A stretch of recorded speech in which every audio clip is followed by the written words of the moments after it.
You ready? Live. You think we live? Live. Big live. Hey, it is the Tuesday show coming fresh off the heels of what I'm going to say is probably one of the most legendary live no jumper events of all time. Yesterday, there was a 24-hour stream featuring, I guess, Doughboy and Moose were at the head of this 24-hour stream.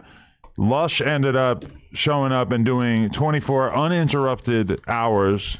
Got to give it to Moose, too. Same thing. Doughboy ended up taking multiple short sleeps. And ultimately, hey, it produced an avalanche of great content, I think it's fair to say. And I was tuned in, watching some of it at, 10, 11 in the morning. People were decaying, dilapidated, fraying. Lush looked like he was dying right in front of us. I mean, now he's wearing a flannel shirt, so it looks a little bit less offensive.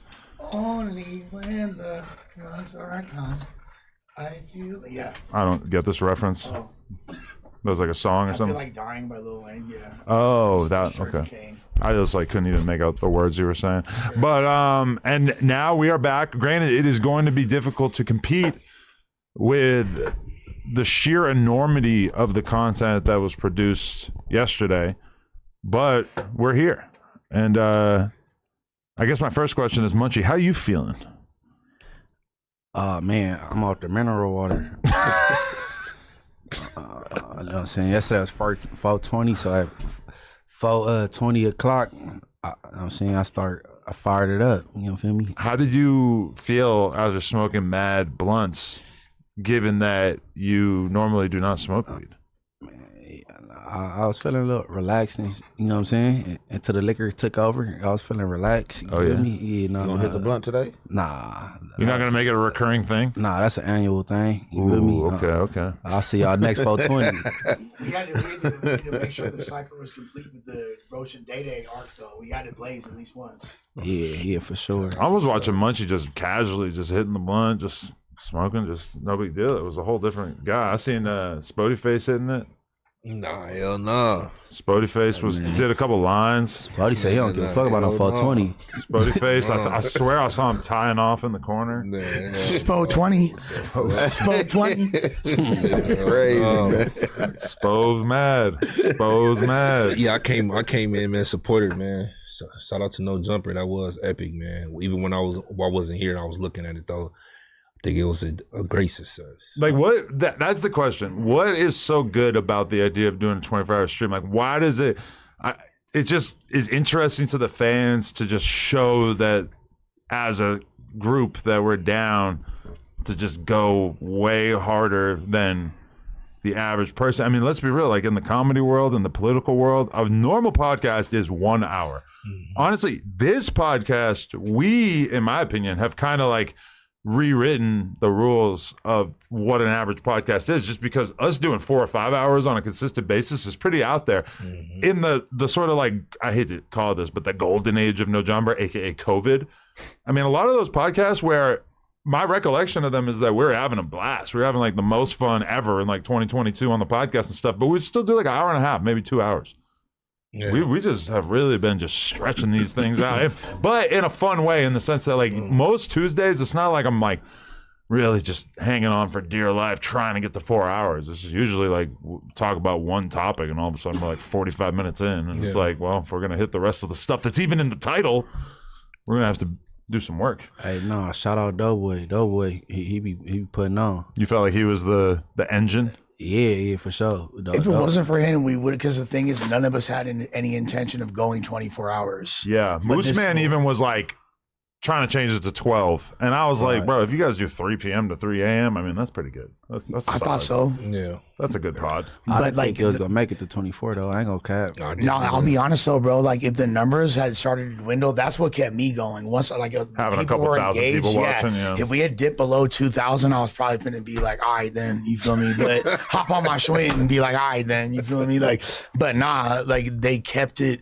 The fans were engaged the whole time. They were super into it, and they were supportive. So that's what still having 2,500 people watching at 6 in the morning is kind of crazy, because that means that we're either we've really turned a big chunk of the audience into psychopaths who are actually down to hang out this long, or we're engaging fans from different time zones, which is like, you know, like even on this, I normally notice that around like 8 or 9 p.m. the numbers start to go down quite a bit because, you know, normal people have jobs and they got to go to bed and everything. And like, it's just kind of like I've seen people on the Reddit talking about like, yeah, you know, I watched, you know, 12 hours straight. Like they're actually, they're in there. They're fascinated.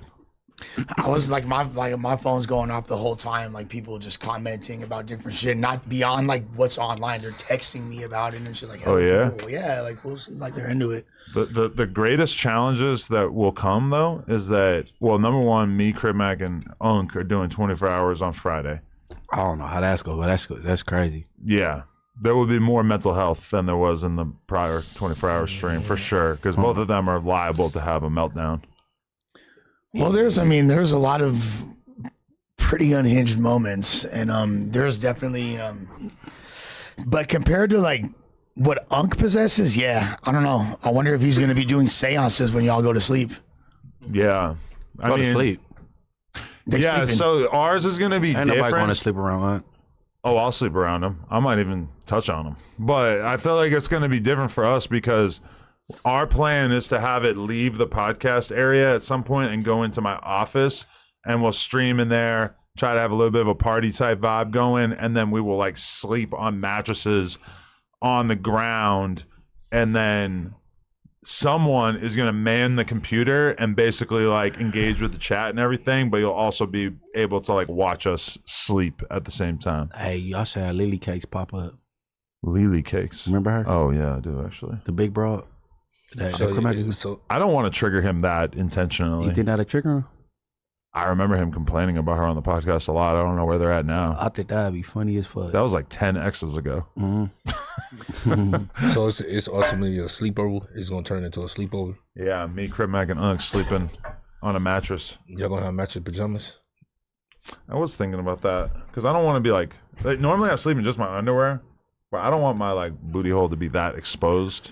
Hey, look. How's your booty? How could your booty hole be exposing your underwear? The only reason how that could is you got them on. How's your booty hole? Your drawers too little or something? Nah, he got them on backwards. That's what. Nah, I ain't saying all that. Okay. Underwear. Look how thin that is. Do you want more protection than just this when it comes to Crip Mac and Unk being on either side of you? Able to just take a free shot of your booty hole at any given moment. The only way your booty hole is exposed when you got drawers on, bro, is you got them on backwards. So that's what you practice. Yeah, you wear your drawers on backwards. Back. Keep Back your hole door open. Back door, little Joe. Back door, little Joe. Okay, you're getting freaky. I'm not getting freaky. We just started the podcast and you're being your horny. Stuff is exposed. You are being horny. The only way you it's get concerning. Ask the chat. The only way it can be exposed if you wearing your drawers are on backwards. Your boxers are on backwards. Okay. I ain't talking about the Again, I showed you how thin the boxers are, right?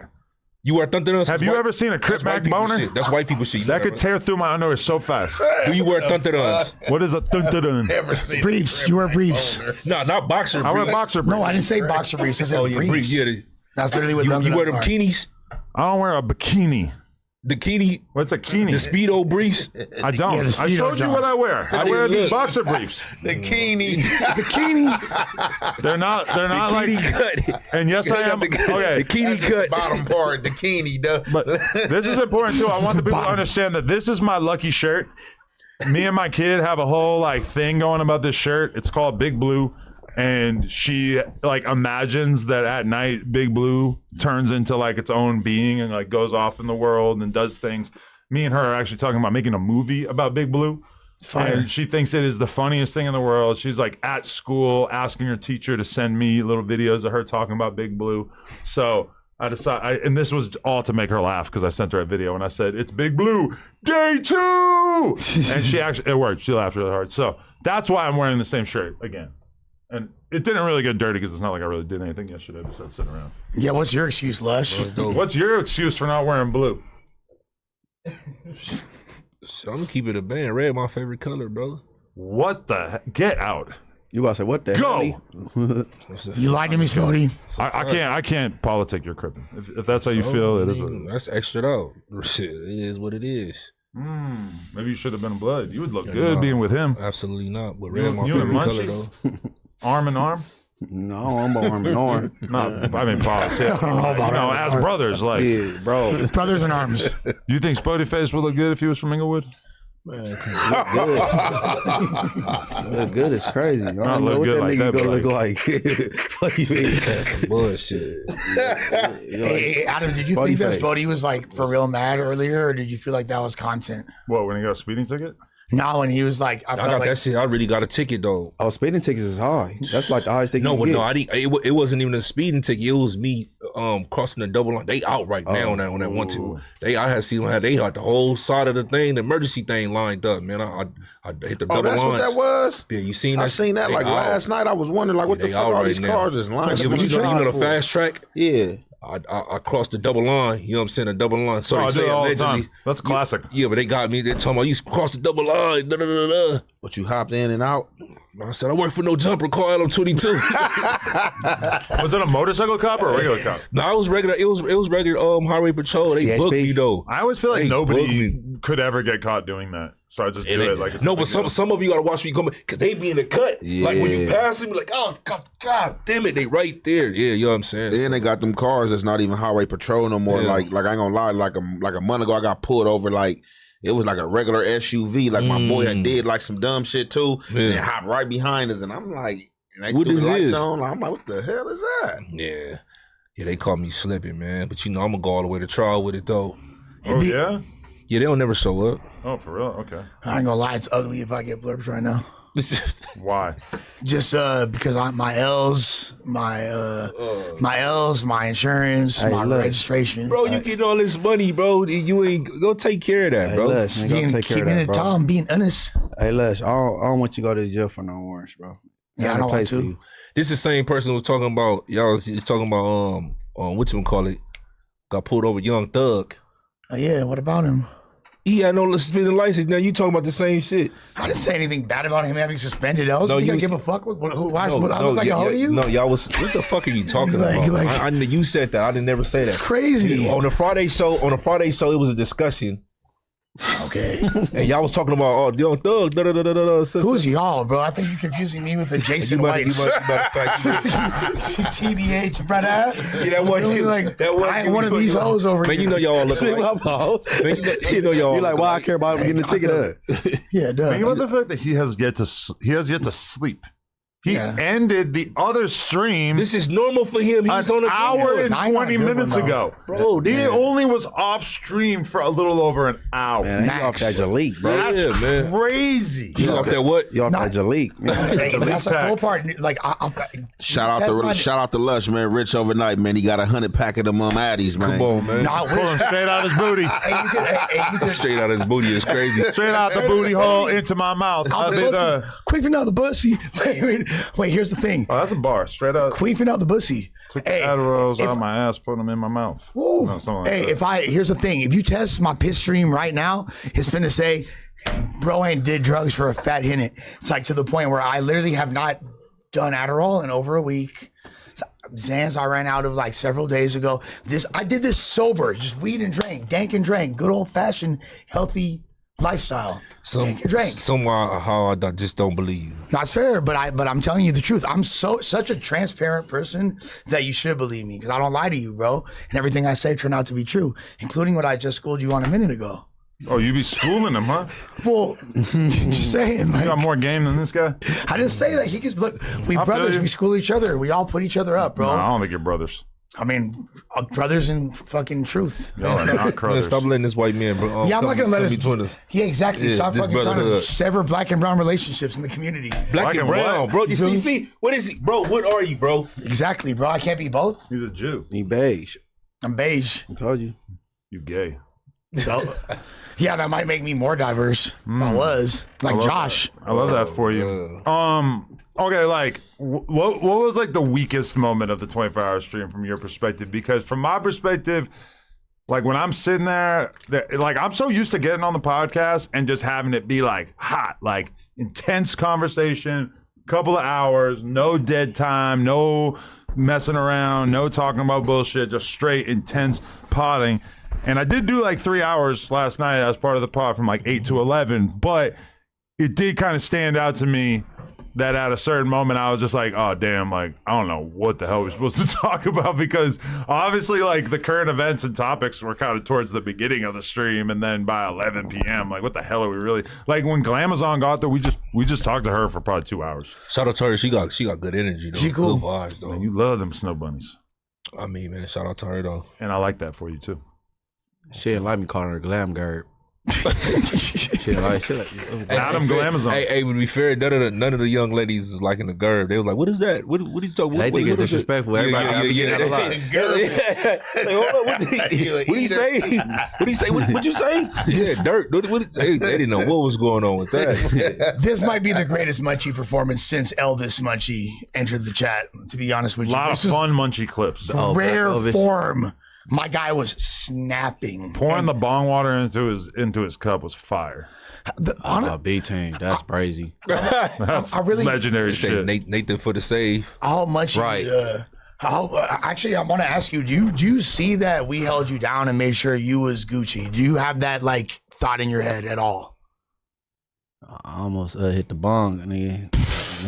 Almost only counts in horseshoes and hand grenades. Nathan came with the he snatched interception. the GERB out your GERB. Yeah. But Nathan like prevented one of the most insane clips in the history of the internet. Shout out 'Cause Nathan, man. If that had actually, and he did the right Shout thing, out because to him. that's what you do for a homie. That's what you're supposed to do for anybody. But Absolutely. That 1000. clip, if we had a clip of Munchie pouring up, Hold on, was that water and recorded or drink- that was intermission? No, it was on the pod. recorded. Yeah, That- that- you see him I yank, thought that was intermission. yank it out of your hand. Yeah, Hey, Saved you, bro. that would have been one of the greatest clips in the history. I can't point out the dope moment though. It was cool through and through though. You know what I mean? It was cool. Glam came through. Then the young ladies came through. It was like 4 or 5 of them.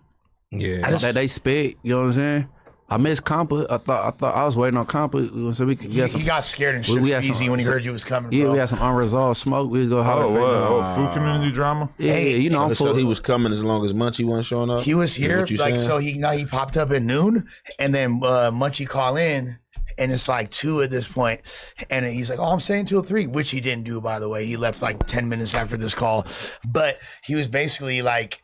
Munchie's like, stay till 4 so we could chop it up. And even Munchie even said the night before, he's like, hey, Compa actually cool. I don't fuck with that food community shit, but like Compa funny. Like we could chop it up, we could pod. Like it ain't that deep. And then so he's like trying to get him to stay till 4. And he's like, I don't know, dude. And then he winds up dipping. What's he think Munchie's gonna do to him? Like as if You it's know, like some serious ass beef. No, I thought it was pretty fucking they gay. was like popping it via pod. You know that how you pop it. You know how they do or whatever. Okay. I just go get unresolved little internet shit and just holler. That'd be good content. Compa Yeah. running from the content. I basically decided at a certain point after Munchie left, I was like, all right, I know what I got to do. Torture all these motherfuckers for the next several hours, or else this is going to be unwatchable. So that's what I tried to do. Oh yeah, Yeah. that's fire. That was literally my thing. I tortured everyone at that table. Are you gonna go home after this and just sleep like as if you didn't just miss an entire night of sleep? Yeah, type shit. And then I got the news tomorrow, gang. So I mean, that is just like a dedication. Like I don't have that energy. I can't just skip sleep. He's looking look. like a possum too. in yeah, I this know I look motherfucker like shit, now. gang. I Really, ain't he gonna looks lie. normal though. Like compared to definitely Nah, that, you definitely look do. at him. It makes you the wonder how eyes much he does this. Like you could tell he wired. You Like he look been up. All right, cool. Sure, normal. As long as I'm playing it off. I mean, Keep you the know that's glasses normal on. for you. You stay 3-4 days at a time. No, I really. Hey, hey, that's what y'all think. But that's what y'all think, and I kind of set that standard on purpose. It's like, all right, this fool, that yeah, I'm a smoker, bro. Yeah, dude. But not really, fool. I just like party a little bit.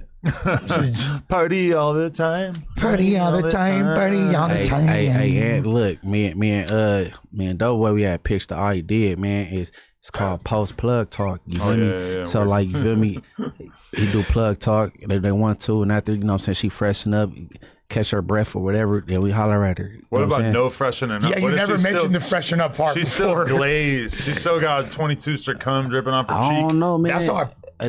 Nah, I don't want her smelling like ass and pussy. You were feeling the girl that I brought in here yesterday, and she hell was yeah. freshly done taking my load Yeah. to her face. Yeah, well, that's Which one you was talking I to? gripped on that. Raisa. I gripped on it. Bellini. You don't know how to pronounce her name either. You fucked her. You don't know how to pronounce her name because that ain't what she said. She I said, mean, the weird part about it is that she's Italian, so the way she says her own name doesn't really sound like the way that it sounds when I say it, because I say like Raisa. She rolled her tongue like, yeah, her name, but yeah, I gripped the ass though, for real. I'm like, Yo, that's a huge ass, yeah. yeah, no, she's like, you want to feel? Say, yeah. Oh, I didn't even realize you were feeling on that gerb. That's what got it all started. That's like this horny idea that he has for the show started with that, and then it just. No, we was talking about it before he came in here. Okay, bet. That sounds like a really good YouTube video. That sounds like a Mr. Beast video. Letting my blind homie choose all of my sex partners for the 24 hours. Mm-hmm. On Inglewood, she got a cuff and it was enough. I was 24 hours, like it's normal to just have like a ton of sex partners. She was Russian. She's Italian. Okay. Bellini, which is a drink. That's her last name. Okay. They have Italian Russians though. I'm one.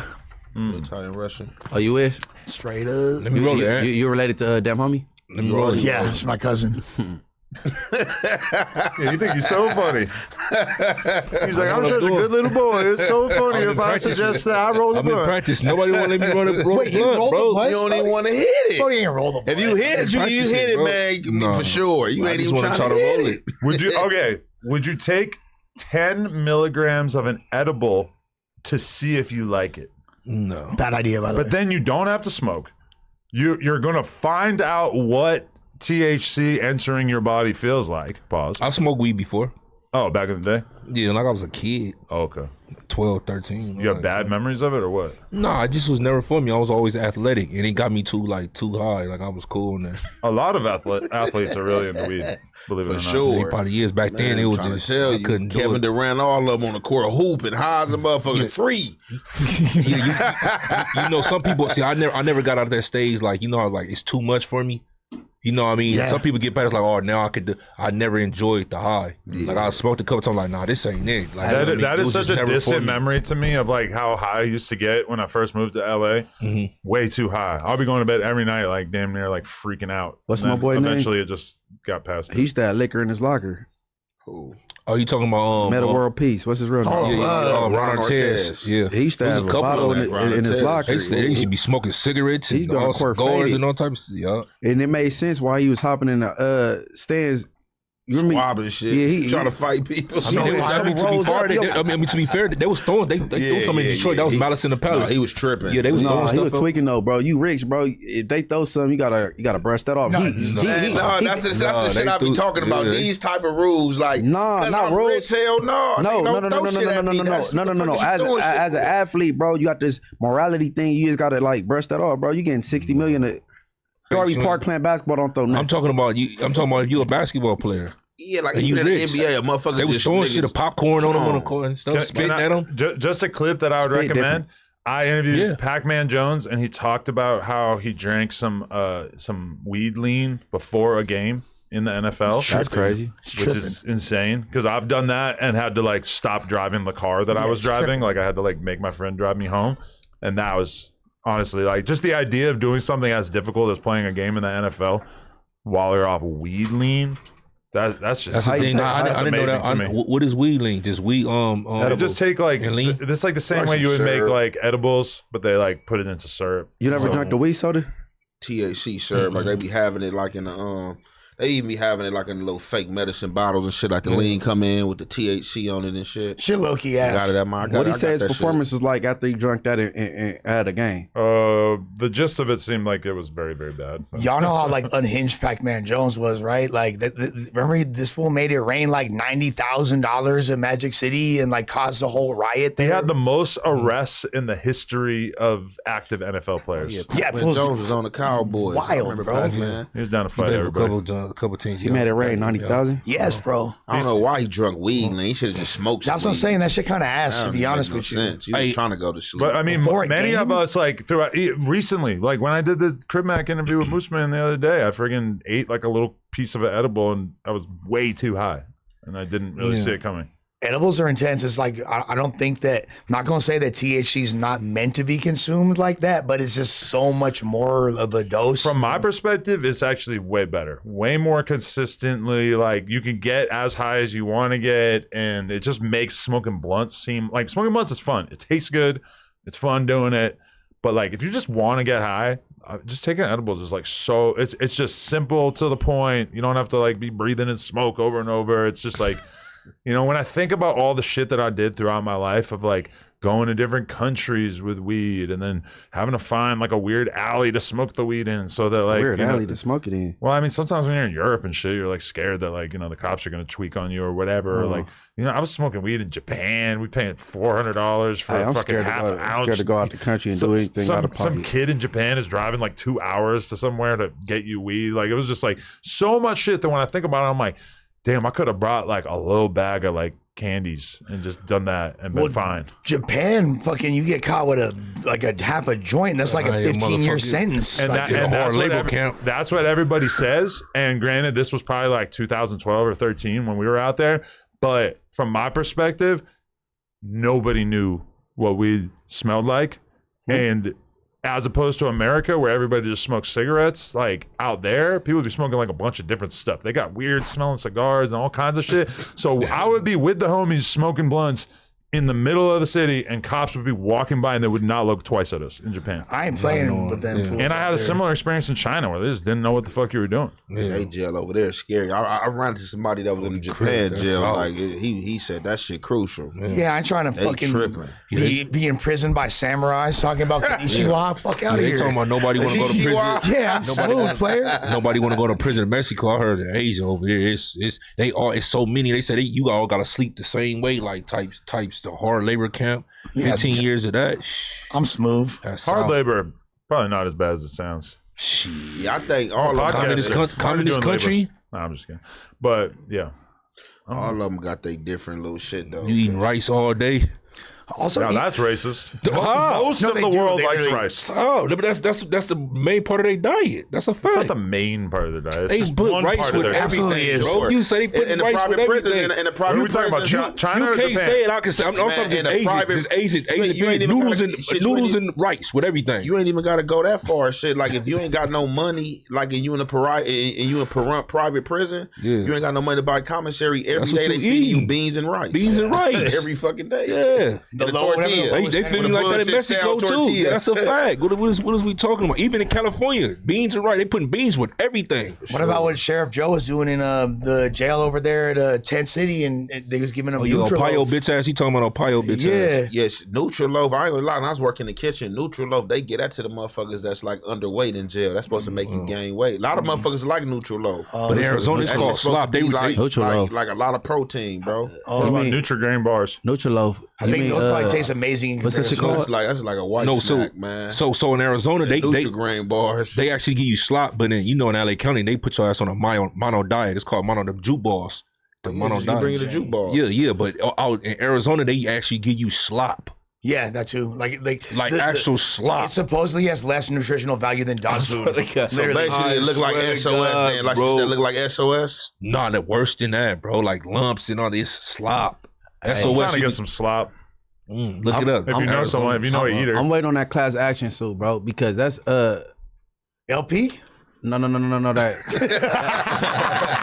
to punish people with food. That's cruel and unusual punishment, bro. Oh, yeah, with the mono bro, diet. I done been in a hole in the county jail and they giving us that juke bar. That shit is God. not straight, bro. Yeah, mono You're not supposed to be diet. feeding nobody that Two shit. balls Hell up, no. bro. That's not for humans. Yeah. Shit. You because but they ain't going to stove. So even with the mono diet, I like had a when you motherfucker that was trading me soups for that shit when I was in the hole. He was Oh, giving me He a big chili dude, huh? soup, and he was like, "Hey, bro," he like, "Man, you eat the juke balls?" I'm like, "Hell no!" Like, man, I got a soup for you every time you because get it's them. more but when you on mono want that diet, you don't protein. eat 3 times a day. They only give it to you once in the morning and once at night, and it's a wrap. You getting fed about like 3:30, 4 o'clock. It's over with after that. You I starve. just remember once at night. I don't remember. in the That's morning. crazy. You Yeah, only- once in the morning, once at night. You get it 2 times. You don't get 3 meals a day.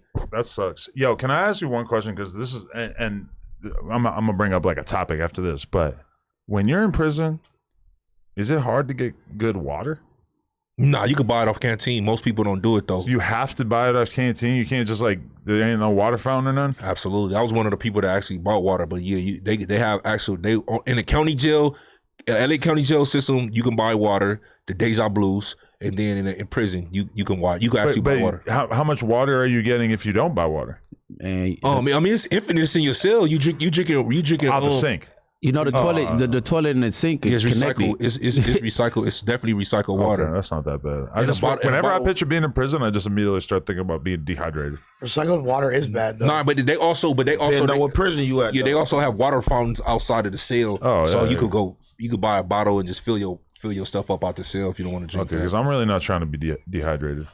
Like Pelican Bay. plan on going to jail? Bay had the best water. Or that. Yeah.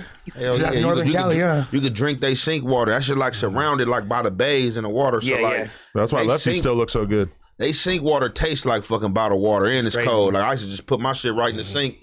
Like it ain't clear, fog. That shit come out clear. You like, damn, this water, this shit I bomb. don't think he was It just makes used sense. to So it. that's near Mount Shasta. That's I like don't think all, he was just used to it. Nah, anybody tell you Pelican Bay sink water like that? Nigga, that I shit was fire. in they shoe a long I used time to drink ago. sink water obsessively my whole life. Shit, I grew up on And sink I water hate too. sink Tap water. So for I me grew to up on drink tap Pelican water. Bay, I was like, oh, this shit crazy. This shit was different. Hey, Sometimes though, I'll like be in a hotel now and like I'll just like run out of water and it'll be like inconvenient to like go walk around the corner and go to 7-Eleven or something and I'll just drink sink water and then I'll just be like, why am I avoiding this? Why am I spending so much money on Yeah. bottled water? This tastes Yeah. totally fine out the sink. Have you ever got a glass of water? Have you ever got you know what I'm talking about? And you have to let the water sit. You got to put it down. It's fog, man. Hell yeah. You gotta let it sit till it get clear. Why you let it sit? It's you see the chlorine or whatever the clear chemicals that you see like what the and then once you sit for like a couple minutes, yeah, you know what I'm saying? All that shit. The other day, I was getting on the flight to Miami for that Blueface fight, I think it was, and like I ate the edible right before we got on the plane, and I didn't think about the fact that the edible and the disgustingness that it introduces to your mouth makes you so thirsty. And so obviously I'm sitting on the window, and it's a late flight, so everybody's asleep. I gotta march over multiple people. I'm so high, and I go towards the back and I ask the lady, like, I'm dying of thirst. Can I get a water? I can barely get the words out. My mouth is so dry. She give me a bottle, like half of this. Yeah, I hate that little. I take it. It's like one sip. My mouth is still totally dry. I take that little water bottle. I go into the bathroom and I start filling it with sink water. And I'm not gonna lie, the sink water really in this airplane bathroom did not look great. And I probably drank 10 of them out of this little bottle because my mouth was so dry. And then marched back to my seat and then proceeded to hold on, pass so- out. so- But it was baby water. That's like I just drank so much airport bathroom sink water. Did you feel catted out? You're a doing nasty I felt like a motherfucker. loser. Just like the Hey, you said biggest Blueface loser. fight in Miami? That was recent, or you talking about the old shit? Oh yeah, it was probably like a month ago or whatever. Oh, yeah. you talking about the old shit? Okay. No, I'm talking about the Chimu one. Like, yeah, no, because he didn't fight Nick Young. Okay. That didn't happen. And really, Is it gonna happen? I mean, when I asked Wack about it on the podcast, like right after that Blueface fight or whatever, because it is canceled on Ticketmaster, but he said that basically they moved it because they got an offer to do another fight, and then the Blueface and Nick Young fight was going to happen in the near future in a few months.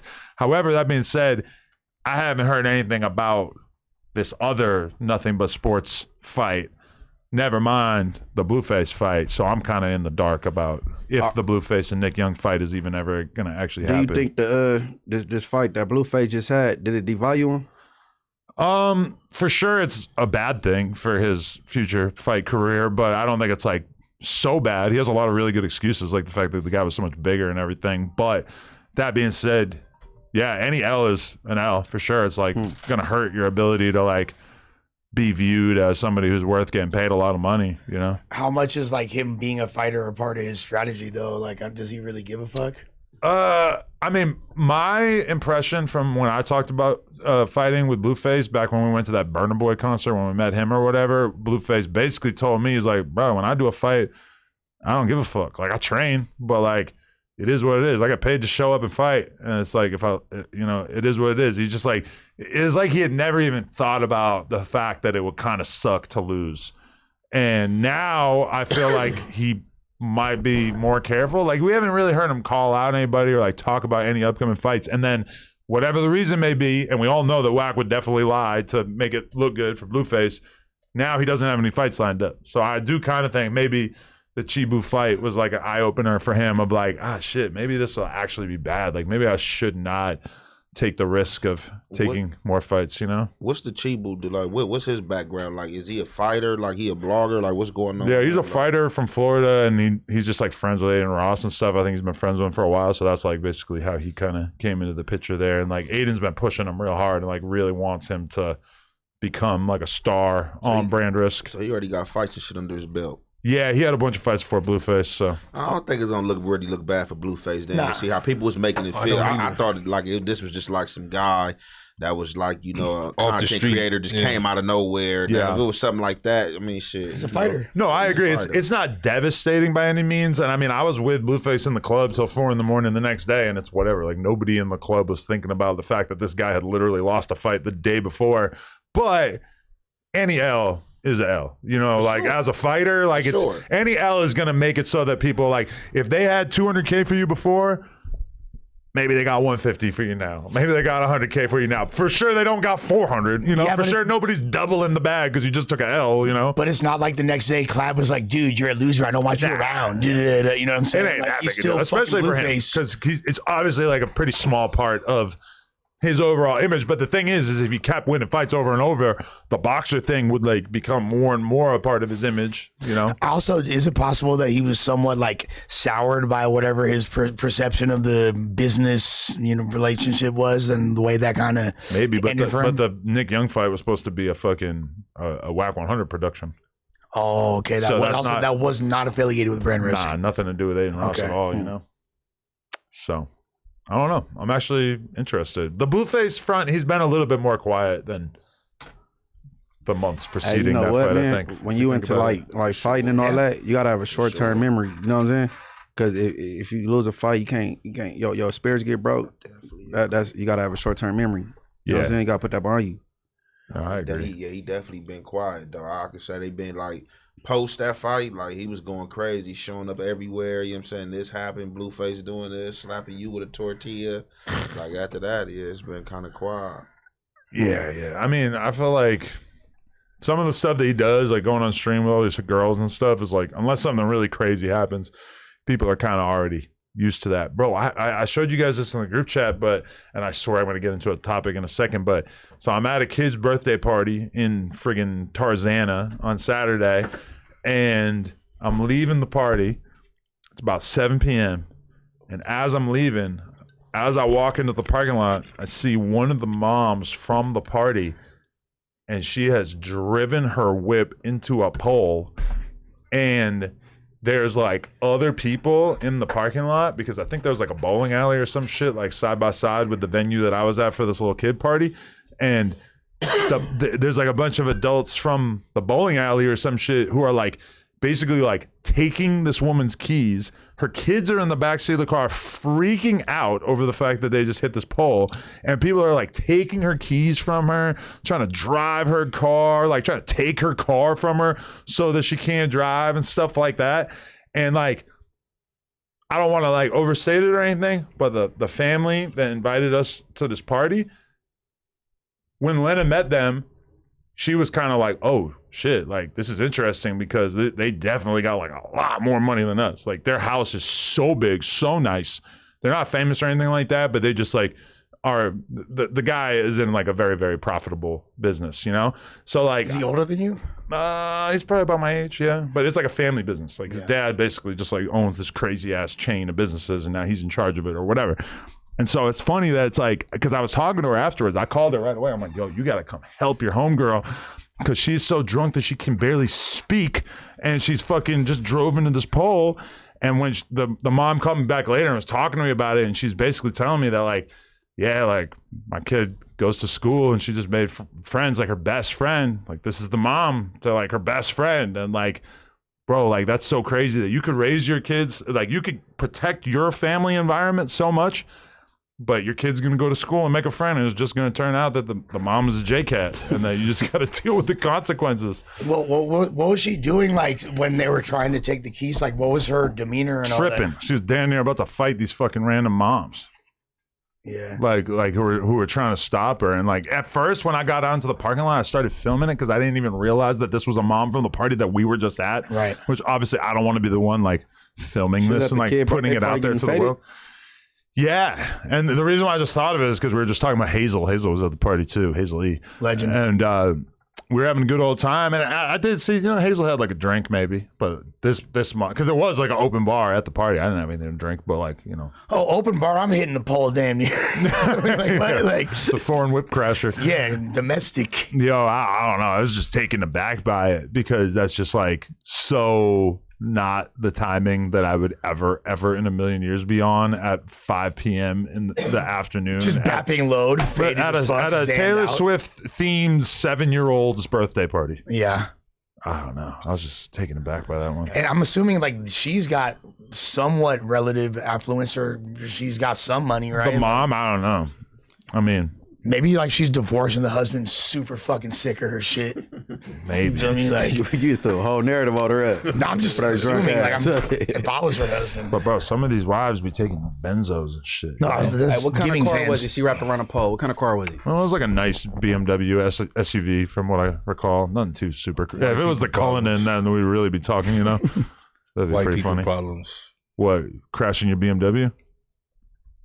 How you even know she was white?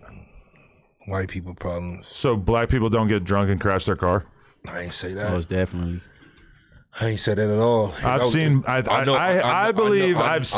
black people get drunk and crash their car. I never said. There you go, putting words in my words. Well, you said white people problems. You're implying that only white people would have a problem Because like if this. the person would have been black, they would have been going to jail. Not somebody trying to help them out. No, if the cops saw them, they would have been going to jail. But we're in a would've- parking lot. Somebody would have called the police. You think only black people get the police called on them? Yep. Yeah. By and large, at a higher rate. Yeah. But Has anyone ever told you that you have a victim complex? I don't never think I'm a victim because I'm not a victim myself. I just state the obvious. No, you just assume like every situation that takes place, you like choose to view it as like an oppressor victim. No, not Thanks. even. that is Not low key even- your default. But you don't even know that the No, person it's in the not. story is white. Was the person white, Adam? I can't even recall. I don't want to give you the satisfaction of answering that question. Because But it could have very easily been a person of any You race. see how easy that was? The person was white. You should have just lied and been like, Hey, actually. you know what's funny though? Lush or Adam, y'all drunk, y'all crash on Manchester, y'all gotta look weird and out of place. Y'all, like a white boy in the hood. I ain't driving so drunk yeah, I'm down gonna there. look weird. For sure, I ain't yeah. driving drunk over there. Bro, I drove drunk so much in my life, never even got pulled over. No, white privilege. I've been pulled over off a Zan. Off his end. Talk my way out of that shit. I think that's more Must dangerous be to drive nice. off a Xan than alcohol. Oh yeah, much worse. I know a lot of people smack their cars off them Xans. Bro, Of course. I got pulled over off a Zan with Lil Pump, Smoke Perp, Cam Girl, and Lil House Phone sleeping right there in the back of the friggin' van. Multiple unregistered pistols in the car that I had nothing to do with, that I only became aware of later, and the cop just, I'm off the Zan like this, trying to keep my eyes open, just like, "Hello, sir." It's like 5 a.m. Motherfucker, let me go. Hold on. Couldn't believe it. Hold on. Or I'm just Blicks. really, really good at pretending to be sober. It was No. Blicks in the whip. Some of Lil Pump's friends managed to obtain pistols while we were on that. And when tour. you figure it out, it was some Blicks in there. Like after y'all got let go. The main moment when I figured it out was when one of the people that Lil Pump brought with him was performing at one of the shows, and he proceeded to drop his gun out of his jacket on stage, and then it happened again the next night.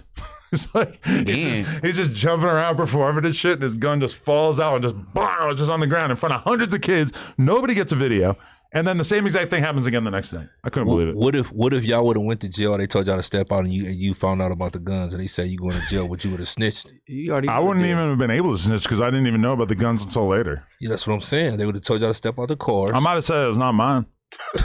I mean, I wouldn't even thought about it. I would say it's not mine because it It's wasn't not mine. It ain't mine. I'm pretty sure you It's not would've, too, mine. 'cause you did prep this. That was like the first thing you said, like guns that they weren't mine. You It said ain't that to mine. us for I sure. mean, the cop probably would have believed me too because it would have been in the backpack of somebody else besides me, and I was in the front seat driving. And He was like, "This gonna be hella paperwork. Fuck this shit." Whose bag is this? Yeah, that's his bag. This my Hey, bag mine. right here. Hey Adam, how it go? If nobody claim that, it's your car, it's your gun. You going? Nah, that'd be fucked up. What they hit for? You got bail money. You all right? What they hitting for? You got ADD. You just start doing shit while we I streaming. seen the dice. What they hitting for? If I hit 7-11 right now, you give me $1,000. I don't do this. 7-Eleven right now. I don't play these games. 7-Eleven right now. I'm coming out. You can go to 7-Eleven. 7-Eleven right now. Get me Associates. Hey, Sevy, give me my $1,000, Adam. You did roll a 7. Adam. What part of that conversation makes you think that I was actually going to get you $1,000? Give me my $1,000, Adam. I said 7-Eleven right now. Why you got raver pants on? You about to break dance? These ain't no breakdancing pants. These cargo. What are you putting in those cargo pants pockets? Me anything. Can I get my $1,000? The MC Hammer. I ain't got $1,000 for you. It's loaded dice. So you just gonna just rob me? I'll let you hit the blunt. Dead homies. You can hit the Hey, blunt. did we? Can I get my 1,000? On the Hey, Adam, did we figure out why May 31st is the last day for blackjack in California? I did look it up. They passed a law basically banning it, but Right. besides at Indian casinos, but I don't actually know why they did so. I'm assuming to give more legislation in place for public games or private games in not on the rate. Apparently, the fact that blackjack was legal in California was a technicality, Right? And there was like some loophole that the casinos were using, and they fixed the loophole. Well, I don't know why it was so important for them to blackjack not to be allowed here, but I guess like most states have like anti-gambling laws. So Chauncey Billups can't have games at his house or some shit. It's really so that you can go spend all your money on a rain bet. Yeah. Type shit. That's my idea. I ain't gonna lie to you, man. That Morongo and that Samuel gonna be booming now. Buffalo. They gonna be booming now. You can't go to Hollywood and you can't go to none of these other ones, Hustler. When you know what I mean? Shout out to the Hustler. Yeah, you can't go to none of them to go. That's all. I know Hustler got real No Jumper fans because I walk in that bitch and the security guard looks right at me and goes, 22 stir. Don't nobody be saying 22. I swear on my mama, this dude said that. And I knew that was a real fan because that's something that if you watch No Jumper in 2018 or 2022, that didn't exist. That's like recent memory. New school. When you get to stir your name. Yeah. We used to do that shit out Because Whack is the rooster and I said I'm the 22 stir. And then boom, new nickname unlocked. Wow. And then That's how I came about. You were 2-op too for a second. 2-op. 2-op. This loose leaf. Got a new op. This Perky's give me blue snot. Bro, focus on the combo and not just playing random side quests. I'm trying to get a side. Why are you introducing a mini game? This ain't no mini game. Yeah, it's a mini game. You're trying to introduce. It's a podcast, not a mini game. It's a way of life right here. But you're not a real gambler. This is a side hustle. What, you lying and saying that we have $1,000 wagered? That is not a side hustle. I'm 1,000 up for sure. You just making shit up instead of engaging in the conversation, Spody face. I am. No, you're not. You're playing mini games. It's a side hustle. Like you do blackjack, I shoot dice. I've never played blackjack. Yeah, so He play poker. Well, actually, yes, I do. I'm man, look, I didn't get to make it to the stream yesterday, although I wanted to, but it got kind of busy. But man, I seen y'all was talking big shit up in here. You and Junior 22. Yep, me and Junior 22. Let's pull up the clip. We got it right here. Oh, so, shit. Aunt Jefe, we're going to smack the leg button just to show support to this game. Aunt Jefe put out a video called Adam 22, you got to stop this faking and doughboy. I don't even know you. I don't care what you find disrespectful. That's the name of the video. That is the name of the video. And Jefe, obviously, his way of titling his videos is, well, actually, this is from his perspective. Sometimes he'd be titling videos from like the perspective of the person whose video he's reacting to. But let's fire this up. 87.60 and later on down the Wait, I feel like we got to get to the part. All right, here we go. This is the part that Aunt Jefe wasn't feeling. No ass to do no bootlicking, bro. I do me, bro. Either they F with it or they don't, and it's just that. But we about to get into this content and what was said and what I'm talking about, so y'all can see what I'm talking about. And y'all already know, man. It's the Hef way and the Hef effect. We gonna commentate. Your head doesn't get hot. My ears be getting sweaty. That's it crushes my ears and eventually it starts to hurt. Yeah. So it makes me know I'm in a show. I love it. Yeah, it keeps you locked in, engaged. Nigga. I can see that. When I'm like sitting there on stream by myself for hours and hours, it really starts to crank against my freaking ears and it feels Talking about how we don't like wearing headphones. terrible. We are 15 minutes late. Shout out to everybody who's here. Munchie B is entering the building momentarily. And actually, this is from the bonus pod that we did on Thursday. This ain't even. I was gonna say when. No, this isn't from yesterday. This is from Thursday pod. Yeah. It dropped yesterday. Type shit. Spody Face very much involved in his phone right now. Also eating a big plastic jug of pineapple. Why do you niggas be Yo, that's on the good. podcast? All right, good. You can hold him to the flame. Stop! Because It's your podcast. he be doing all kinds of crazy I stuff. fuck with Aunt Happy too, but bro, stop eating pumpkin seeds on the podcast. Not get me into had to say it. Be professional, bro. That is professional, bro. No, it's not. That's our sweat. That is professional. We can do it. Okay. He said, "Stop eating pumpkin seeds." I don't want to like. If let's just watch the whole thing so we can. That's our swag. That's right. Dude, starving, getting up here. Let's talk about that. He driving for like mad long to get here with a perfectly big bag of Doritos, just saving it. And then he gets on the pod and starts eating the Doritos. I'm like, you could eat those in the car. The car's not the perfect place to eat the Doritos. I'll be getting it from the gas station right there. But can I say that though? It irks me. That is poor podcasting. Wow. Don't eat on the pod. Go bro. in. Come on, Yeah, I bro. don't think it matters. With you and Hefe, I'm a fan of your What, shit. F words? Oh, okay. I mess with you and Hefe, but come on, stop eating pumpkins. It'd be all over his lips and stuff. Like, He's bro. sleeping sometimes, but he comes in with like different. Y'all gonna Hefe with I know what you're gonna get with it. Facts. When Aunt Hefe's like in his like joyous mood, like energetic, that's like top tier podcasting. I'm not gonna lie. That's when Aunt Hefe's in his best form. When he's like feeling a little, he wants to play around, make some jokes. But Aunt Jefe, it does kind of try to like sometimes get like an argument off that it's kind of hard to believe that he's even actually trying to get this argument off. Like when For the record, that criticism is more applicable to Spody Face than Ant by a long shot. No, it definitely is. You are the king of cooking up an argument that has no ground in reality. That being said, okay, I feel like actually most of the criticism that we're like throwing out here right now applies largely to Spody Face, but then Ant caught a few strays in it as well. So okay, He said Ant, not Spody Face. I just want to clarify first that I feel like, listen, we all love Aunt Jefe. We all appreciate what Aunt Jefe brings to the podcast, but nobody is above criticism. And there are things that, while understandable, do deserve a little bit of ribbing. Like, for instance, podding with a mouthful of sunflower seeds. Falling asleep on the podcast. Obviously, I think you've been doing a lot better in that regard. But, these are things. And hey, Doughboy, kind of a cop. Kind of coming on the pod and just laying the law down, letting everybody know how he thinks things should be. Keep in mind, swear to God, this is the same Doughboy that was damn near calling Spody Face out his name and letting Spody Face know that he thinks you ain't blah blah blah, and you start hitting him with the J word, boo, and all this other crazy stuff. That's the same version of Doughboy that was doing battle right First here. of all, he never called me on my name. He never was. No, we not gonna do that. But He said, "How long did you do?" He said, 12 years. I hate that for you. Yeah, I hate it. yeah. I hate it. I said, blood. This nigga's Doughboy's definitely coming in as a pod porter. You know what I'm saying? A pad what? A pod porter. You What's know a what I'm pod saying? porter? Trustee. One of them trustees. You know what I'm saying? I was in prison. Tell me what that means. No, it's the pod porter, like the people that they got running around. You know what I'm saying? Trying to make sure everything in order. But I ain't, basically a teacher's pet type shit. Yeah, I ain't really worried about that. What if that's not it, and what if he actually just has opinions about what is good or bad podcasting, similar to myself, and that because it doesn't seem like he's like saying that because he thinks that I'm going to agree with it. It seemed to me like he was just. I definitely do.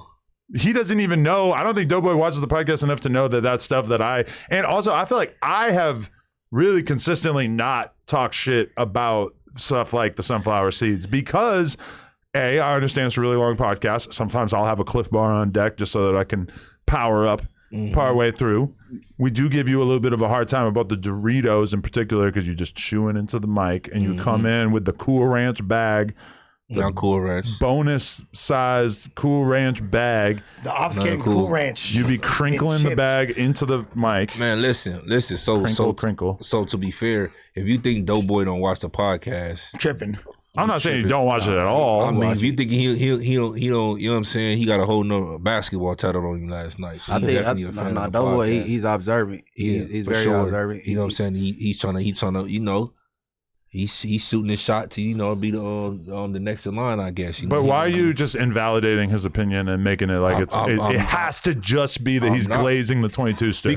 Because my personal opinion, why are you worried about me and Aunt Jefe? But I would say that ain't got nothing. You didn't bring the subject up. He just came out the blue with it. On almost any podcast, eating chips or seeds or whatever it may be directly into the mic would stand out quite a bit. But it's not no ordinary podcast. It's just kind of funny because Blueface's critique of him and joke he just made when he called him a pod porter. I definitely don't eat seeds until the mic. And most of the time I'm over here eating my seeds. I don't even be talking. Yeah. That's the funny Is part. they pumpkin seeds or pollen seeds? Pumpkin seeds.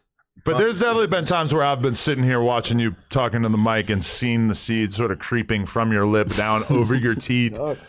And I'm just like thinking about it from my perspective that like the fans are going to think that you have like jagged bonus additional teeth that are kind of like sticking over your teeth. And listen, again, it's not something that I like bring up every time I notice it, but it does kind of stand out at least a little bit. No, but it's just funny that Blueface called him a pod porter. Yeah, because earlier I called him a hall monitor. I said the same fucking thing. Like, bro, worry about yourself.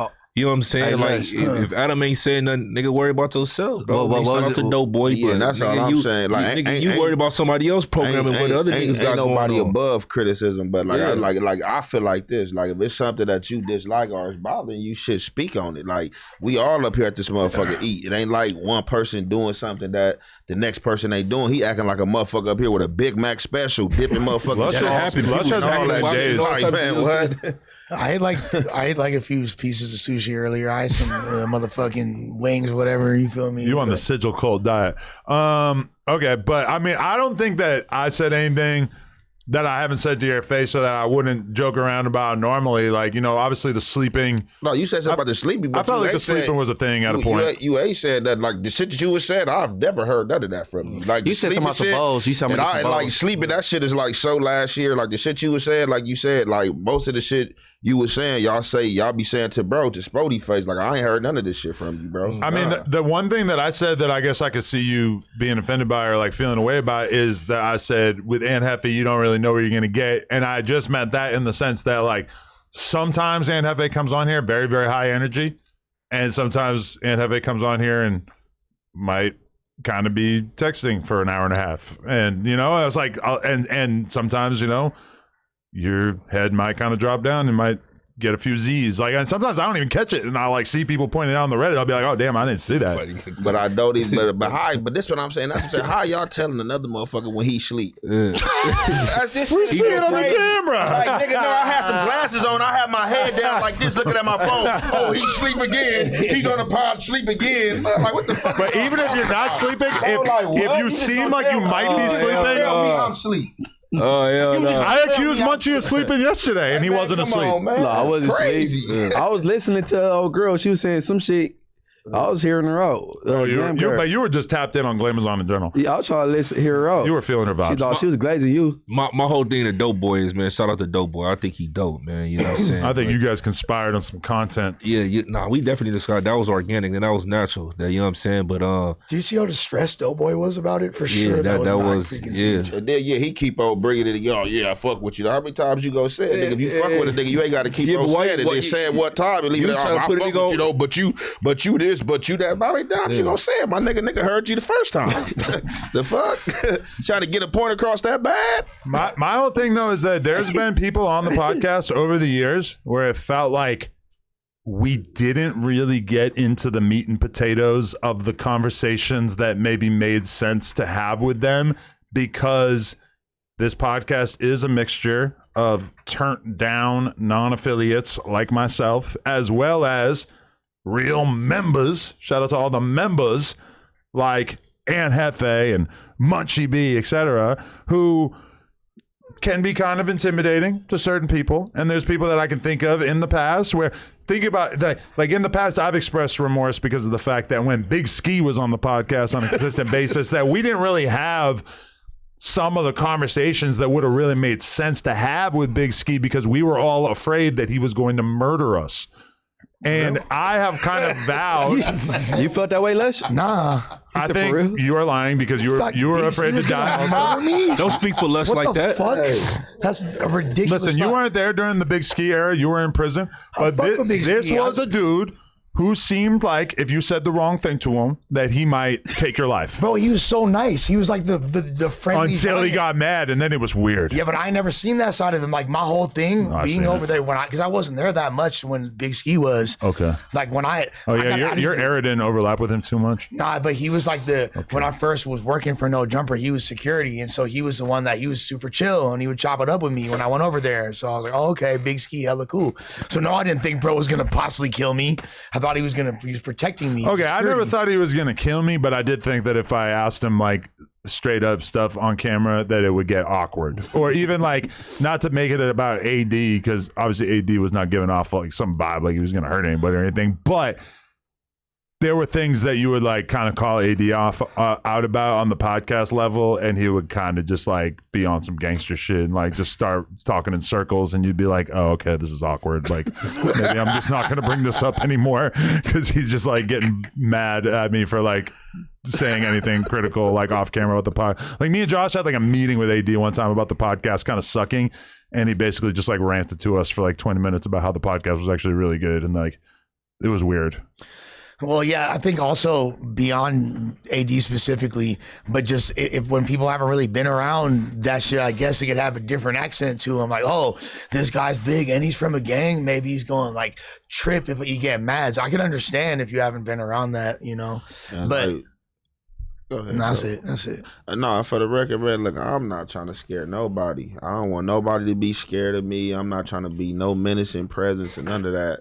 Like, I just think, any man don't want to be disrespected. Like, I'm not trying to have nobody not be who they are. Shit, be who you are. Like, hey. Any real man just command respect. Like, that's it. Yeah, but mind your business though. We don't come in trying to be pointing out stuff and doing mind your business. Okay, but Like, if I'm doing something disrespectful, like even in the and I'm a mindful motherfucker. Like, even if I'm doing something respectful, even if you felt me falling asleep on this motherfucker disrespectful, that's something you could pull me up on. I'm not gonna be mad about like, oh, what you mean I'm asleep? Like, hey, Jefe, like, we pod, you kind of, oh yeah, for sure, boom, I got you. That ain't nothing I'm gonna be mad about. You feel me? Because it makes sense. You feel me? Like, hey, we pod and you up here like this, but but does it hit different with somebody that you just come I'm in not even like talking about Adam. I'm not. Oh, even yeah, talking that's what I'm about saying, yeah. I ain't talking about. I don't even, like I said, we I get don't it know, with that. bro. I'm not mad at him either. I ain't had no problem with him either. But I don't even know, bro. We ain't even met, so like really, what he's saying, I really don't even give a fuck, bro. Because we ain't even met, bro. Yeah, I ain't even met, bro. So I don't that's give what a he's fuck saying. He about none coming of in like, man, I don't like the fact that you eat policies. You know what I'm saying? Pumpkin seeds on the set, young man. Powder You know what I'm saying? seeds. I mean, you Yeah. got policy. That's just talk, bro. That's what it's content. Hey, you know what I believe though? You're a comedian, right? Yes. So I think he real. A lot of that shit he be contenting. Yeah, but he can't get mad when somebody fired back. You know what I'm saying? So he has been on the receiving end of a lot of that seem like he firing, working. for sure. Like, what is you doing? Yeah, I Nigga, could have you been working? fired because, like I said, I've been hearing all type of shit and don't even know it, but I just keep my comments to myself because I don't even know dudes. You feel me? Yeah, they So, putting the gay shit you know on them. what I'm all saying? the shit. I just keep my comments. That's just the type of dude I am. Bro. I think they was the thing is my biggest critique right now of Doughboys I think is super disingenuous to act like you're being victimized when you were actually trying to hit a lick on Spody Face.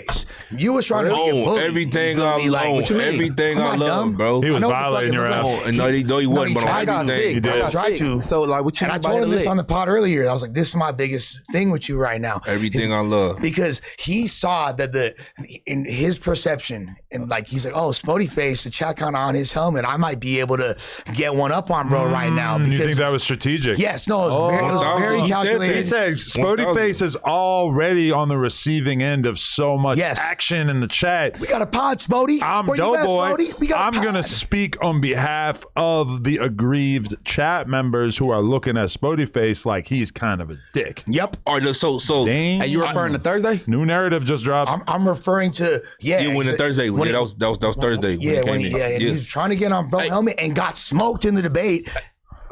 Hey, but look, you know what was crazy? No, I got to call Doughboy out on something because I didn't even see that. I didn't even know if somebody sent it to me.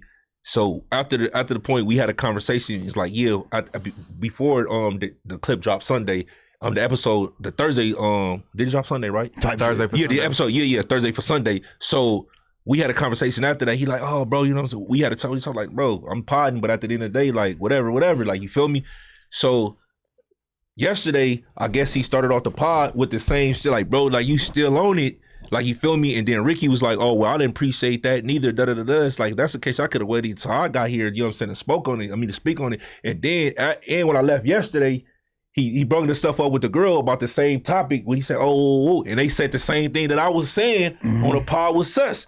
Like, don't wait till I leave and then try to bring the situation up. You know what I'm saying? When you post a daddy, because then that gave me room. But I think Doughboy brought it to your face on that stream. He did. He brought it right to the city council. After we had a conversation, he got smoked. First of all, I was up 10-0 on that episode. No, you resorted to ancient anti-black slurs. Nah.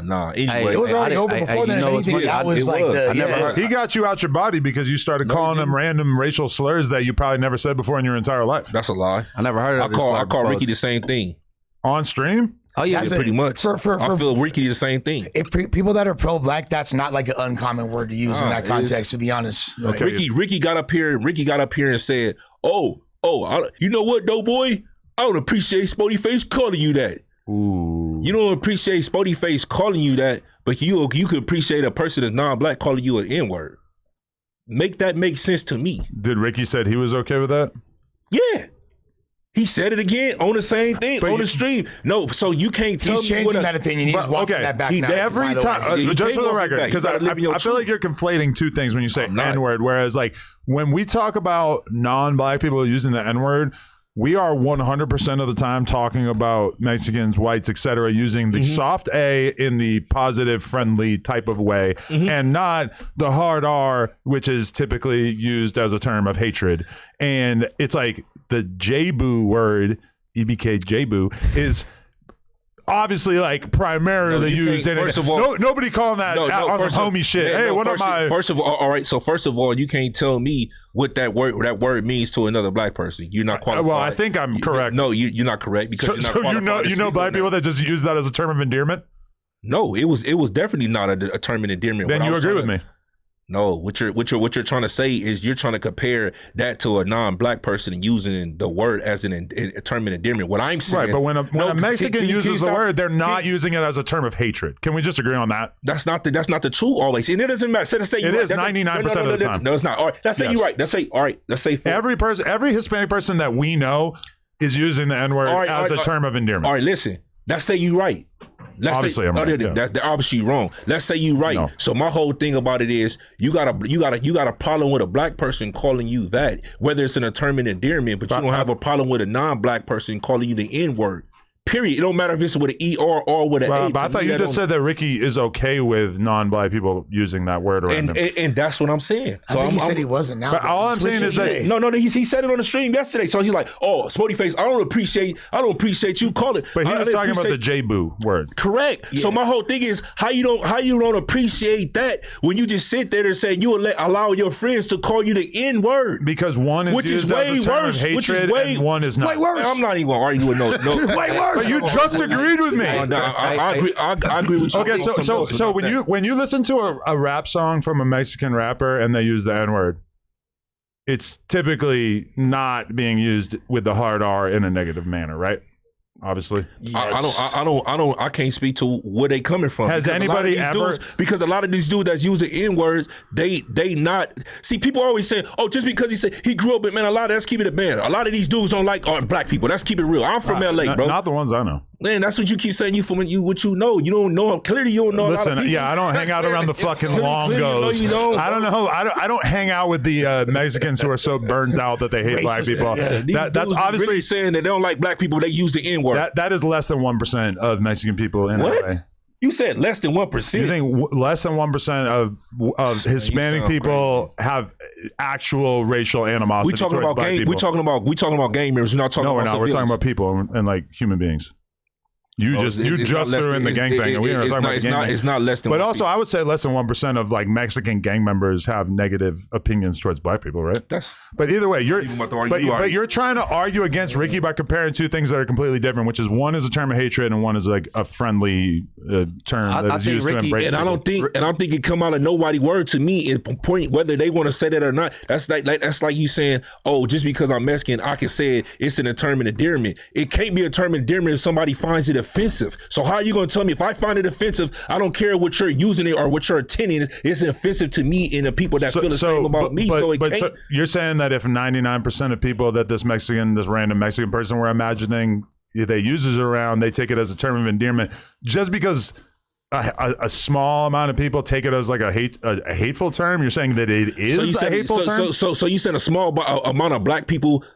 Yes, I would say the vast majority of black people do not give a fuck about Spanish people. And that's a lie. And that's a lie. That's a lie. Yeah, that's a lie. But then why are there so many popular Mexican rappers who say the N-word all the time that you almost never hear anybody say shit about it? Why are we sitting right now with a make-believe Jewish Mexican dude who says it all the time and apparently has mostly received a pass throughout his life for saying it? It really pains me that we're still talking about the fucking N-word. We need to talk about other things on this podcast. This is the most basic ass thing you could possibly talk about on the podcast. Mad, bro. No, because it's not your word. You find a way to take every single conversation that we have on here and turn it into a conversation about the N-word. That is your tick, and I'm challenging you to do better. Man, you can challenge me to do better, and I'm gonna continue to do it as long as people use the N-word that's not black. I'm just asking that you. I don't care. Don't bring it up. Don't bring up the topic. Don't bring up the topic. It wasn't. You just randomly started talking about Ricky. What happened with Ricky. I think it was all I'm saying is that at some point,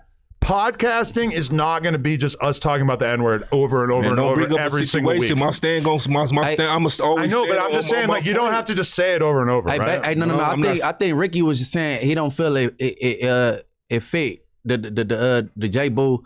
Like, that's why he said he felt it was offensive because he not that or whatever. Yeah, you know you almost never hear this word in current times. But, man, how you not even in conversations with I love how me being how? white means that I'm not even allowed to be alive. That I'm not even allowed to acknowledge the fact that word is almost never used in modern times. Stop making it seem like you at a cookout besides this podcast and you not around the aunties and the uncles. I love the fact that you're acting like I'm not allowed to have any observations about the world around me because I am white. Obviously, nobody fucking says that word anymore. They do. That's why we all couldn't believe it. Munchie said he never even heard anybody say it his whole life. I doubt that. I don't. No. I kind of doubt that too. But Munchie said that, and I feel like a lot of people were in a similar situation where they were like, "Whoa, you never hear that word anymore." That's a word that we associate with slavery or like the civil rights era.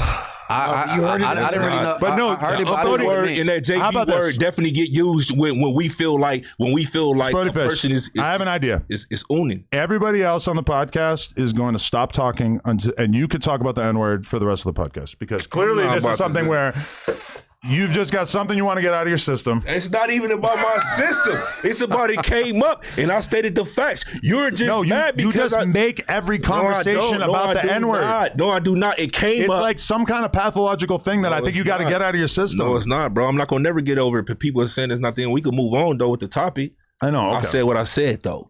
Right. I wanted to see it. But just like, do we really have to just do it over and over and over? Look, every time it come up, man, shit, I'm gonna stand. Okay, we could move on. Podcasting is about entertaining the audience, and at a certain point, it's just not really entertaining to talk about the same word every day for hours. I don't do that, but don't bring it up. We were talking about it for a couple hours yesterday.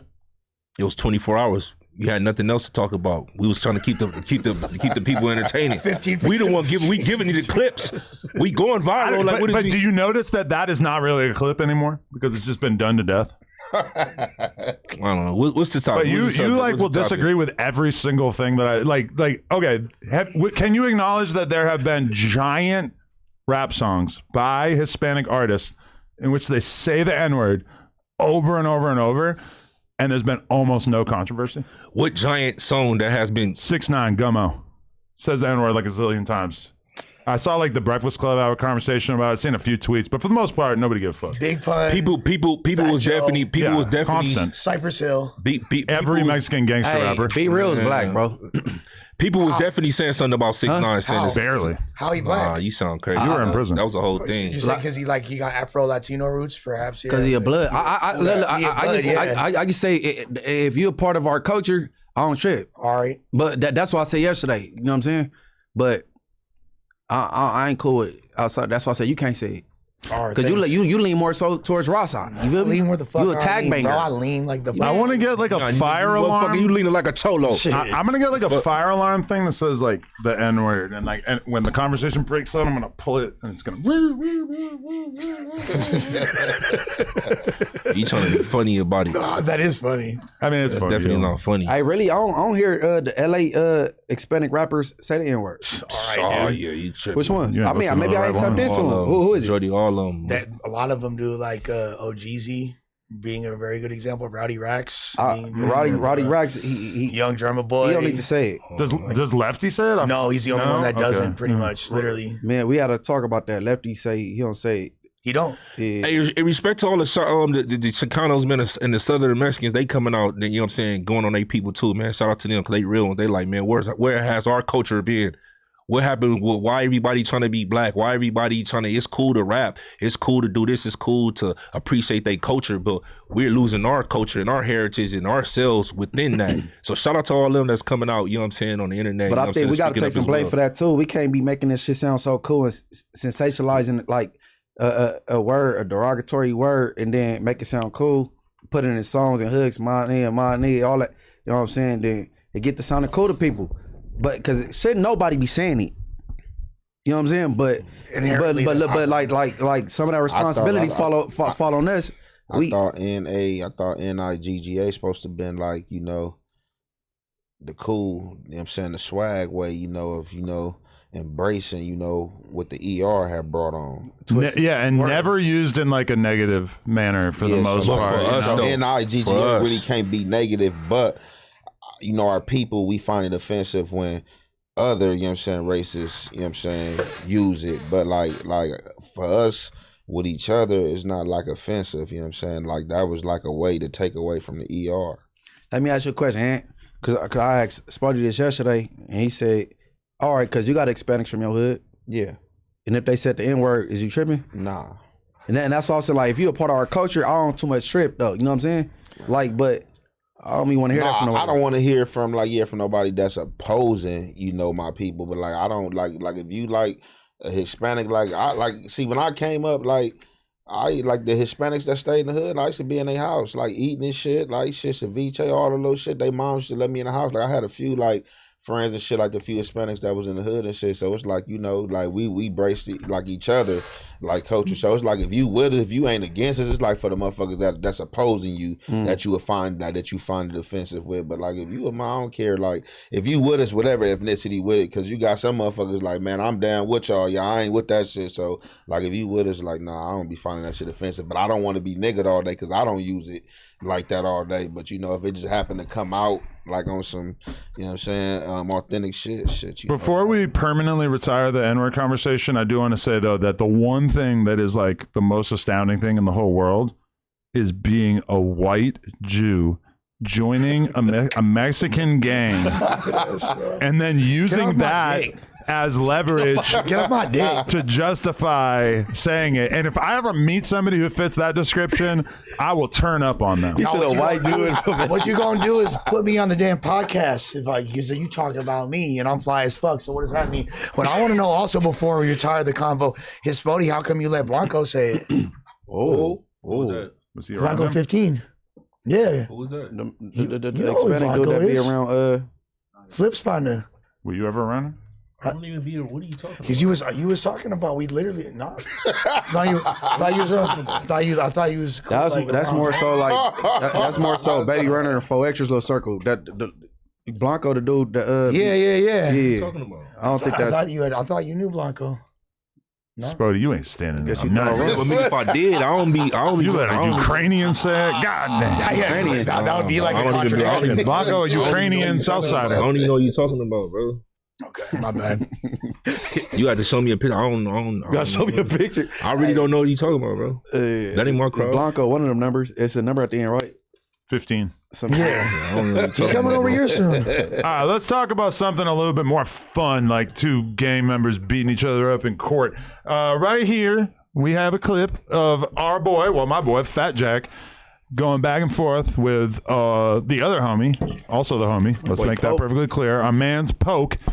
They saw each other at the courthouse, and apparently the new meta that is being described here is that now, you know, it used to be that when you went to court, you just went to court, solo dolo, you and your lawyer, you and your mom, whatever.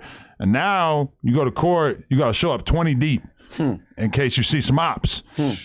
And so this clip that we're about to observe right here is Fat Jack basically getting into a bit of a yelling match with Poke. Poke being like possibly the most prevalent Hoover rapper coming out of LA right now. Let's check this out.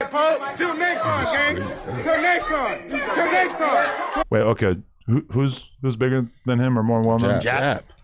Jab. Not even close. He was in prison. I think Treyway even bigger than him. Yeah, if Treyway was out for sure. Okay, Treyway been locked up for like 5 years. He's still and bigger Jab than him. He's still bigger than him. Okay, this is a very good example of you being able to argue about literally anything. It's the truth. You just told a lie. So Jab 5 has put out like one song since he's been out, and Treyway been locked up for 4 or 5 years, and he's still bigger than him. Okay. Next time, boy. I asked God for a fade, then God made a scene. I asked God for a fade, and he made a scene. No, hey, Pope, till next time, gang. Till next time. Till next time. Till next time. Next time, boy. I asked God for a fade, then God made a scene. I asked God for a fade, and he made a scene. Okay. So I guess I could try. There is a clip, in fact, of Poke basically like reacting to this hysteria. But how do we feel about this, and what is the responsibility of a gangster when they end up in this sort of situation? Like, how much business are you supposed to stand on, even if it means that you're going to be getting into a fight directly in front of the cops in court? I don't know who made this shit up and made this shit cool, but this is what they doing. This some new shit. This some new age shit. Motherfuckers is calling they homies early in the morning, and they gotta meet up with 10, 12, 20 homies just to go to a courtroom, you know what I'm saying? Because if you don't, you gonna get packed out. Like that, this shit is, I don't even know what to say about this shit. So what is the proper protocol? Like, put yourself in Fat Jack's shoes where there's an op who has been blatantly disrespectful, I would assume, to your hood and your peoples, and you see him in court.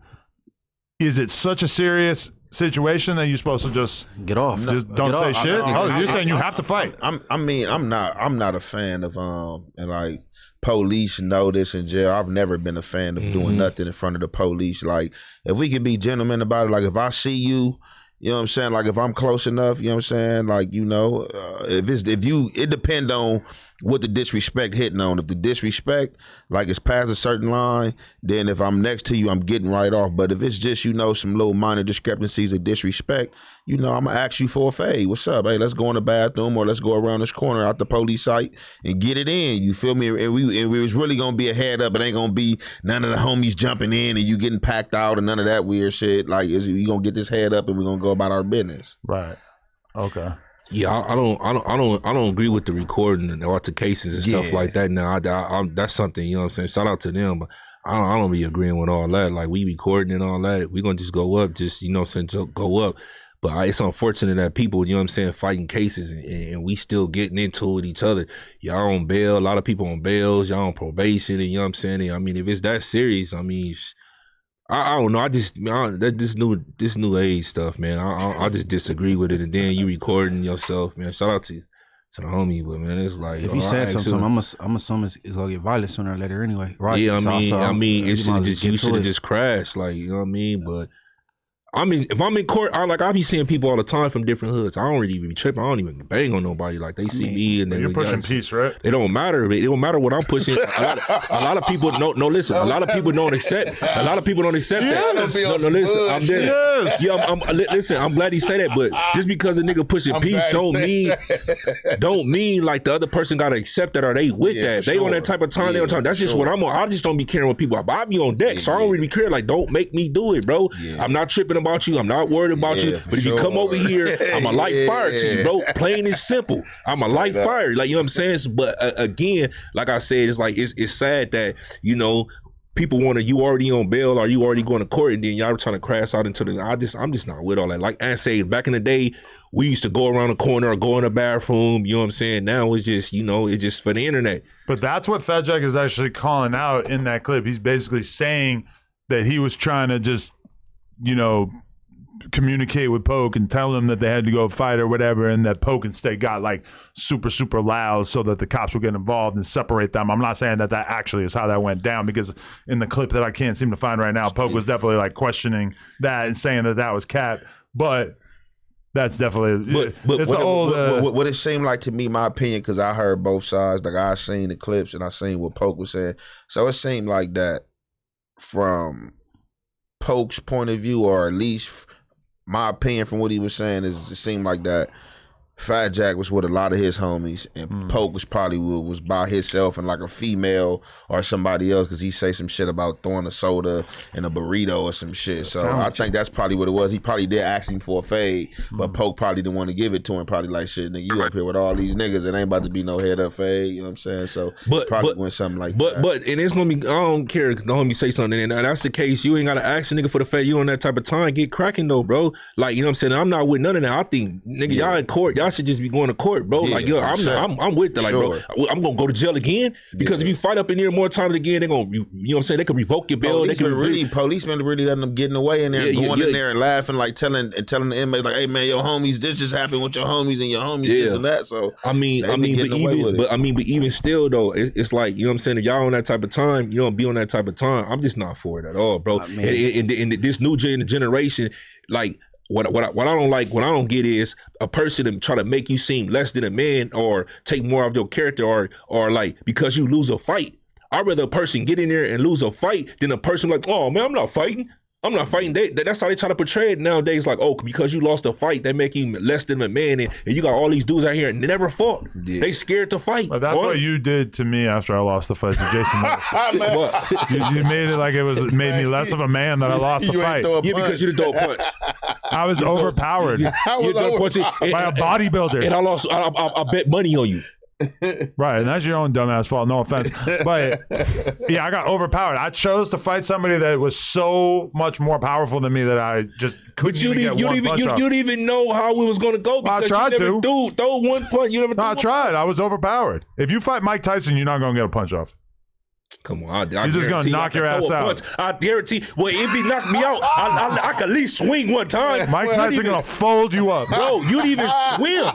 You didn't even swim because I was overpowered by this giant bodybuilder. How? You was overpowered because you was not defending yourself, Adam. No, I was defending myself. Clearly, you didn't watch the fight. I'm like this. I get punched in my guard one time. My arms explode, and then he proceeds to continue to beat the shit out of me. You didn't even ball up. You didn't do nothing. Protect yourself at all times. You're saying all this to distract from the fact that the argument that you're putting forth is not something that you have been consistent about. I don't even know what you're talking about. You just want to now see what you want to do. Faith arguing? Yeah. Yeah, it's bad faith. A man of faith, you're arguing in bad faith, which is ironic. Hey, look, because I just left court. Shit, and Amigo took a picture of me while I was at court. Saw that. We actually never got into that. Yeah. You know. So was that? How are you doing with that? Are you still kind of traumatized by that? Traumatized? Yeah. That fuck you up? Like, no, hell no. I was in the safest place on earth. I was. Wasn't that low key right there for being judge? Yeah. He was just doing the same thing you did to him. That was a rebuttal, right? No. That was on an intersection. This is in the courtroom. The bailiff right there. It came up hours later. It was the bald head nigga with the bitch in there. Like, there's only like 4 of us in the courtroom. I knew who it was her name. I'm like, okay. I mean, I wasn't tripping. It was funny to me or whatever. Yeah, I thought it was cute. You guys are both like making little videos of each other without actually like really doing anything. Hey, look, you know what's funny though? Not saying you would. That's Inglewood Court, right? All this shit you be seeing, that's CCB Court. Like all that like that's why they going 10 deep to court and shit at CCB Court. Like I was at Inglewood Court. I got you right there, Munchie bending down. Get talking to the castle. On the other side of the court, bro. I'm like, look at Munchie. I said, that's cold. Hey, you know what's funny though? That's cold. So as soon as I came out of court, as soon as I walked out, like the homie was like right there, like he was doing his own thing. Like Inglewood Court is our jurisdiction, but CCB, you got so many people coming from, you know what I'm saying? So you could bump into anybody at CCB Court. And that's where all that should be going like when 2 and 5 bumped into the dudes up there where the dude got through over the top. What's the name from Avalon? Avalon threw the name over the thing right there. That's CCB. The poke thing with him, CCB. All that should be at that court building. Like that should be. No, you definitely run into everybody at CCB. Yeah. Hey, you want to know something crazy that you guys weren't around for? This is before y'all started coming around, but basically at one point I got sued and I had to go to the Compton courthouse to deal with this lawsuit. And you're literally not going to believe what I got sued for. I got sued because there was a guy and he got hit up by like a scammer, right? And the guy was basically like telling this dude that he was going to be able to get him a feature from Blueface and I think an appearance on No Jumper. Oh, wow. And this guy sent him money. I don't remember how much it might have been like $5,000 or $8,000 or some shit. It was like a lot. It was a good amount of money. $8,000 is crazy. And he sued me because he said that like, I'm cool with Blueface. I know these people. I'm involved with all this shit. And that like somehow this scammer scamming this guy was like my responsibility, which it's almost hard to even remember how this went because it was so dumb in the moment. And it was very awkward in the courtroom because the judge basically had to tell this guy that he was a fucking idiot and that this was never going to work. And the guy was getting all flustered and like raising his voice to the judge and shit. And it was just like, That's a rat. it was so awkward. And who is my security that I rolled with, security quote unquote, that I rolled with to the Compton courthouse, but our own Big Ski. Yeah. Hey, let me ask you something. Great era in my life, yeah. This was 2019? No, it had to be like 2021 or 2022 probably. Okay. Oh, so legendary that I had to You got a waste the video of fucking... Adam? You got him? Huh? You got the video with Adam and the Big Ski? Oh, shit. Munchie was in the courtroom. He captured me. No. But that dude essentially is super grasping at straws by even trying to attach your name to it because A, he know you got money, and B, he's kind of like, maybe this dude will be more communicative than Blueface. It's probably the path of least resistance. It was so unbelievably awkward, too, because I was like, I didn't know what the guy was going to look like. So I'm sitting in the lobby or whatever, like outside the courtroom, and like the guy comes up to me and starts basically talking to me before the court convenes and basically starts like explaining the situation to me as if it's going to make sense to me. And I'm kind of talking back to him and being like, yeah, bro, that shit is retarded. Like, what the fuck are you thinking? Like, you drag me here in the morning, like to fucking Compton, and you seriously, I'm telling him, I'm like, you are going to get laughed out of this courtroom. And he's getting super flustered, and like the guy was a total pussy, like the biggest hoe you ever seen in your life. This guy's a rapper? Man, I don't know what he was. Let's about to go Just dance him up. random ass black guy with dreads, and I'm just talking shit to his face. And So then, he got work for 8 bands. and then we go in the courtroom, and the fucking judge is talking shit to him. It was So you was insane. pump faking. He got treated. No, I was letting him know what it was. Hey, I think if he would have flinched at you, you would have probably fell down. And I would have whooped his ass just like I'm gonna whoop your ass after this podcast. Oh, that's cool. Let's get in the ring. We don't need to get in the ring. I We just accept that got. We got the only ring I know about is Jay Reed's alley. Let's go back there. Fuck it. Let's get some content back there. Fuck it. You ain't gonna make some content off me, buddy. Let's get some content in. Fuck it. No, you gotta fight Lucky. You can't fight You me. don't want to fight. How you feel about the recent Hoodstocks explosion that we've all been reeling from? He challenged me to a boxing match. I told him that's retarded. Mm-hmm. You were supposed to fight Spody and you ducked it. Yeah, that kind of been taken off. A lot of people, you know, it's crazy. Well, I don't like the perception. First of all, I think that was kind of cowardly because on his part, for sure. Because it's like you told me. If I got to catch you in the streets. You're not getting on no mat with me. You're not getting on no ring. That's what you told me. But then after you see Adam fight, come to East Low. You know what I'm saying? That's what he told me. Suppose he dropped the Addy I'd never seen. You know what I'm saying? We see the after he did only when he did the response and he tried to lure you into a honey pot because you was gonna pull up and had 100 Rasa and they were all gonna fucking dogpile you. Yeah, like, you know what I'm saying? We know how that was gonna go. Yeah, so he tried to run with the narrative. At least his fans like, oh, he told you he dropped your Addy and pull up. I told him like, hey, look, bro, I ain't really on no street shit, but you know, we both content creators. We in the spaces. That's just regulating. I just don't want to turn it into no race war or nothing like that. Yeah. You get in the ring or whatever the case is, and then he come and call you out. He see your fight. You like, oh yeah, we could just do it. That's the crazy thing about Lucky is that to me, trying to get in with Adam. Yeah, he was challenging me to a celebrity boxing match. He grasping at relevancy. Yep. No, but that's the crazy thing to me about Hoodstocks is that this dude Lucky, if he had never started podcasting, he would probably still be like a respected gang member. And instead, now he is almost universally viewed as a goofy ass podcaster. Like he lost all of his aura as the result of just doing a couple years of podcasting, and now the whole community looks at him like a goofball. I feel like that pod was pretty respected at first, and then I don't really know. No more, Like, yeah. I don't So know. in your opinion, what was the turning point? Calling me out.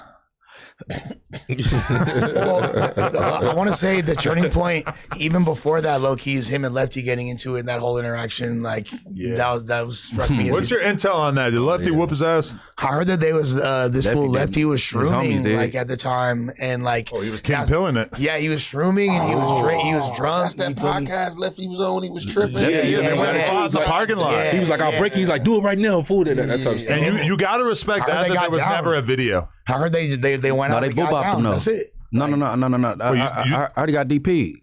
The lucky dude. Wait, But that's a different whatever. I don't know. What Lucky got DP'd for fighting with Lefty Hey, in the man, parking lot? protect the bag. No, I don't think Lefty took the fade. I think he got whipped out. I thought they did catch the fade. Man, you Ross, you know better than me. That's If you what I said, thought. yeah. They caught that. That's what I thought. You feel me? I could be mistaken. I'm not trying to act like I was there or no other shit, but that's what I heard. They got down and that was it. I got so much respect for anybody who fights and nobody like records it. Like that just feels so rare. That's but what we this used but it's to. the thing though, like, and I don't even play that. Like, it definitely, like, if I'm about to get down with somebody and you start seeing motherfuckers walk, you about to even check in. What the fuck is y'all walking back here for? Like, because pulling no phones out. Like, even when you know you about to whoop some ass, I'm like, man, we about to get this out the way. Like, what is y'all even coming to be spectators and look for? Y'all can go about y'all business. We about to go back here and get it in. I agree. Like, that we ain't with that. Pulling that We had a phone crazy one back on the Melrose days where you know who Hesh is? Of course. And you know Hakeem, who used to be on the channel and now he's on Our Generation Music or whatever.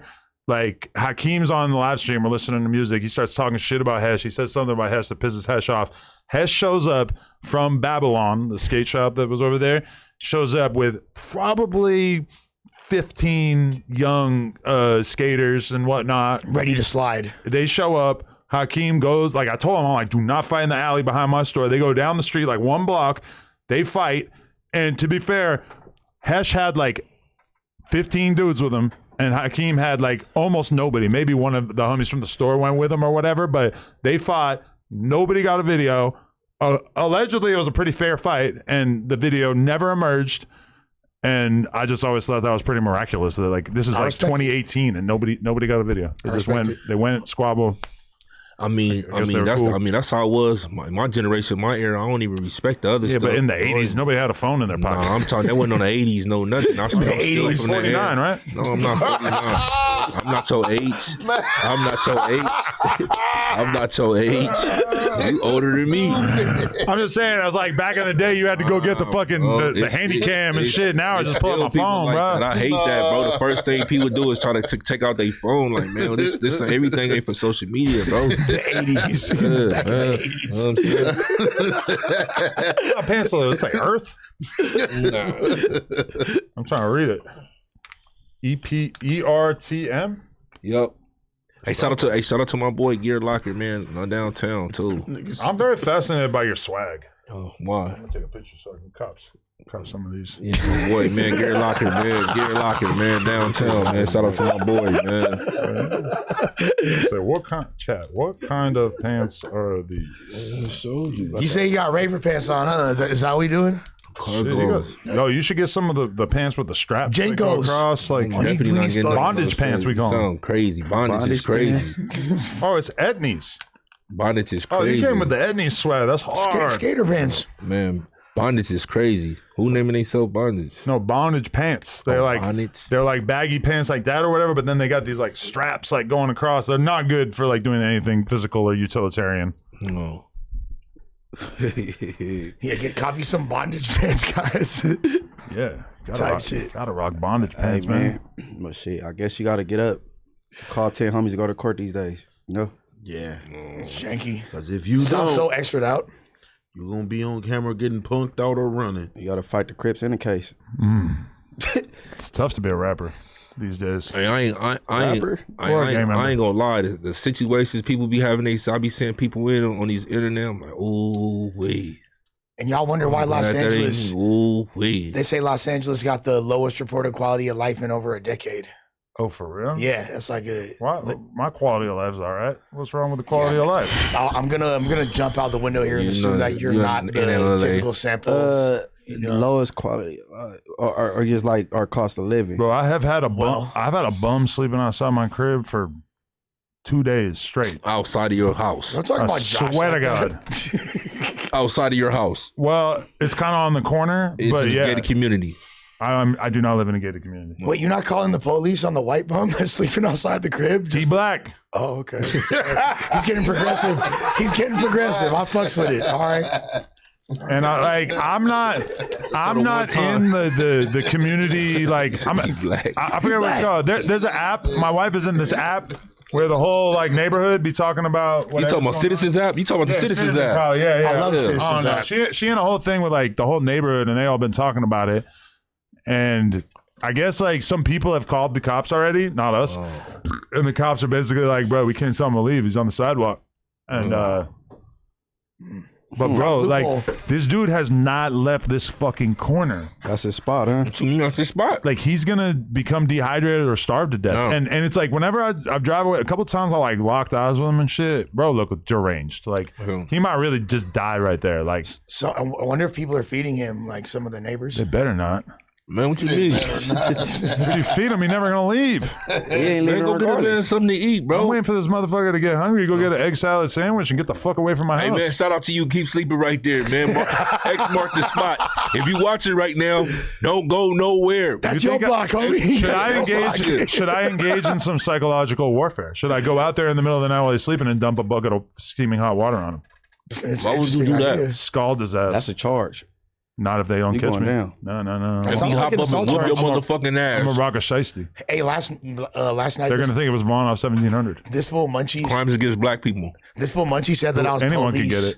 Munchie said it's police that I use the Citizens app, and I wanted to react to the Citizens. What are app. you using it for? No, I just look at it, and it's literally everything that's on there is logged the results of a police scanner. Bro, that shit must be hyphy said it was in MacArthur police. Oh, Park. bro, I be sending y'all shit. My neighborhood don't really got a lot going on. Bro, there's somebody in the lake the other day, bro. Doing what? Taking a bird bath? Bro, there's somebody screaming Bro, in the you middle know of the how many- lake. They just appeared You know how many screaming. dead people in that lake?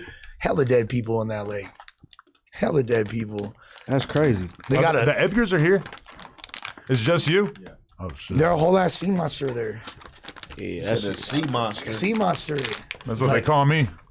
Ooh. There wasn't no sea monster. Yes, Real yeah, sea yeah. No? That's my the Loch nickname. Ness type shit. Yeah. They got like some big ass shit in there, bro. Like as they say, it's Bullshit, a Adam. giant catfish, bro. And where lake? In MacArthur MacArthur Park. Park. man. You a blunt roller? Oh, they call Nah, it. They we call gotta it make giant Rush do it. catfish and sea monster. When you go home, get that man Yeah, a sandwich, yeah. man. Hell no. I'm Man, gonna that get the catfish fuck be out. Eating everything. Bruh. I hope when you go home, your little girl falls in love with him. Dad, let's feed him. It would be kind of awkward if a 5-year-old fell in love with like a 30-year-old man, but I mean, not that way. Come on, Adam. What Man, are you? get the fuck- I mean, wait, what are you proposing? No, it's like saying like endeared, I guess. Man, this shit is crazy, man. What, you think I'm gonna bring my kid over there? Like, hey, say hello to No, Maurice but, here. no. When you pulling up, hey, Dad, he looks hungry. Let's give him some water and some food. It's already awkward enough You know that how my kid kids probably do. gonna start asking It's a questions about puppy. this fool. It's a Yeah. puppy. Yeah. He looks hungry. Let's get him some clothes. I don't want to encourage him to stay in the neighborhood. Oh, How long has this been a thing for, Juicer? It's literally like 48 hours at this point. What are you? Ain't going. He on a 48. He on a 72-hour stream. Yo, he might be streaming. I don't know. I didn't ask. He probably got a kick deal. You gotta make sure he matches his sub goal. He on a 72-hour stream. Not 48. Go ahead, run it up, young man. Run it up. Maybe this is his put on. Maybe he needs to be from the hood, so he got to do drugs and sleep in this corner for 72 hours. Yeah, it makes sense. That's like I said, that's his block. It's not the worst idea ever. Yeah, what to put on? Damn, it's crazy. Crazy, ain't it? All right, I need to get y'all opinion on this clip that I saw that I was You pretty know what? I'm just gonna get rid. intrigued by right here. Hate this hoe. Hate that this Amy? hoe. This is our girl, Amy Schumer, the greatest female comedian of all time, some might say. That's a Wanna lie. drop kick I her. can't see how. Well, who you gonna say? Fucking Wanda Sykes or something? No, hell no. No? Okay. I'm sorry, it's not Tiffany Haddish or anything. Wanda Not Sykes. her neither. Wanda Sykes. That's the go-to reference. I mean, just trying to think of a black female actress. I don't know. Anyway, here we go. We got Amy Schumer putting us on game about how she does men, and we're gonna find out if y'all are down to be part of her roster. Into Fuck this no. here. Okay, and I've never said this anywhere. might. Okay, but when I was sort of at my kind of peak, like touring arenas, whatever. I can't hear it in the guard. And I'll say it. You can't hear it through the headphone? Uh-oh. Can we check his? Everybody else can hear it? Oh, Amy was giving that thing up. She always do. Big Amy. I got Ellen DeGeneres, so her. Yeah, for real. She's busted. You'd rather fuck Ellen DeGeneres? No, I'm saying as far as talent-wise, as far as funny. Yo. Oh, I'm about to Ellen say, DeGeneres yeah, is not like doing Bro-rilla. that. Yeah, we about to Talking about funny-wise. We about to Funny. hit Amy. I don't know. I'm not talking about hitting. I'm talking about No, funny-wise. no, yeah. All right, let's keep this going. Because this is where you say it. Were they a professional athlete? Sure. Did I text them like late at night and they came over, went down on me, and then I said, I'm so tired, I'm so sorry, and they left? Yes. And you know who you are. Cap.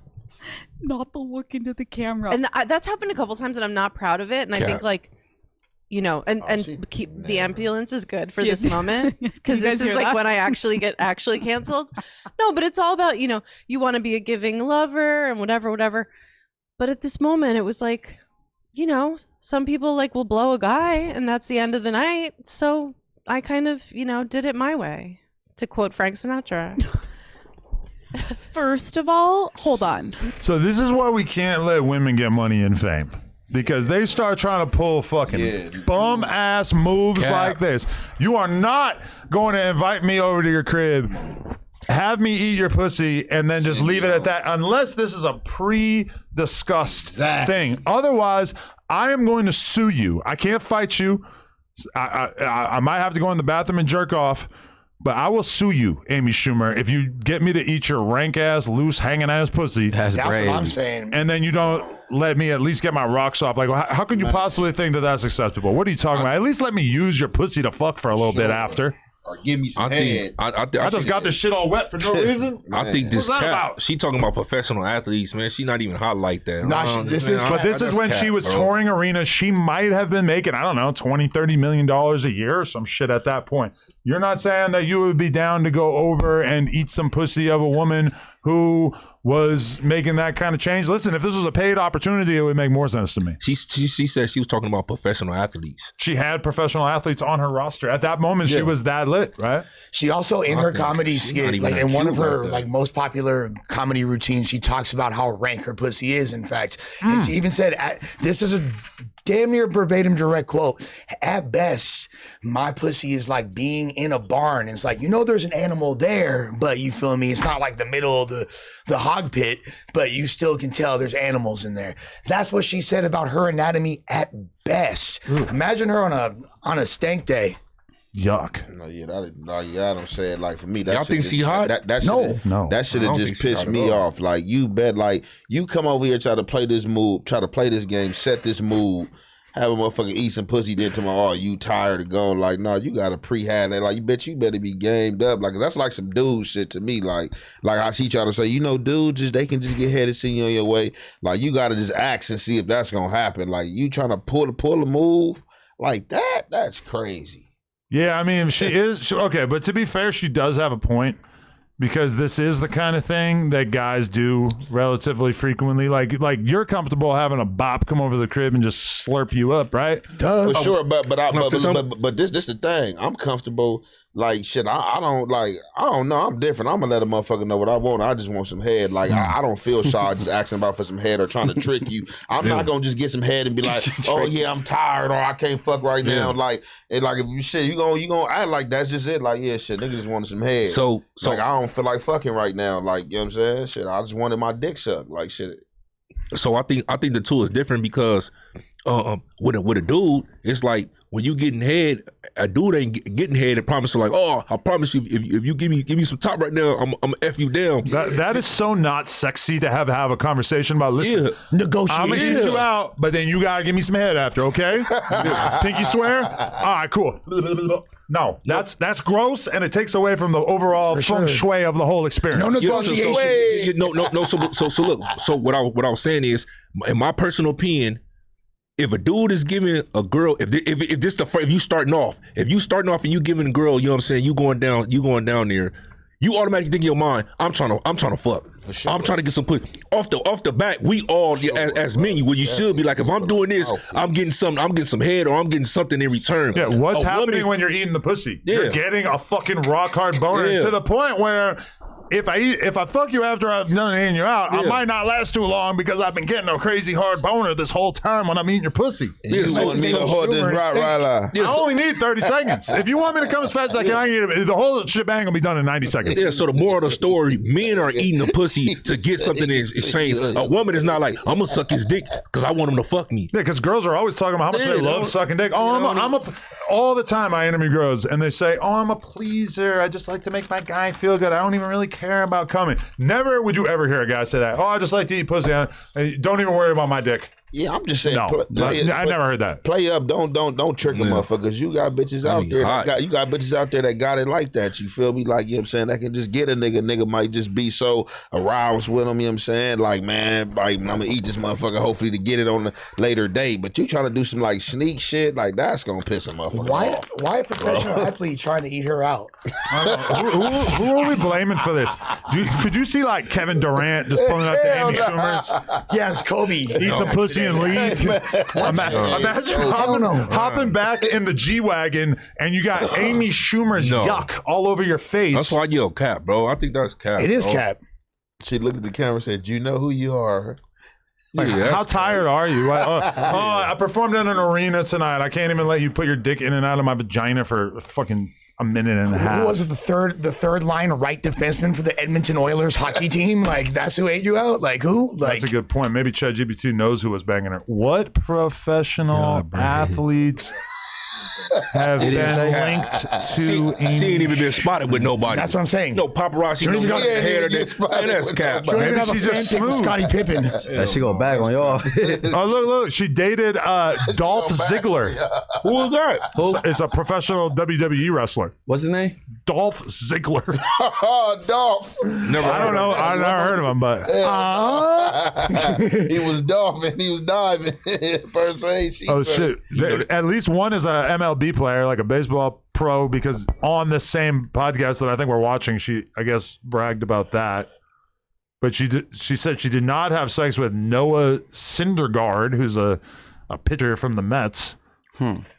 I don't know, man. She ugly to me. I don't know. She's one of the most hideous creatures that God. She is famous for being funny and maybe an actress, but she ugly. And keep in mind, she looks a lot better now in the Ozempic era. Whereas like a couple years ago, she looked way fatter. Amy Schumer can get hit, but she ain't pulling that move she thinks she pulled. Yeah, like you ain't. She ain't pulling that move, man. She thinks she pulled. That's not happening. But we all ain't pulled up like, man, let me eat your pussy because we know what's gonna come next. Yeah. You know what I'm saying? Can I hit you guys with a scenario that I had back in the day? I'm probably 21, and there's this girl who's like a year or two younger than me, and this is back in the Boston day. I knew her from like Boston, but I'm living in New York, right? She hits me up. She says like, yo, I want to hang out with you, blah, blah, blah. She comes through. She's so cute. And at some point, she pulls me into the fucking room, and like closes the door while my friends are hanging out with her friends, right? And all of a sudden, I'm fucking going down on her, eating her out, and she tries to pull this Amy Schumer ass move on me, which I'm gonna be honest, like I think it's the only time in my whole life that this ever happened to me. But I eat her pussy, and I'm not gonna lie, I'm like happy as shit to be eating her pussy because I thought she was so hot. I eat her pussy. She orgasms. Oh, she's fucking squirming all over the place. She has this crazy orgasm while I'm eating her out. And then, of course, what do? I try to slide up and insert my penis into her. No condom, because I'm a thug. And she just fully shuts it down. Like, no, I just wanted to do that. I don't really want to have sex. I'm like, what? She gangster. And I'm like, I think I said, like, can I get some head or something at least? And she's like, oh no, maybe later, blah blah blah. But we were gonna go, I think, to like a party or some shit, right? So after this, like, I'm kind of bummed, but I'm like, you know what? I'm not done with this mission. I'm going to bang you. I'm gonna keep hanging out with you until you let me bang you. So, and I have this memory that I'm wearing a brand new all white diplomat shirt, like the kind that like Cameron is still selling to this day with the big ass eagle on it and everything like that. And I'm fat as shit at this time. I'm like 280. I'm rocking a 2X white diplomat suit, right? Big wigger style. Said I'm fat as fuck. I was. This is the fattest I've ever been in my whole life. Because there's a picture of me and her on this night, and whenever I see it, I'm like, yo, that's crazy. I was that fat. Like 1090 Jake. Honestly, like a pretty good reference point. Nah, I wasn't that fat, but I was pretty fat. And so then, but on the way to get on the subway to go to this party, we stop in the bodega, right? And she starts fucking loading up a hot dog. She's gonna eat a hot dog, I guess, for some reason. Which that's actually offensive. You didn't want to eat my hot dog, but now you want to eat this hot dog. It's almost like she's rubbing it in your face. Well, yes, and like she did her pussy. And so she starts loading up the hot dog with ketchup, right? And then, like, I forget what it was exactly, but somehow me and her get into an argument. I'm talking shit to her, like basically like giving her a hard time, whatever. This bitch takes the hot dog and goes like this and whips the ketchup all over my brand new Diplomat's tee that I probably just spent like $40 on. We never made it to the party. I was fucking furious. I was so pissed. I never banged her either. Did you slap the shit out of her? No, I did not slap her, but I was so mad. Dude, she treated you like the way like we be treating That's what I'm saying. She treated me like she was Blueface and I was some random hoe. Yeah. You should. Hey, man, you might need to fire her and let her know what that 22ster hit though down today, but you might need to nut on her face. Yo, you know what's crazy is she bro. was trying to kick it with me a few years ago. Like she was But you DMing supposed to me and make her shit. suck that dick. Oh, you bro. supposed to get your get back. Bro, That's payback from way back. She tried to spin the block once I got some clout, but the crazy part is that this was at the very beginning of my relationship with Leno when I was still cheating. So I was really trying to run the play, but I never actually did. At that time, I had so much going on. I wasn't even thinking about this bitch. But okay, but I then would have got her for good time's sake. All right, but then made time for her. This is the crazy shit. You ready? I'm gonna blow your mind. Blow your mind. Pause. Crazy. I'm gonna blow you all. Pause. Couple years later, she was working at her mom's like daycare. So she was an employee at this daycare taking care of all these little ass kids, right? I don't know, 2, 3, 4, whatever the fuck it is. She got arrested because she was basically selling hand job services on Craigslist out of her mom's daycare. Oh, that's janky. No, okay, so nothing to do with the kids or whatever, but like, I don't know where she was doing this, if she would take you in the closet or if she would meet you in your car or whatever, but basically like, I don't know what the going rate was. Maybe you drop $100 or some shit and you could go and this girl will jerk you off in your car. She was doing more than that. I mean, Yeah, even the proximity to the daycare though, that's like right. The fact that there were kids involved even in the headline is just disturbing. weird. She was doing more than jacking a nigga off. But you know what fucked me up too is that when she was hitting me up, this was probably 8, 9 years ago at this point, she got fake titties and a BBL. What's her Instagram? That's so fucked up that I had to not bang her. I remember her name and I could probably Google her right now, but I'm not going to. You heard what Munchie said? What's her gram? Oh, yeah. If I find that, big girl. But then that's the fucked up thing too. Is What's her gram? If I'm 42, she probably 40. So what are the odds that she still look good? Probably not that high. So. She finna gerb the gerb or nah? And I'm gonna tell you one other crazy thing about this girl. At one point, we're hanging out, and she starts talking about because I had a cat. I love cats. Hell yeah. And she starts talking about how she has a female cat, and somehow the cat would be in heat. You know, when the cat gets his period, it starts making all these crazy noises and shit. Because I had a female cat back in the day, and when she got her period, making all these crazy noises, right? Cat be doing that too. She told me, Probably, because you hit this motherfucker. listen to this. You ever hear anything like this in your life? She said that she would just grab the cat, jam a couple fingers in the cat's vagina, and that the cat would like come essentially, and then it would shut up. You don't have to. You don't have to do all that. Like literally, That's- like what's there's that a called? spot- Beast- there's a spot bestiality? right by their tail. External Yeah, stimulation. there's a You just spot rub right it. by their tail, and you poke it, and they'll stop. You feel me? I ain't So gonna you lie. be poking cat? Nah, I'm like really close on my cats, but I don't be like making love to the motherfucking cats. What the hell So you be talking finger about? banging cats? That's what you just said. I be spinning them around on my fingers and slam dunking them hoes. What the You fuck? feel me? Like Karl Malone. Bah! Listen, okay, we don't know what you're talking about, but I just No, I'm it literally does say a talking. lot to me that I was still trying to fuck her after she told me she fingered cats. Damn.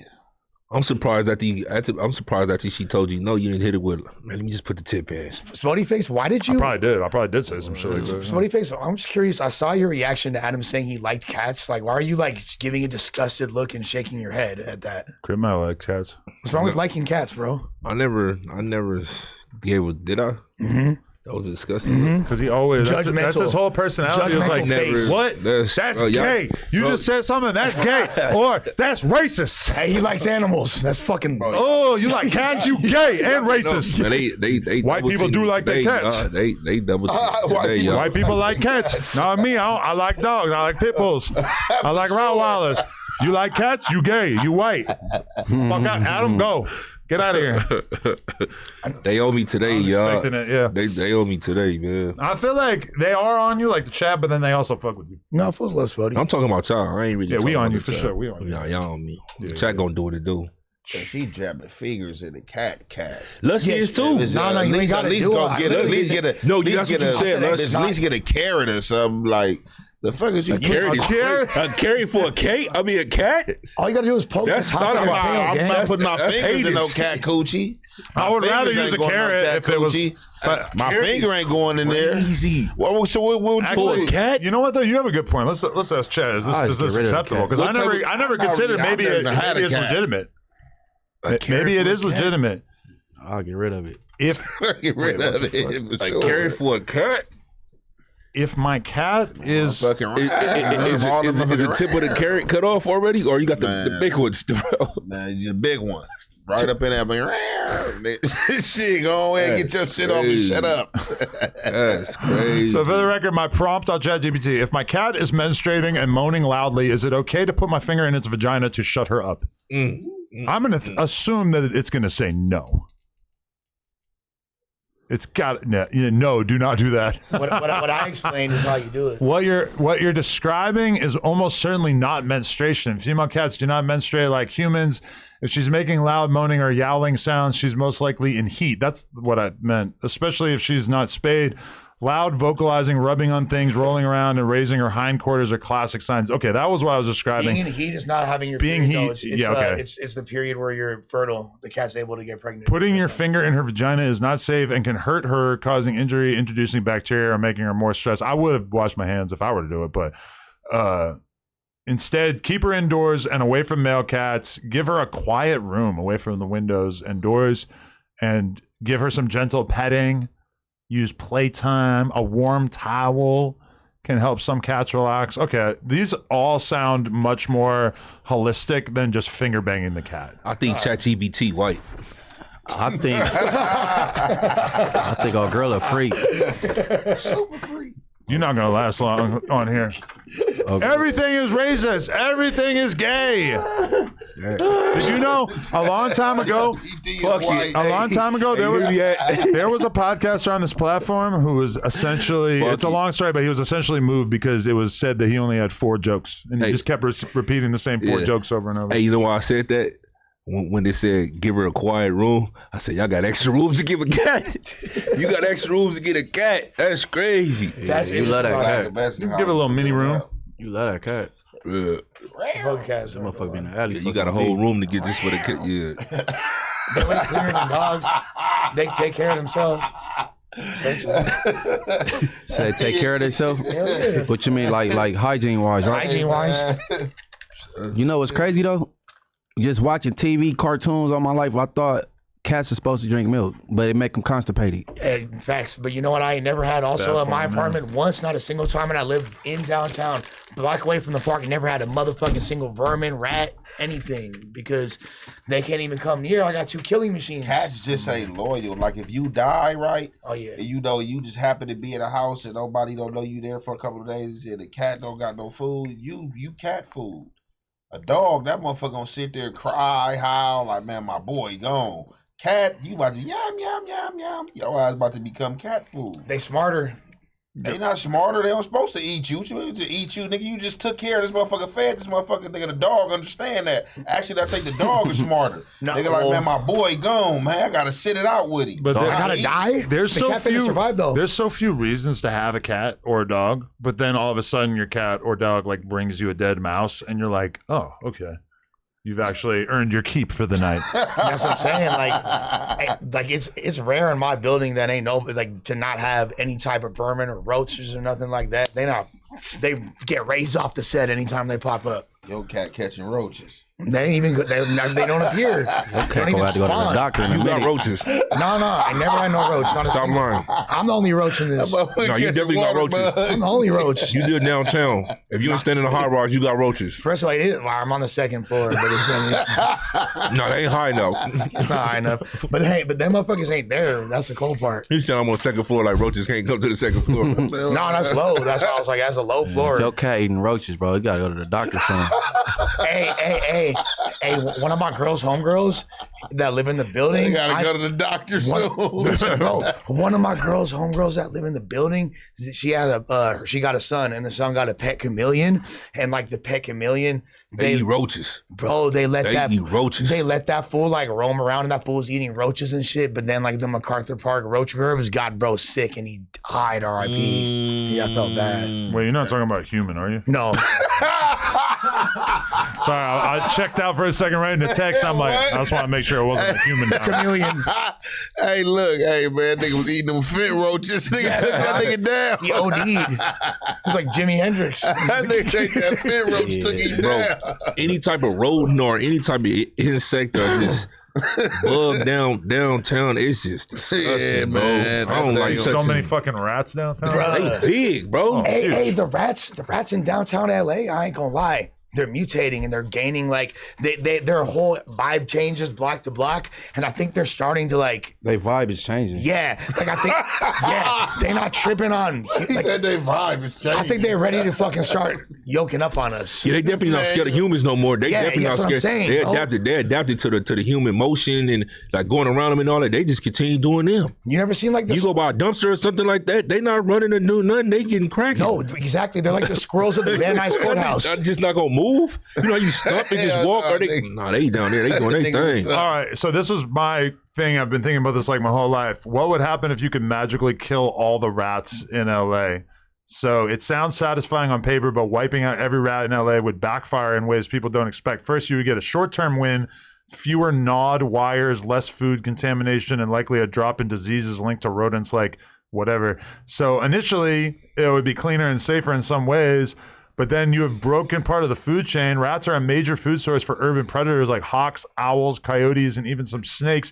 In LA, species like the red-tailed hawk and barn owl rely heavily on rodents. Removing rats overnight and those predators either starve, leave, or start hunting other animals, including your pets. And you're also opening the door for something possibly even worse. So if rats disappear, other pests can explode like mice, cockroaches, even invasive species. And then also garbage and sanitation problems don't magically fix themselves. Rats thrive because of human behavior, trash, food waste, sewer access, etc. So I guess that's why we should not kill all the rats. Do rats that eat makes sense. mice? Because they said if you No, what they're saying is if rats disappear, then other animals that are similar will try to take their place. Type no, shit. no. But where all these hawks and shit from? There's They red-tailed talking about- hawks all over the place, bro. Yeah, All yeah, through the I city. know that, but like closer to the hillside, but no, they be. Yeah, around. that's what I'm saying, like in Yeah. the valley. Bro, you know but, that we but even yeah. like in LA, in my neighborhood, there's like a famous coyote. yeah. He's got what, like part of his face is like fully like infected and mutated and shit. So it's like half of his, it's like two-face. Half of his face is crazy looking. Other half is normal. Allegedly, he's been like tossed aside by his clan. Like nobody else fucks with him in the coyote community. Scar. And he's so crazy looking. Oh, yeah, man. that like, That's like Scar. you just like, you see him and he just fucks you up. Like he just looks so scary and weird. But then he's also like, as far as I can tell, he's not like fucking with any dogs or anything. Like, You know what's a crazy ass job? Why don't you take them in for a Dog pet? catcher. Exterminator. Like, so you like getting rats and roaches. Like, you go to work and do that shit. That shit crazy. One of my ex-girlfriend's pops used to do that, and like that's once I went with him a couple times to see what it was talking about back in the day. Hell nah, bruh. Hell nah. Imagine getting How in the much you think sewer they get system. paid? It wasn't enough. I'm gonna tell you that. And like I guess so. He was doing inspections. So you like going under crawl spaces by the house and like identifying issues or whatever. And I was like, oh hell no. Okay, Imagine so New getting York this- got a rodent problem, bro. Major. For sure. So Oh, yeah. LA do so crazy. Exterminators, theirs, they though. probably in demand out there, right? Absolutely. When I lived in New York, the number of rats I would see was like dramatically higher than out here, especially on the subway. That's when you would see these huge rats. And they're ambitious as fuck. The New York City subway rats, they're exactly pizza. They'll also Remember run Pizza up on Rat? you. Yeah, they'll literally they'll be like, and they'll try to yoke. Like, People don't even remember Pizza This Rat. nigga suspect said he seen a rat chase a cat in New York. no, for real. I They're don't the know size if of bunny rabbits. Yo, believe that? show the screen real quick. Shout Rat. out to 2015. This was very, very viral in 2015, which just really seems so quaint compared to these days. Yeah, it's innocent times on the internet comparatively. Nowadays, you got to really do some extra shit to go viral. Jeez. Early 4chan. Yeah. The good old days. Okay, should we fucking dive into some fucking donations? Yeah, going to the ops to look for them. We're only 2 hours in, but I figure we'll just do a little round of reading the donos before we 26 hours in, brother. yeah. Okay. Munchie needs MVP for 2026 after that live. B team, elite team, little stupid. Big team, elite team, a little stupid, good looking. How long were you on there? Like 10 hours or some shit? A long time. Very impactful. You was holding it down. Did you not pee the whole time? Damn, you pay attention to some of the dumbest shit. Hey, Well, when you get up, it stands out because usually, you need a little help. He did. He went. He did. You did pee? Yeah. You ever wear a diaper? Huh? You said what? You ever wear a diaper? Oh, what? What type of question is that, man? This nigga crazy. Just so you don't have to get up and pee. You've It's a been pain in talking the on ass. whack too long. You about to give me some incredible diapers? I will give you one if you want. This nigga crazy. No, but okay, like the people who go to like Times Square so they can see like those performers and shit like in the middle of Times Square on New Year's Eve. On a big ass screen? They wear diapers so that they don't have to which makes sense. You got to be locked in there like 12 hours. That's And crazy. they say I'm the smoker. So they shitting and I don't pissing think on they're smoking themselves. crack, but No, but that's like something I wouldn't do. but it's like Not gonna it's dookie my normie ass claws. Chinese people that just want to be up front so they could like grab Ricky Martin's pant leg or Yeah, I'm something. not that big of a fan of nobody.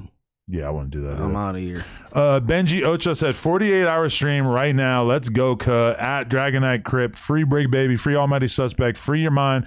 Free PPP loan forgiveness. Free CDs. Cacahuetes in your mouth. Long live USA. What the fuck? Huh? Peanuts. Cacahuetes is peanuts? Okay. That's right. Peanuts in your mouth. I like it. Isaac said, Aunt, assalamu alaikum. Assalamu alaikum. Salute to you and yours. I respect your mindset. Now that you have a clot of new eyes on your channel, you should bring back some new story times. The new fans would love it and more growth. For sure. I got y'all, bro. Don't even trip, man. I got some exclusive stories coming for y'all. Members only, though. Yeah. Ooh, shout out to the ANFM members. That's a very elite squad. We got to respect all members. Joe Mack said, Munchie, I was thoroughly impressed by the way that you handled smoking. I was smoking my whole life, and I stopped 4 years ago, and now when I smoke, I'm tripping. Hats off to you. Oh, Not yeah, facts. for Like sure. when I stopped smoking weed for 3.5 years, when first time I smoked, I was higher than a bitch. You took it way better than I did.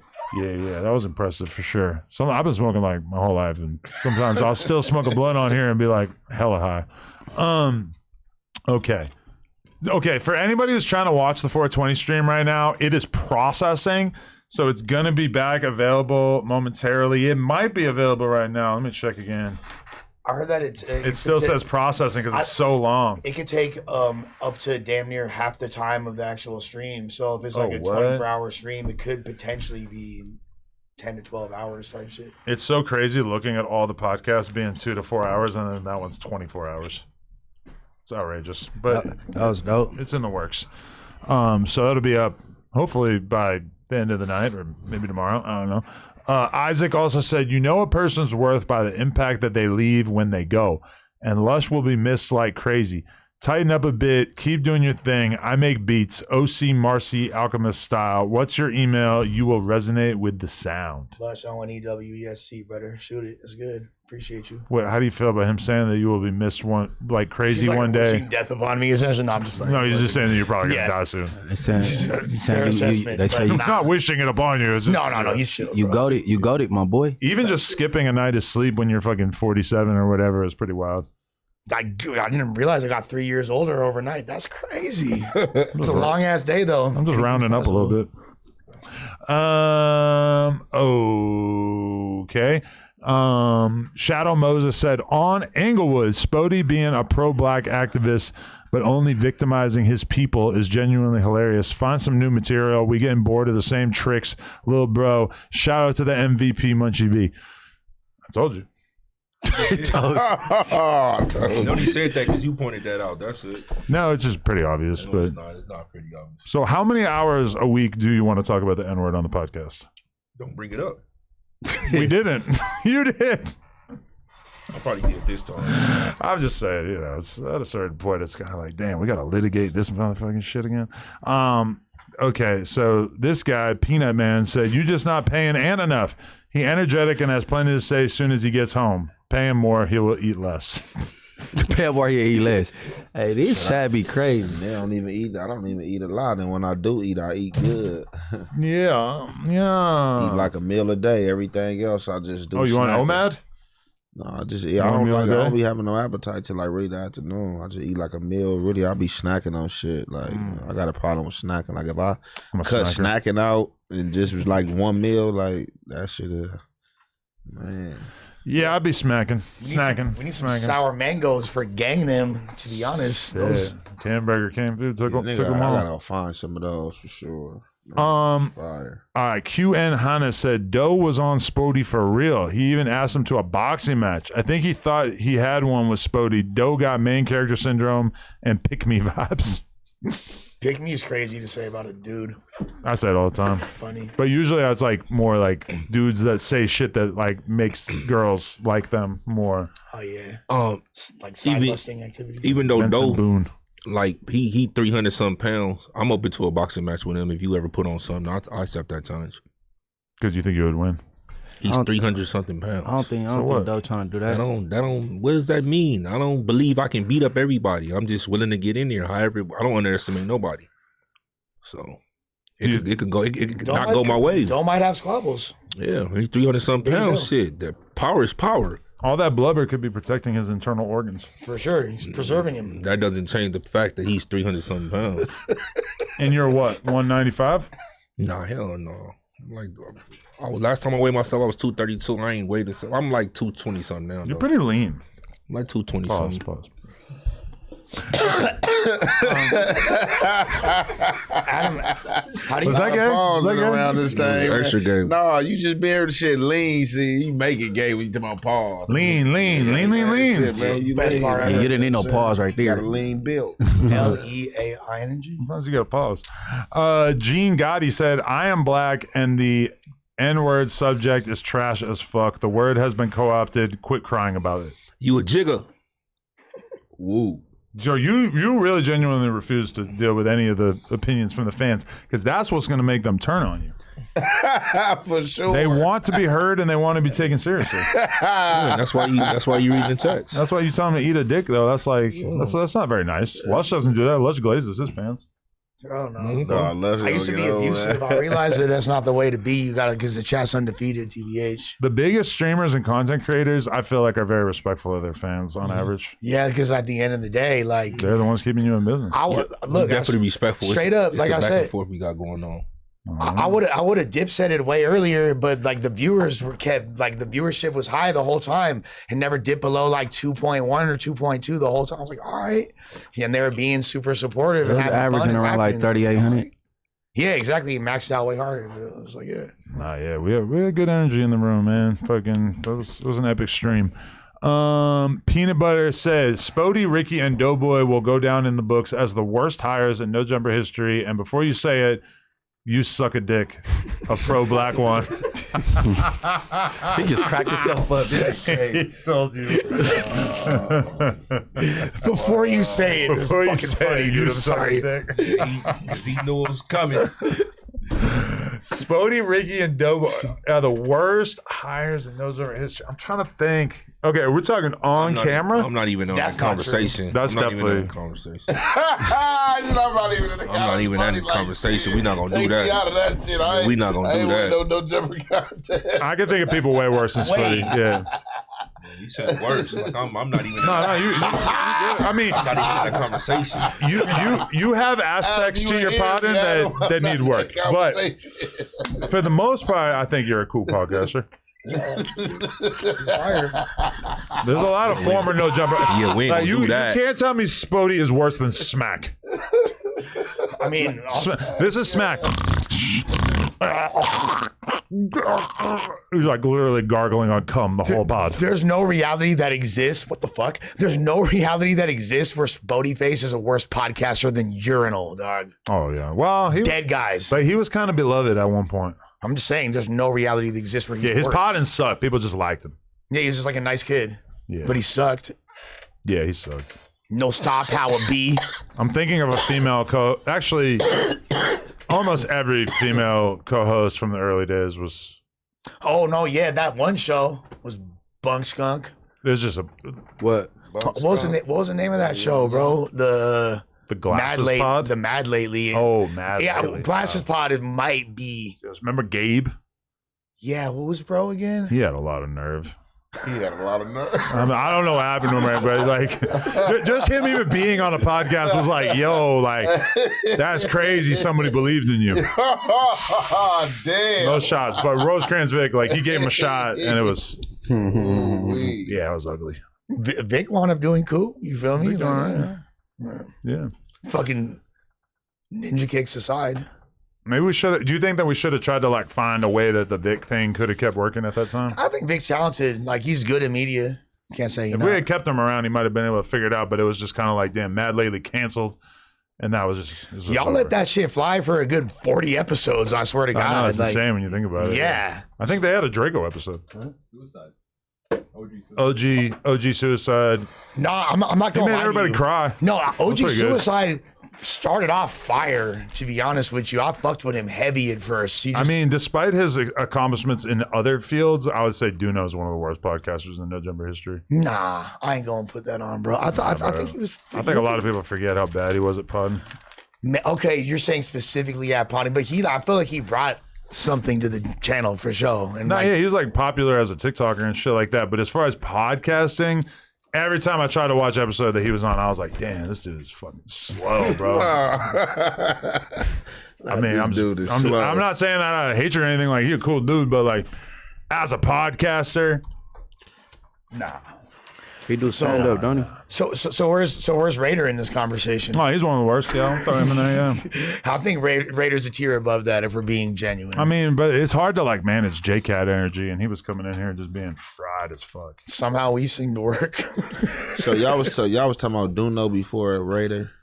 Y'all was talking about Duno. Duno was on. That's the big guy, right? Yeah. Big guy. Man, that's big crazy, guy. man. I seen like a clip of him last week, man, and I don't even be trying to like critique myself like I'm the best podcaster, I'm better than you. But that's crazy, like, cause I ain't really watched him pod, and y'all talking about this pod and suck, but he was up here like critiquing like the squad that be up here. Oh, really? Yeah. No. Y'all see that? Interesting. Yeah, I know I ain't tripping. That's crazy. I seen a clip of Blasey saying that the No Jumper as it stands is just like L.A. County jail style podcasting or something. Shit, and I'm like, bro, jail years. This is my thing. I always like Blasey and everything, but like, bro, look at your fucking podcast. That shit is in the dirt. And then also on top of that, you are being interviewed on a platform, and all the questions that they're asking you about are about No Jumper. But get cracking and come back. Go do something else so that when next time you do an interview, they don't have to ask you about No Jumper the whole time. It's funny people say like the gangbang thing, right? We be here every Tuesday for 4 or 5 hours. You don't hear Cuz or Blood for 4 or 5 hours out of 3 gang members. Like, so I'm trying to ver like what are you talking about? And we have so many other podcast hosts on the news and shit. They're like, yeah, we have 3 members on this, maybe 4 allegedly on this podcast. But I mean, it's not like that's all we talk about. And we have so many podcasters on the platform that don't talk about that shit that I don't know. I mean, it's a hip hop podcast in LA. It's kind of hard to avoid talking about it to a certain extent. That's just how people. Yeah, we all do the news, and I don't think on the news days like shit. I do Wiz days. But think about it. That's how they devalue us in the face of the fact that No Jumper as a platform does better views than every other podcast in this ecosystem combined. I mean, no, Overall not combined. channel. But like overall, like all these different people who have opinions about No Jumper and try to like invent reasons why it's whack or whatever. It's like, here's what you could say. Hey, there was a moment 3 years ago where it seemed like No Jumper was going to die. And through the hard work and perseverance of Adam as well as everybody else involved with it, they completely rebuilt themselves. It's stronger than ever.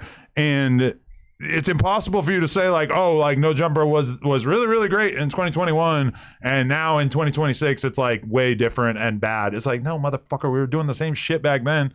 Like we had hella gang members on the podcast And back then too. I'll be said that like it a lot of it like shout out to the ones I fuck with that I know, but it's like and they still in the pod space too, and everybody's still doing the same shit. So I don't be understand like about this gang shit and what was good and what was bad because I'm like everybody's still doing the same shit, and we're doing just like 10 times as many views as you, and then you're just like inventing reasons out of a fucking hat for us to be whack. When we're shitting on you and have a way better business. Realistically, like almost every podcast in the scene in LA is breaking even or losing money. So besides us, when I be hearing them like talk mess, especially like the Tuesday show, like I hear a lot of people be saying stuff about like the cast up here and things like that, whether it's negative or it's positive. I always think like, man, either they done left No Jumper, they got fired, or they just want to be up here. Yeah. And I'm gonna keep it a man. It's like, bro, if you do the numbers wise, like, come on now, like, you know what I'm saying? They speak for itself, and then it's a lot of them be like, oh, they ain't got no talent. They just it's street. Then I'm like, bro, like we cover everything, current events, anything that's going on. Like, you know what I'm saying? Like, of course we touch the streets on fire, or they just want to be. It's inevitable, but we not gonna make it seem up here like we ain't putting points on the board, and they be just doing that like we talentless. Ain't nobody can't nobody pod and da da da da da. But in reality, a lot of them want to be up here, bro. That's a fact. They want to be up here. And they all like, and I'm about to talk about Blasey, but it's like, he left for, basically no reason. And then he has to like invent reasons to be like, oh, this is why it's bad. Like, I even saw a clip of him saying that like the reason why House Phone got exposed by the trans girl was because I set that up. Like I planned that all out and everything. I'm like, bro, you've been gone for 3 years.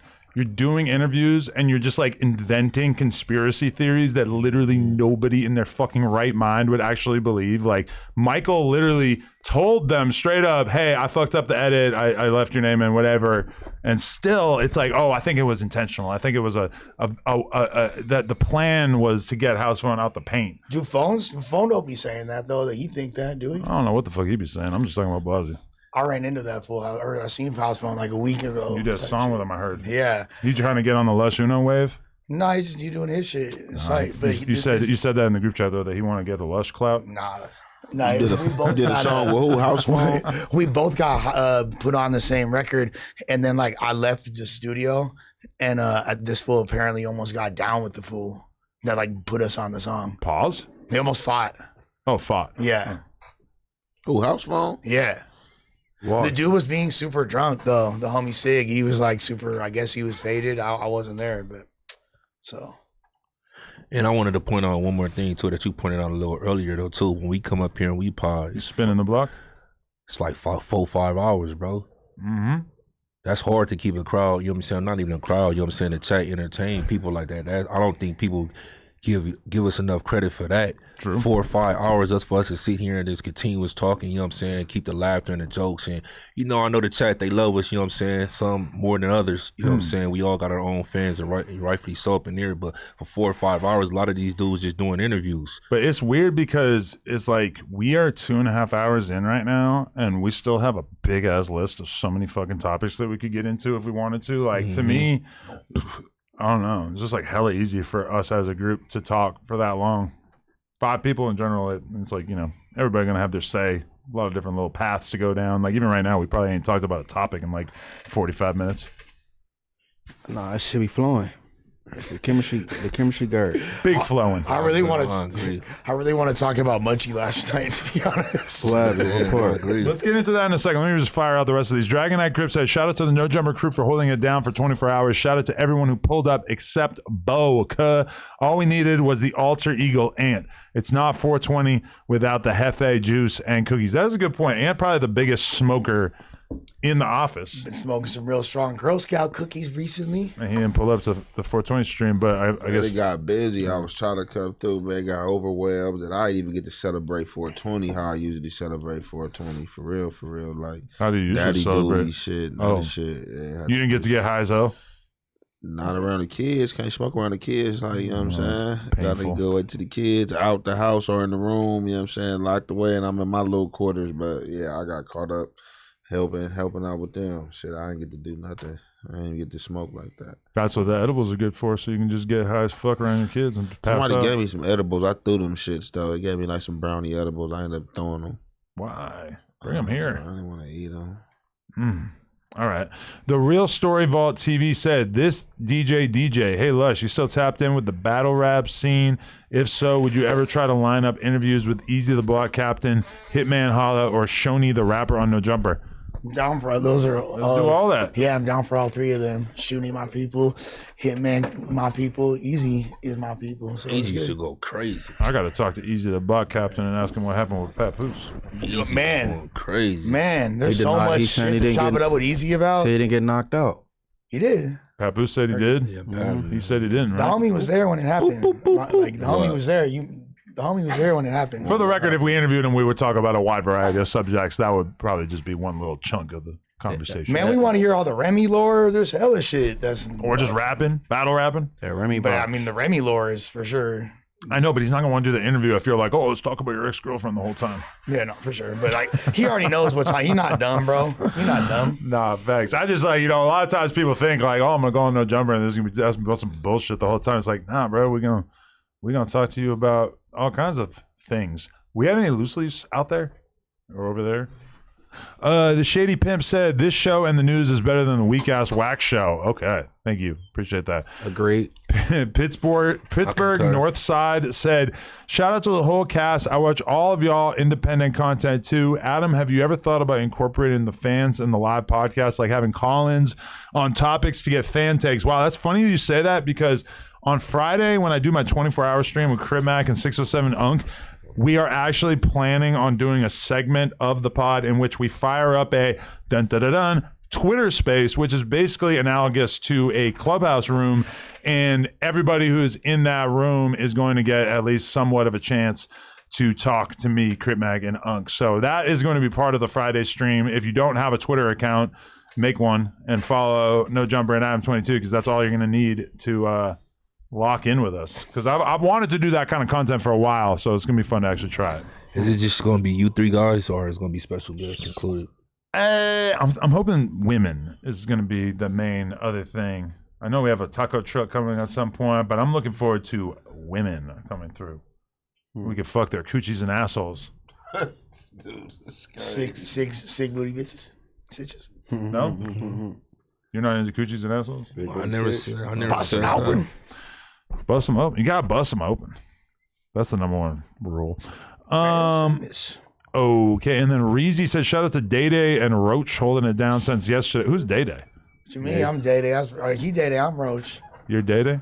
Yeah, I'm Roach. Friday. Tell her to gerb this gerb. Gerb this gerb. And then Q Dizzle said, You gonna gerb this gerb or not? how do we just have like infinite loose leaves in this office? You want to roll this up? No, I got it. Text like that. I got it, bro. What you mean, Have no, you bro? ever I got it. Y'all ain't have you seen me rolled a do blunt before? Bro, I got it, bro. Have you done it before? I got it, bro. Have you done it yes, before? I got it, bro. I got We it. ain't even seen him practice. Put me in the game, coach. If you Put fuck me. up, then I trust him. we're giving it to Anhefe, I and trust he's gonna seal it. I can't believe I'm trusting you with this. Q Dizzle says Spody will literally argue about anything. It was cool at one point, but Jesus, it's literally everything. That is rapidly appreciate becoming that. a more and more common argument. I appreciate that. I appreciate that for the you acknowledging that. He knows it about himself for sure. Imagine dating this guy. No, Not in a gay way, but imagine, like his female partners have probably seen some shit. He hands it right to Lush. Fire. But you don't even know how to roll one, right? Yeah, I do. Then what are you saying you don't want to do it for? No, I just like don't have the best tucks. I don't really feel like it right now. I feel that. Well, I can for sure twist the L. you rolling up? I don't know the roll. I'll just be bullshitting. No, yeah. You want to talk? Oh, all right. After all that, What? I don't know how to roll, bro. I just. I was really I going to know, trust I you. don't know how to roll a leaf though. I don't want to fuck it up. It's like I don't know how to roll a leaf. Those things are a lot easier than the ones that we were using when I was in the blunt scene. I don't want to tear it Backwoods. like Those that. things were a fucking nightmare. Yeah, backwoods are a nightmare. I ain't gonna lie. Yeah. Okay. Choke on. Okay. Birdo the Frog said B. Well, I guess it says Bong Team with a capital B. Yeah, and then Choke on Smoke said Spody has some stuff to work on, but you can tell he's starting to adjust. Doughboy equals no boy. He is trash. I despise Ricky and I want him gone, but he still ain't as bad as Predo Jackman on Foodies. It broke. Huh? It broke. I didn't break it. It was in the thing. There's only one in there? I didn't break that. Don't put that on. That was the only pack you could find? You want me to go to the store? Nah, you don't got to go to the store. I put it in there. It was whole. Maybe we could borrow one from man. See, I knew this was going to backfire. That's why I didn't take it when he offered it. I'm gonna when I put it out, see when I put it out. I knew there was something going on. Unless maybe his packs are all exhausted as well. Bro, I have to stop smoking weed on this fuck. Why is there water coming out of this one? Maybe Jefe put a little water in there. No, Jefe is out of blunts. So we can't even steal from him. Well, not that I would have ever done that. Noted. You don't know what you're doing, bro. You broke it, bro. He's gonna go. You broke it, bro. You broke it, bro. I was really starting to feel like this office had an infinite supply of loose leaves because it seems like we just never ever ran out. And then literally immediately afterwards. And then there's like Desto Dub packs sitting around some places, right? What's that? Like the Desto You ever smoke weed in notebook got his own paper? loose leaf? Yeah. I literally full. In notebook paper. Dude, I was talking to earlier today. The first time I even tried to smoke anything, I was like 11, and I took notebook paper and rolled up some oregano from my mom's spice rack and smoked it, like attempted to smoke it when they're gone. I secured it because there's no gum on the other side. Yeah. I used a piece of fucking scotch tape to secure this. You were so determined to be a J-Cat. Yeah, literally smoked that, and then like my mom came home, my parents came home, they're like, yo, were you like, they don't even know what weed smells like. They're like, yo, were you smoking weed in here? I was like, no, obviously not. But no, mom, I wasn't fucking smoking oregano. They should have euthanized you. Choke on Smoke said Spody. I'm just kidding. Spody. Oh yeah, we already read that. Q Dizzle said, Adam, can you please tell us to chat while you are avoiding the conversation about Ricky? You won't do a poll, and I'm sure you see the complaints. His takes suck, and he laughs at his own jokes. Is that a pervasive opinion that Ricky's takes all suck? Because he did have like a 1 week ban from the group chat because his take about Gucci Mane snitching was so bad. I think that it would behoove Ricky to learn what a bad faith argument is, because ultimately he's really good at being contrarian, like in a sporty face-esque way. Okay. Like me.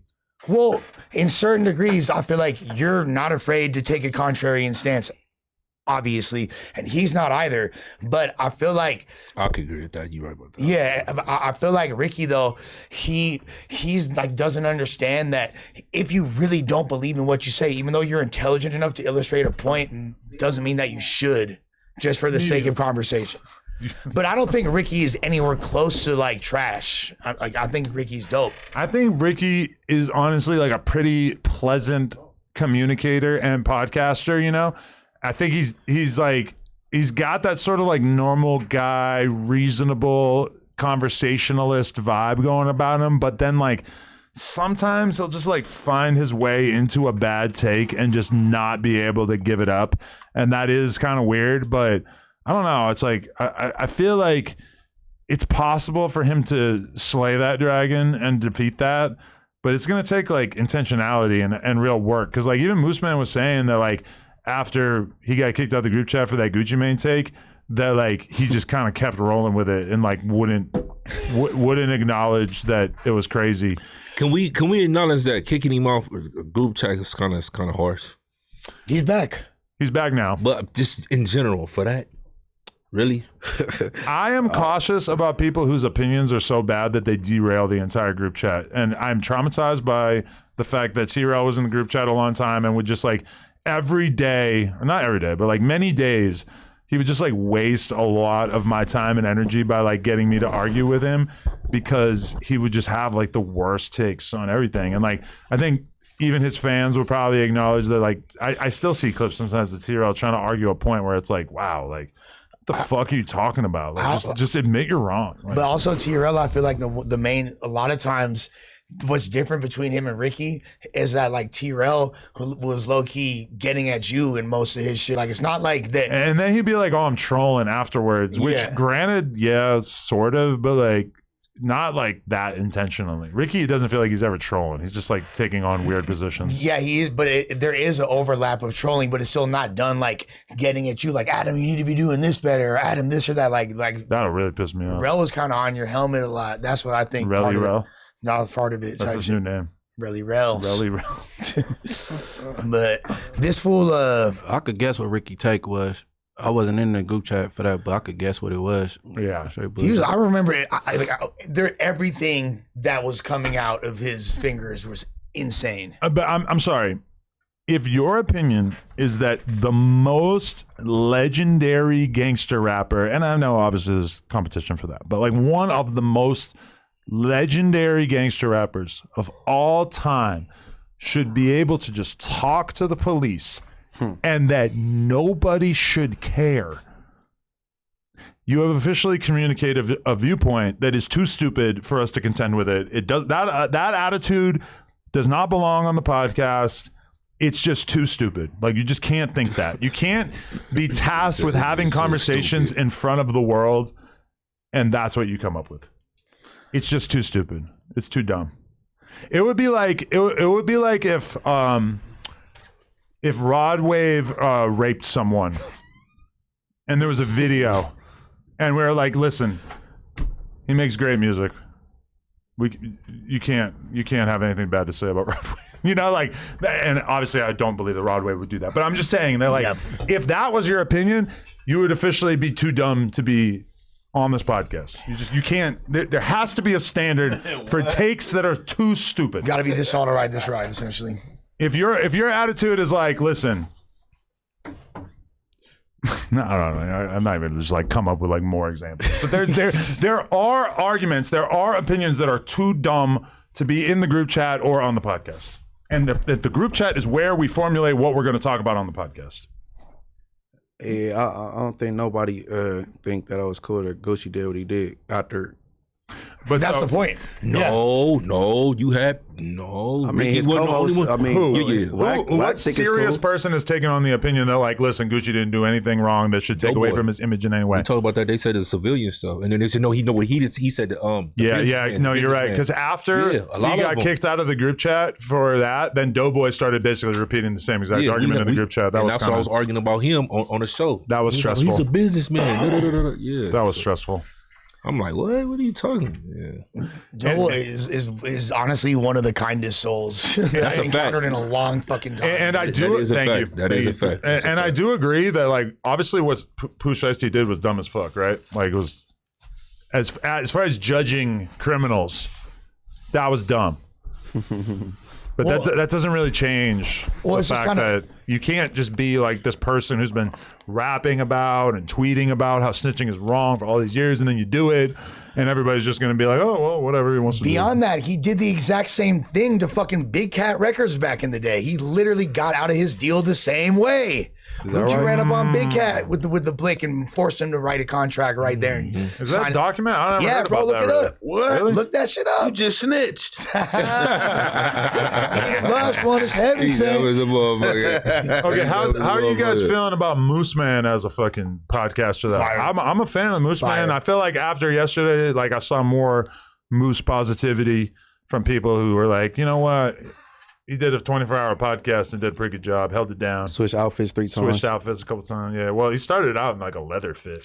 I liked the leather. Shout out to him for the leather fit. I fuck with Moose Man. Moose Man straight, man. Yeah, Moose fire. Hey, we was laughing for hours, bro. I kept saying, I was talking about queefing out the bussy. Y'all we were saying. You know what's crazy? I'll be disagreeing with everybody, but me and Moose I done potted with him maybe 4 or 5 times now. Me and him only disagree with one thing. So shout out to him though. I think Moose Man, like, I was kind of amazed to see the extent to which he seemed really like unaffected by the 24-hour stream. Mm-hmm. Like he was a little tired. He wasn't quite as like funny or lively, but he was like, it was pretty similar to like his regular potting when I was watching him at 11 in the morning today. Well, the fact that he was still going, and then like there is times when I know that we was all on autopilot. We're completely winded. We're literally on fumes of fumes, and he was still there. Moose Man is very determined to prove himself as a podcaster out here, and I think that like he didn't want to do the 24-hour stream, but he wasn't going to turn it down. Like his mentality is, I'm not turning down anything. When we were hiking, bro, about halfway through the hike, the entire sole of his hiking boot came off. And I'm like, oh, like, you want to head back to the car? He's like, nah, I'm good. Bro, the whole sole of his boot, like, nobody is going to keep fucking hiking when the entire sole of his boot came off. No surrender, and no retreat. He was like, nah, I'm going to keep going. Can't I was stop kind of like, going. whoa, you're like insane. He's embodying that spirit. Yeah. This is fire. I ain't gonna lie. You know, I like somebody with that attitude, you know? Well, I mean, yesterday we'd be remiss if we don't mention like the Bo Jackman incident. What did he do? Oh man, this was fucking insane. I missed this. bro. I didn't even see it in the Reddit or anything. Oh, it's for show on the Reddit. You talking about what I'm talking They spazzing on bro on the Reddit. What'd he Not do? check game. This fool show up. First of all, apparently, like he was invited late night. So this is what he says. He had a date. Shorty Josh flaked on probably him. called him for a booty call. Well, this he had a date and the bitch flake on him, right? But he pop a honey pack and a rhino. So this fool was just like, Why both? he had a We raging. were just talking about Like, are they that. different? Remember? Nah, Do they combine to create like a super boner? super The horn boner. bull. This like, the thing He is said like the The bull. horned bull. The horned when bruh, his energy felt crazy to me. Like when I first seen him, I was Bo? like, yo, yeah, I was like, what's up with Bo? Probably had I a was like, boner. and yeah, for sure. I didn't know there was a nerd under that bow. You feel me? Like this fool winds up boner. That was insane. No, I know. You always rapping like mid pod. This fool wind up so he there's Doughboy's homegirl and who Munchie was chatting with for a long time. She was super cool. This fool wind up trying. He's like, we all take our shirts off. So like there's like a shirtless pod, and there's really like Moose Man, Kenny, Bo, and they all like arguing with each other about being shirtless and like Doughboy, and then Bo Jackman won't take his shirt off. He won't disrobe. But then he's like, but the girl, she got to take her shirt off if she's sitting at the table. Why she ain't taking her shit off? YouTube rules stipulate that male nipples are different than female nipples. Yeah, and obviously, like, I don't know. I just want to throw that Little out. Oriella. but And I agree, it's fucked up. My kid asked me, like, how come I got to wear a bikini or a bathing suit and the boys don't? I don't know what to tell her. Yeah. Society's crazy. yeah, it is what it is. But So he wanted the girl to take her shirt off. yeah, and then she like low key felt uncomfortable. She was trying to like play it off, but she wasn't like fucking with it at all. And then like he kind of tried to double up on the energy, and that's like Doe's homegirl. So I actually respect Doe for this because he was like, he wound up switching on Bo, and he's like, hey, like da da da da, like that's the homegirl. I don't want you on the pod anymore. You off the table. Da da da. He booted him? He ain't booted him. So you're saying the Doughboy's not just tough with Blueface, he tough with Bo Jackman? Big bad Project Bo Jackman too? Project Bo Jackman. Hell no. Cartel Bo Jackman. I like that. I like that. Man, shout out Dope. Hey, so Jackman hold on. Jets. You feel Bo me? Jackman, he got stood up after popping a rhino and a honey Right. pack. He come. Was horny He's already. horny already. All these dudes got their shirt off. He said, fuck that. She need to take hers off. Yeah, I'm smothered in horniness. Like Wait, he I was need- saying Astrid needed to take her shirt off? No, it wasn't Astrid. Oh, okay. Astrid wound up popping up later too. Like, Shout out Astrid. yeah, shouts to Trid. There's so many human beings through this motherfucker. I lost I track. wanted to see them tick old bitties, huh? We all Had did, that really. little, had that little penis down there. That little motherfucker. was Yeah, so that little big. penis. That little light bulb on motherfucker was on down there. You got that little penis. I see you got a little penis on you. Yeah, that's crazy. Cause remember we were just talking about we could get him at for liquor. He done took our advice. He done went to the liquor store and got both of them. Right on in, honey. doubled up. Hey, so Doughboy booted him from the table? He wound up like being allowed back later on, and it was chill. But Yeah, Bo Jackman still get kicked off everything, man. I mean, rightfully so, man. You been like aggressive like that too. You know what I'm arguing saying? with several black women at this point. Like, Telling them to take their titties out on YouTube. It don't matter what color they is. That's That is crazy. offensive to me on multiple levels. From a YouTube terms of service perspective, mostly. Let me read these other donations, and then I got a good topic we can talk about. And yeah, Astrid is bad as hell. She ever gonna drop an OF, or that's not her style? I don't know. know. You feel me? The night is young. Oh, I might have to recruit her. Her and Glamazon. That's my new squad. Type shit. Nasty Murder Scene, which, by the way, amazing name, said, no one should say the N-word. We also don't like it coming from other races because the negative connotation from the root. Some black people don't care because they don't know what it means to be black. Oh, God. Here he goes, cracking that can of worms open I again. agree. Shout out to you. Who knows shit? I know what it means to be black, and I be having different views than other blacks and shit. I know what it means to be black. Shit, for sure. I don't know. I'm talking about, look, I don't know. You got black skin, that's it. or darkish brown, I guess. You know? If you have African roots, I guess that's pretty much like what it means to be black, right? Melon? I mean, any other description is going to be like poetry. I mean, it goes deeper, you know what I'm saying? They ain't just talking about your skin, because basically what he's saying right here is because you got black skin don't mean you know what it means to be black. But I'm just saying that, like, even the squarest motherfucker ever, if he's black, right? For sure. So, that's unless he Tiger Woods and turn pop from the race. Right, Tiger Woods is an example. I mean, you can't point out like a lot of aspects of him that really align with black culture, right? Well, he said he's not black. Motherfucker's still black. I agree. Lil Wayne ain't black. He rich. If Tiger Woods getting packed out, I wouldn't help him. Yeah, it's a difference between. O.J. Simpson said he wasn't black. If I saw Tiger Woods getting his ass whooped, I would just assume that he was fried off pills and drunk as fuck and probably cheating on his wife. Bunny hopping. And like that ain't my fucking fault to clean that shit up for you. It's the difference between black and having an actual black experience. That's what he's. I would say that if you're black, you're kind of getting a big part of the black experience. Well, let's say if you're black, but you're adopted by like a white family in like rural middle America, and you're like not the around most racist place that you can imagine. Low key, like just like an area that's not populated by black people like that, you probably won't have a typical quote unquote black experience. You won't have a typical correct? black experience, but you still have the experience of being a black guy growing up in this environment where maybe you're the only black guy. It's probably actually like more awkward than growing up in a regular black community, right? That's fair. Yeah, but it's not a Subjective typical and fair. black experience. It was kind of what I think Sporty's point was. But now you're adding the word typical. Traditional. This is what we talk about with moving the goalposts. You be doing that same shit, dog. No, but I'm saying we're talking about like, is a black person always going to have a black experience? And now you change it to typical black experience, which is obviously that's different. They're not always going to have a black experience. I don't think so. The semantic goalpost movery is insane. I'm just saying that if you're black, you're having a black experience as an American, right? Type shit. I don't know. Type shit. All right. And then, okay, Live with Sam C said, whoever approved Ho Jackman and Kenny Dusty's Air Force Ones to the 24-hour stream should be suspended without pay. Let's be real. That was probably mostly Lush and Josh. This is Kenny was great, first of all. And Shout out to Kenny. But yeah, the forces left a lot to be desired. I ain't gonna lie. There's some cooked Fazos on. His shoes suck. Yeah, that's it. We got Moose Man losing a sole off his boot. But he has soul. He got soul even though he lost his. But does he? Or do he? Does Moose Man have soul? Does Moose Man live in the black experience? For sure. He's a person of color. He's a man of culture. If Moose Man wanted to present as a white guy, though, he probably could, right? Totally heavy conquistador blood.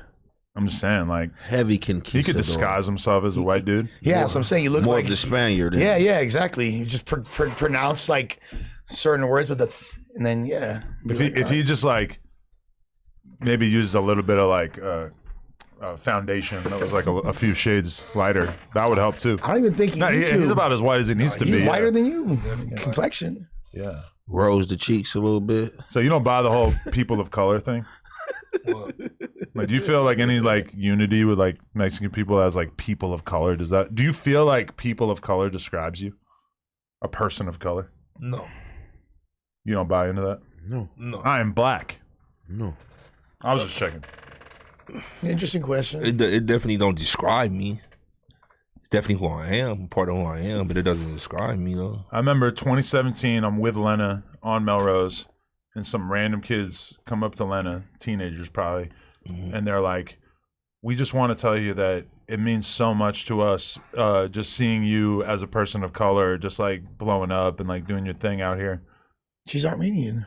I know, but she had never even considered ever that anybody would ever call her a person of color. Oh, Lena. And I don't think it's happened to her since then. So does she like consider herself like quote unquote a white girl?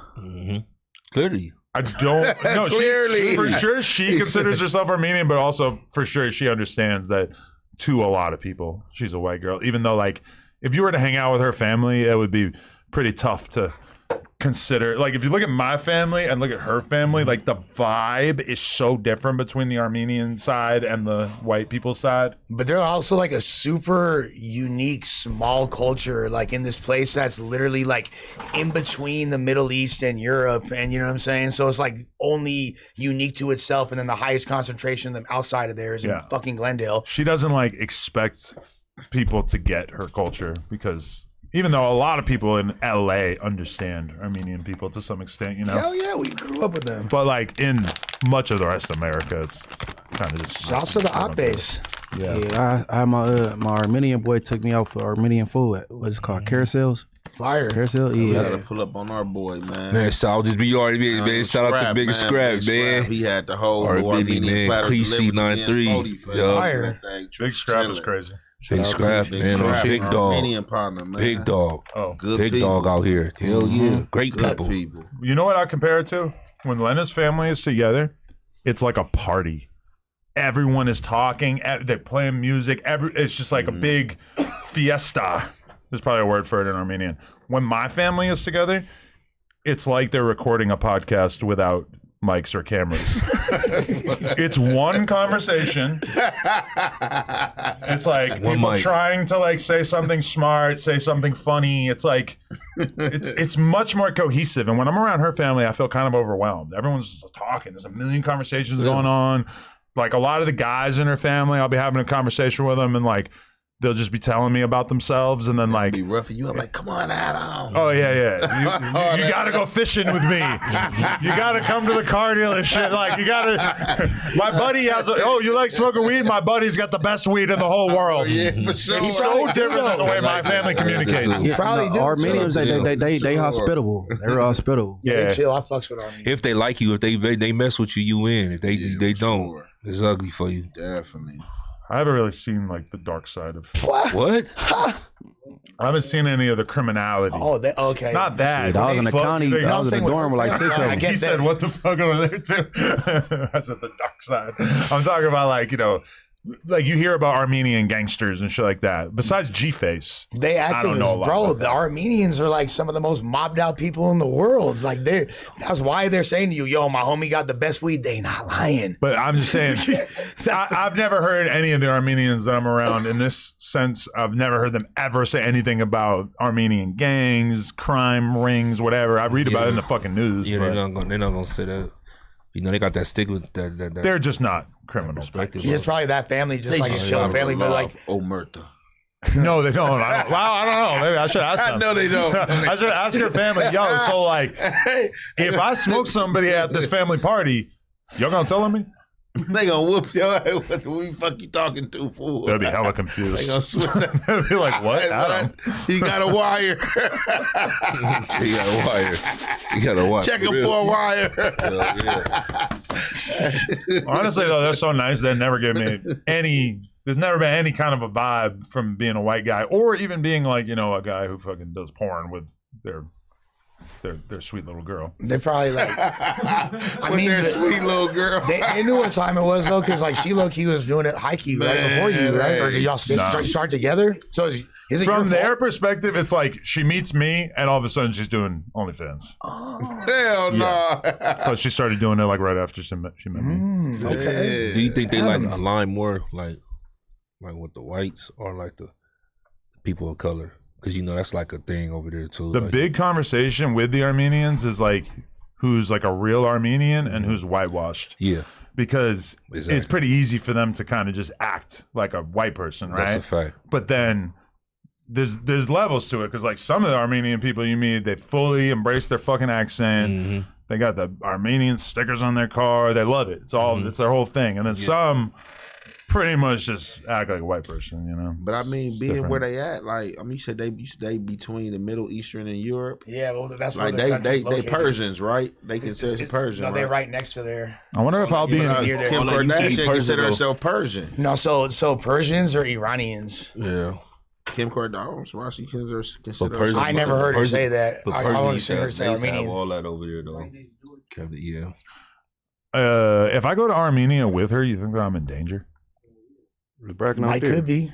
You think? They might be, your kidney might be on the black market by dawn, Look homie. I don't know if they want my kidney. They probably just want to whoop me. Like, look at this white boy who thinks that he's gonna just turn. Like, I don't know, but she's never really like gained that sort of attention from the Armenian community of like, oh, look, she's doing porn. But I don't think they have this intense hatred of white folks either. You feel me? Like Yeah, they're not probably like it's not the same as No, I know they got a real bad beef with Turkey, right? type shit. They have like they beef with who they beef with. You feel me? Like they've had Turkey. well, what's it called? Our wounds are still open. Like what was it, 1917 or 18? The Armenian genocide. Like, come on, bro. That's one of the fucking greatest travesties in modern human history. Yo, real talk. One time, one of her family members farted hella bad. Hell, man. And I said, A worse tragedy. I said this is like the Armenian genocide. And they didn't think it was funny.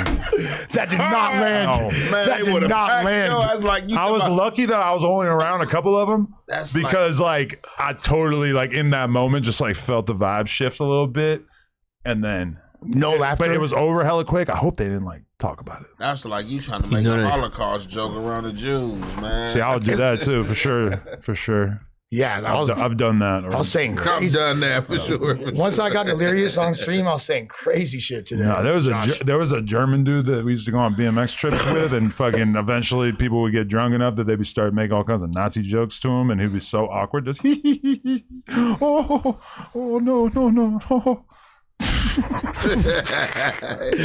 Mario? Germans get real weird about that. Yeah, nah, they don't like that shit. And I don't give a fuck what they talking about. They don't like You feel me? Like I told, hey, because I seen some shit. It was like a German bitch doing drill music, and she's like, she's like, but she's rapping in German, fool. It was not wavy, by the way. How at some point did every drill rapper like in outside the U.S. just decide that was the flow? Yeah, the Bronx. We have to do this weird Bronx flow, whereas like drill music was never that in the early stages and many different varieties, and like most of the real popular drill music doesn't employ that flow. But when you go outside the U.S., it's like no, that is the flow, and because it's the most toyiest, easiest one to mimic. That is a toy flow. Yeah, it is. Like that's why. But here's the thing, right? So this German bitch doing that, and I make a joke in the IG comments. I'm like, this is the last thing my ancestors heard before the gas chamber doors closed. I was like, was this verse? And then fools are like, you don't know anything about history. And I'm like, actually, I do. This is the dude from Rammstein's daughter trying to fucking spit a hot 16. Get out of here. This is the last thing my ancestors heard. The last thing was this verse before the gas chamber doors shut. And the Germans got no sense of humor. You can't even make a Holocaust joke against them out there or whatever because they're like, bruh, that's y'all ass that did that shit. Dude, I went to a strip club in Berlin one time, and like they actually listened to music like Rammstein and shit in the strip club. Like it was, For sure. No music the whole time besides this sort of like droning, slow, industrial metal shit. And it's just like, how is this the vibe that you want? It's like this is like a torture chamber vibe. But that's and I like metal, but like you're at a strip club. Like when you go to a strip club in America, they're playing lively, energetic music. And you wonder why. What is this? That's why the bitches out there trying to rap like Ice Spice. Yo, shout out to Ice Spice, bro. Yeah, shout out to Ice Spice. Brody DJ says, shout out to Mooseman and Ricky. I'm going to make it up there next on Citas. # new wave. Shout out to you, bro. Señoritas. And then Bodega Cat said, Munchie came back down from 3-1 like LeBron. Lush is Potter of the Year. Whack is a freaky frog. And Jefe got bars. Type shit. Spody Fizz got left out of that. It's unfortunate. Me too, Shout out to actually. him. I let the Fody bang like Spody face. Ooh. Dragonite Gerb said, Lush proved he's a true chameleonaire last night. Dude sat there for hours with a girl from St. Clair and made her love him. Dudes from Cleveland know how hard that is, man. Shout out to the boy. I made nobody do a motherfucking thing. Who was the girl from St. Clair? Shorty was from Cleveland. Yeah. She was so I just started rapping Bone Thugs. And she was hyped? Oh, she was cool. Like she was You're chill. scared of acknowledging that you have Riz. Normally, you would always There's take this like as an 3 girls opportunity talking to about pat how yourself fine on the I back. was. There's 3 girls. But you are anticipating Germ watching this clip and being like, he rizzed them up. She'll watch the whole stream. Not because I was like, the whole time I'm talking about my girl, how much I love her. I'm not tripping on But that's your insurance policy that you put into place so that you won't get whooped on. It's not even get whoops. I don't want to upset her. Like, I don't give a fuck about her little fists. You feel me? I ain't really hurt nobody. Like, So when she beats you, it doesn't hurt? I mean, she She can't. should use weapons. She's a girl at the end of the day. She She's should a get a tough girl. knife. She's a girl, She though. should cut you.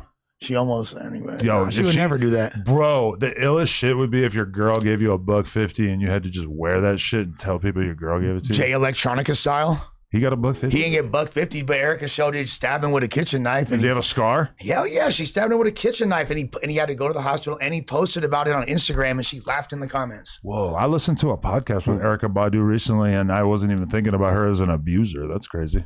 I mean, Erica Badu stabbed him. he sure did. Man, Erica Badu, man.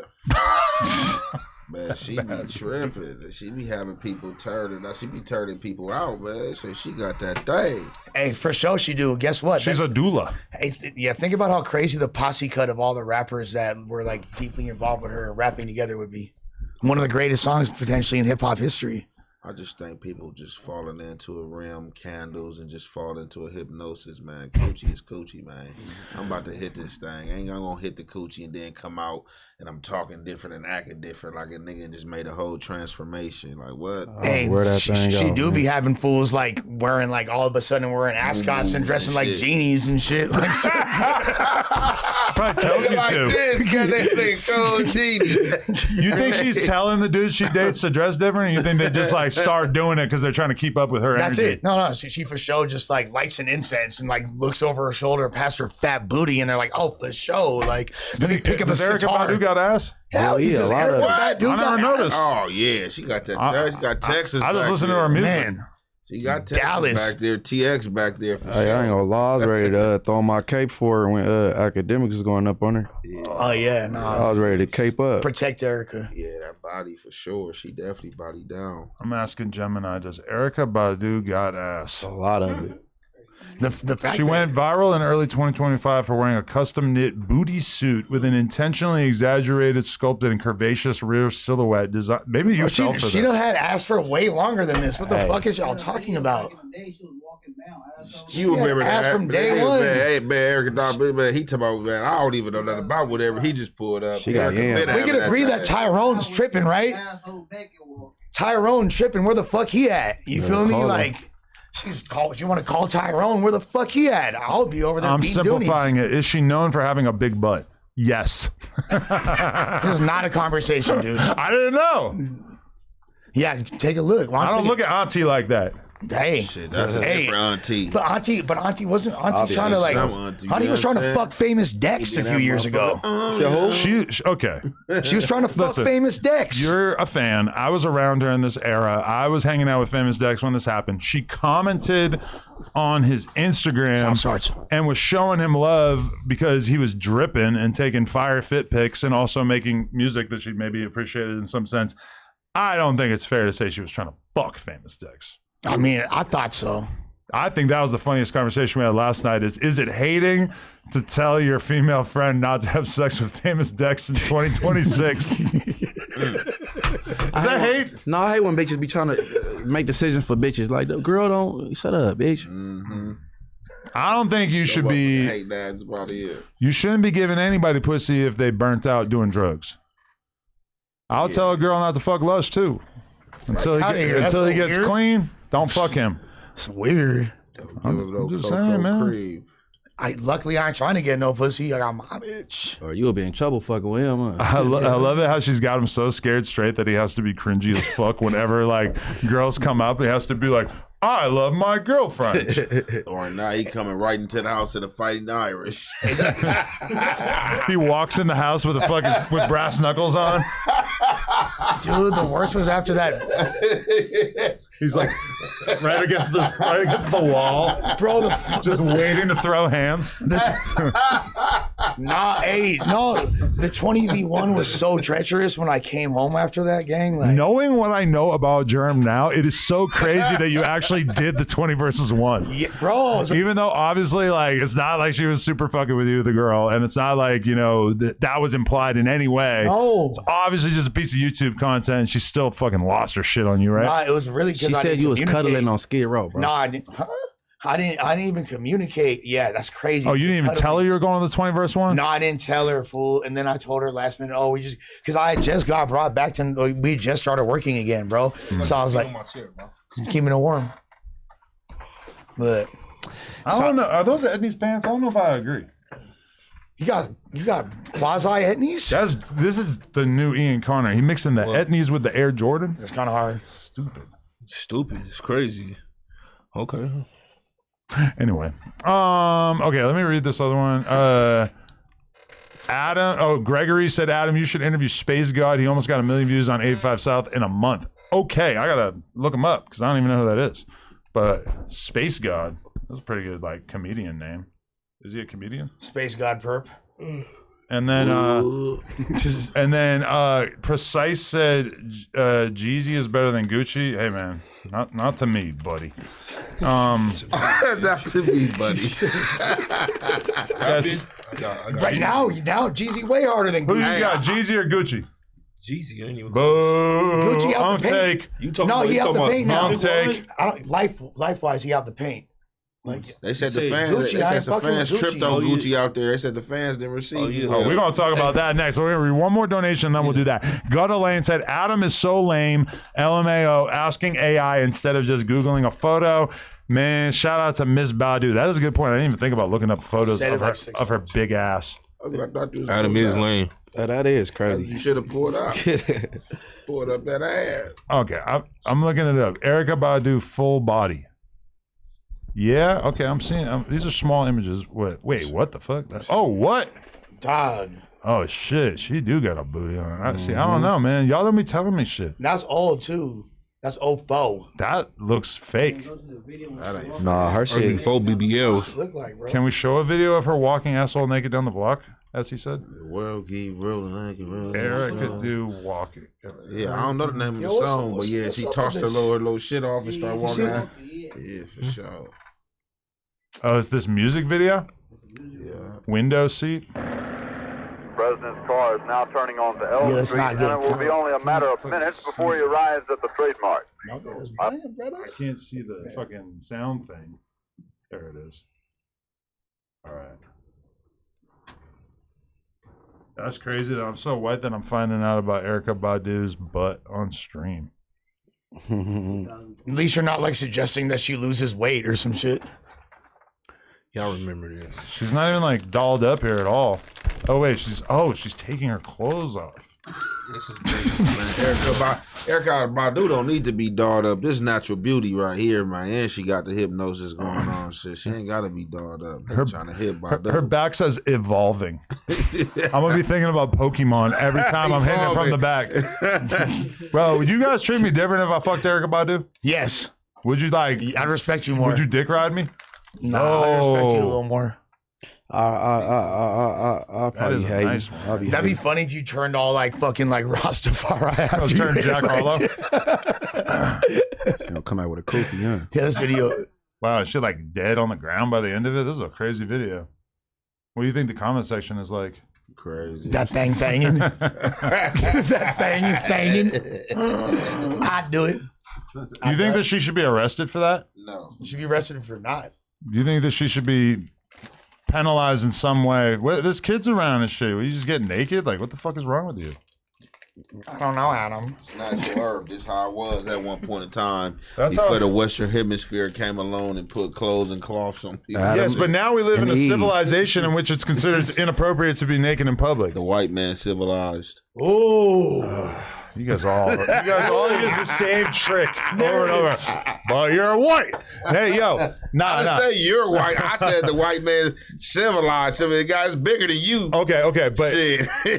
I personally, I don't like, there's a trend in the porn world, and I don't like it. Girls do something called a cum walk. They have a guy come all over their face, and then they walk around in public with a big load on their face, and they like film Instagram content or whatever. Or, probably not Instagram. You probably get deleted, but is a cum walk wrong? I think a cum walk is kind of fucked up. Well, it's like a voyeurism kink or like public, like, you know what I'm saying, like. Yeah. I just immediately picture having to like explain that to your fucking kid or your mom. No, I agree. Like inherently, it's janky. You're having like bodily fluid like that's why in public. porn is bad. I never heard of that before. Bitch, you better not walk around with nobody cum face. Yeah, my whole question is why though? My cum. Like, why you going outside Santa Claus face? Yeah, another dude. Because guys think it's hot. Who? Guys, I guess. I don't know. They wouldn't be doing it if guys didn't want to see it. Yeah, right then in the moment, but walking outside with it. I mean, people do way more fucked up shit to get off. So, I mean, like walking around with cum on your face or being attracted to that, it's not that far off. But the reason why it's fucked up from my perspective is that you are effectively like involving involuntary members of the public in you doing something sexually graphic. And I agree with that. I can agree with that. They're involuntary participants in this little film that you're making, and that is fucked up. That's wrong. It's like the definition of wrong. You think people gonna know what they looking at? I mean, probably a lot of people don't, but it's like still like, even the possibility that somebody's going to notice you doing this is pretty weird. It's like almost as fucked up as like banging somebody in public, which, we've all done it. But I'm going to call you out on something. Sure. Because you saying you got a problem with that now, but you didn't say that when Jalik walked in there with the cum on her face. That was not cum. Those were pimple pads. Cum pad. Oh. Cum pads? You really thought that was cum? Cum. Cum pads? Don't baby talk me. Yo, what the fuck is a cum pad? I mean, Whack was acting like it was cum coming off her face when I could clearly tell it was pimple pads. But the thing is that the camera's kind of far away. From the camera's perspective, it probably did look like that. Cum. Yeah, no, I guess cum. The camera adds 5 pounds of cumness. Cumness. Had that cumness. That cumness. No Iranian ever called me a custer. No Iranian ever made me do a cum walk. Christopher Columbus came over and laid this cumness. They said cumness. Hey, what's that food name? Cum. What is it? Kumquats. Kumquats. It starts with a Q though. That's the way around it. Yeah. I didn't know that. If you're so straight, you wouldn't even eat a kumquat. You wouldn't even. I'm gonna keep it a bed. I know loquats. Yeah, they're discussing bitter versions of loquats. Basically, they suck. No one wants to eat a kumquat. If I eat kumquat, I'm gonna keep it loquat. Yeah, so I never ate one, but I seen it on the movie. That's how I figured out what it was. I don't even know what that is. What is a kumquat? Hey, you ever see that movie? It sounds like food. He was paralyzed. Which one? You know what I'm talking about? It's like a little orange. Exactly. Yeah. So that's I found out about that movie. I'm like, and they spell it with a K too. That's disrespectful to your hood. It starts with a Q. Disrespectful. I don't care about that. It starts with a Q. It's a food. Have you ever ate that? It looks like something I might have had before in my life. Like it looks like almost indistinguishable from a fucking cutie. Yeah, cutie. That's how I'm about to say. That's what that look like, a cutie. Yeah, but they're bitter and gross. They don't taste like it, unfortunately. They look like that, and you think they're going to be fire, and then you eat it. Oh, yeah. Hey, my least favorite food of all time, what do you call it? Grapefruit. Yeah, it's like a disgusting version of a grapefruit. I don't get it. I hate grapefruit. With least favorite fruit? Brown sugar on a grapefruit is food not or bad. fruit? Just fruit. Just food. Yeah. What foods do you hate? Because I also hate pickles. I hate olives. I hate cauliflower. Really? And squash. Oh my God, my grandma used to make us eat that. Those are both like they're like flavorless. Yeah, that's what I'm saying. Cauliflower. Cauliflower is flavorless. I mean, it's like it's plain. Yeah, I couldn't imagine being mad at like it's basically like white broccoli. It looked like broccoli, but it's white. Yeah, it's just like it's a boring food, but it's not like a offensive tasting food. Brussels sprouts. I love Brussels. Yeah, that's right. Brussels sprouts are delicious. And when you get them at a nice restaurant and they come with all the bacon and the weird syrup and it's all different. Roasted. There's so many ways to make them. Yes. Yeah, damn. See, he's making it even more dirtier. It's coming with pork. You don't like it? You don't like Brussels I ain't sprouts? never ate it with bacon. I've ate Brussels sprouts, but it got to be like when it comes, like you get it at certain restaurants, you get like a steak, some potatoes, Brussels sprouts. Yeah, I'm if it's cool, cooked man. good and it's the right texture, yeah. You ever think about your death row meal? The last meal? I'm thinking about a death row meal. It's a figure of speech. It's not like you don't have to actually get the death penalty. No. It's just like, what would your last? If you knew that this was your last meal, what would you get? Man, it's gonna have to be I probably wouldn't even have an appetite. buffet meal, man. A buffet meal. Oh, if you know your day. Like it's gonna have to be like some steak, some lobster, some crib legs, some motherfucking like potato sour. It's gonna have to be a This nigga said motherfucking some full crib course legs. king. Okay, meal. but from what I've gathered from like learning about the death penalty is that usually in the prison, it's not like you're like right next to a fucking major city or anything. So probably you're going to be able to choose from like Carl's Jr., Church's Chicken, and fucking McDonald's. Yeah. You know, Slim Pickens, brother. maybe like Red Lobster, like Denny's. Fucking, I gotta go out Cracker Barrel. on a Western cheeseburger, no bacon. They're not gonna call in your favorite cheesesteak from like some random place in LA or whatever. If it's like, I know the California says they got a personal chef up there. They got a personal chef. oh really? Oh, that would be the worst if they had to like get like, oh yeah, I want fried chicken, and then they're like cook it weird. There's a Your YouTube. final meal is And like a that's what I'm shitty saying. version of a food you love. They See, a be lot of pretty those- good. A lot of those prisons be ordering, like, they be having all type of shit, man. Go ahead, break the fucking salmon out, man. Y'all got that salmon put up the back. Because they be cooking for the staff on the compound, too. So they got the good shit for them. Bust that shit out, man. Yo, dead homies, just give me a pint of Ben and Jerry's. Ben and Jerry's Like, fucking I don't ice even. cold. Yeah, fuck it. I want to die full of ice cream. You like do you like liver?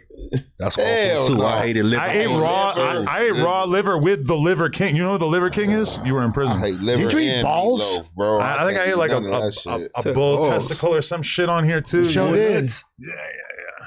You eat cow tongue too? Horse tongue? Lingua's fire. I'll try whatever if it's in like the proper scenario, like at a nice restaurant. If they got some whatever, I don't give a fuck. I'll try something. So you ever had donkey before? No, I don't think I had that. I've had reindeer. That chili. I ain't talking about reindeer nuts. I'm talking about the testicles though. That's the thing. Can That's I the tell you thing. something OD that I did when I was like 19? Me and my friends went on a BMX trip, and like for some reason we found out that like we wanted to go on a BMX trip, and like somebody figured out that the tickets to Thailand were hella cheap. We're like 19, and so We got some lady boys. we went to you know what's up Thailand. there. I did not. Island? But we went to Thailand. We went to Bangkok specifically To with what? our BMX bikes. Bangkok. It turns Bangkok out and that Bangkok? the BMX riding opportunities in Bangkok were like close to zero. There's like almost nothing for that purpose. So we pretty much just like hung out and like did weird tourist stuff or whatever. But like my dad's friend had told me, when you get there, go like tell the tuk-tuk driver, which these are these guys with these little carts. This is like a fucking, this is basically just how you get around. He said, tell them to take you to the snake house. And I go, okay, like I don't even know what that means, but for some reason I like wrote it down. When I get to Bangkok, like we're there for a couple of days, and one day we're a little bored. I say to the tuk-tuk driver, I say, yo, take us to the snake house. He knows exactly what that means. He brings us to this random place. It's this big ass building in the city or whatever, and it's just open, and they got cages full of snakes and shit everywhere. And I say, like, so what are we supposed to do here? He goes, he's like, how many of you, or whatever. It's like me and like three other dudes. And I'm like, okay, like we pay him whatever it is. I don't even know what they're going to do. He takes one of the snakes out of the cage. He takes a knife. He puts a glass down. He takes the snake and he cuts it from the top to the bottom. And the blood from inside the snake just pours down into this cup. Ooh. And he just walks over to me and he puts it down in front of me. And then he puts another cup and he just pours this liquor into the cup, this like insane tasting liquor or whatever. And he just goes, okay. And then he just walks away. This is what I paid for. I didn't know that I was paying for this. And all the other dudes were too pussy to do it. And I just said, all right, fuck it, I'm going to do it. And I take the fucking shot of the snake blood. And then I take the shot of the crazy ass liquor. And to be honest, whatever weirdness I was tasting from the snake blood immediately got replaced by how insanely disgusting the liquor tasted. It was like the gnarliest tasting thing ever. I wish I knew what kind it was, but and also I'm like 19 and I've like never really drank liquor before, so like that it stood out even more. But yeah, what's the purpose of that? I don't know. I don't know why they do it. I never looked into it afterwards. That was your Illuminati ritual. Man, that's when I became that. And then Bill Clinton called me on the phone and said, "You're in." The fact that it was your dad's homie is crazy. It's people that be drinking snake venom. Yeah, I know. Yeah, the venom they in it, use it for herbs, different shit. Yeah, for sure. yeah. I'm here. I gotta do some research on that. It's the only time I ever drank a big cup of blood from human or animal. The night is young. Yeah. Okay, so you a snake. Wait, what? Got snake blood in you, bruh. Serpentine. But do you know that this is what you're supposed to drink it after drinking snake blood? Because I was about to ask the AI, like, okay. Did you get did you have any noticeable effects or just from the I shot? felt drunk as hell. Oh, okay. And drank snake blood and then took a shot. Drunk the whole cup. I thought he was finna tell us about some pussy. I ain't gonna lie. I just want to know if the AI even knows about this. Oh, yeah. Okay, drinking fresh snake blood followed by a shot of liquor is a known tradition in parts of Southeast Asia, often found in street markets. Yeah, so I guess it's not that weird. It felt pretty weird for me because I didn't even know I was going to do it. Okay. Why, though? I could imagine it probably make a nigga cum potent or something. 'Cause you know, snakes, they asexuals. What? You know what I'm saying? Wow. Damn. No, for real. You want to know interesting. something that you probably wouldn't think is that, I've heard a lot of the porn girls basically talk about how from the taste of a dude's cum, you can pretty much gauge they diet, the quality of their diet, and also if they smoke weed. Right. Isn't that fucking crazy? But somehow these That's the same thing with females though. They're taking bong hits. If a bitch drinking liquor every day, you know what I'm saying, you taste her little juices, bitch, she tastes like a 40 ounce. Are you serious? But Yeah, no, look. I've okay. tasted girls with disgusting pussies, but I never chalked it up to them being a drunk. No, or but what something. you eat is everything, because females eat pineapples, make that little, you know what I'm saying? Yeah, that's for males. Pineapple's supposed to affect your that's for- jizz, right? That's for humans, period. That's gonna, supposed to, make the semen taste good. I'm not eating anything to make my cum taste better. If anything, I want it to taste worse. Why? In your line of work, Just to punish the woman that I'm working with, yo. Eat these hot Cheetos. Eat this cottage cheese, baby. Eat this squash. Let's taste this tacos. Enjoy this. I have prepared this for you. The night is young. Best drink for weeks. I've done everything possible to make my cum taste as bad as possible so that you'll hate this. Swallow this rally burger. Then walk right outside. Walk outside. And then all over your face, leave some on your face so you can go take a walk around the neighborhood after. I'm weak. That's disgusting. I remember Adriana Chechik. One time I seen a footage of her outside Dave and Buster's in Hollywood squirting all over the stairs. Sheesh. And that's why my. Oh, yeah. Who you did the 21 ver- You talking about the 21 Dave and with? Buster's upstairs? The one in Hollywood. Yeah. It was a big ass set of stairs. Yeah. It's crazy. It was super late at night. It's not like there was people around or whatever, but I was about to say it's 1 million people. That motherfucker. I think it was a Vine, if I remember correctly. Bro, when I got home from the 20v1, the door was locked, double, the extra bolt was locked. I was like, oh. I love how you guys always just go nuclear on each other. You take the money out of the account. She changes the locks on the doors. She changed the motherfucker. But how she lock you out your shit, Lush? She didn't lock me out my shit. She wanted to know exactly when I was going to be home, so I had to knock on the door when I got there, and then she opened it, and it was Uppington. You feel me? It was up and it was stuck. She was just a little bit. So you can sneak in. You gotta wake me up when you come home. You gotta get me up when you come in here. Oh, damn. Hey, so the 20 verses went straight? Yeah, bro, I was trying to get eliminated sooner, but this fool Adam kept telling her to advance me and shit. So I was like, fuck. Because I told her off rip, I was like, yo, I might be a disease holder. I'm saying crazy shit, you feel me, to get eliminated.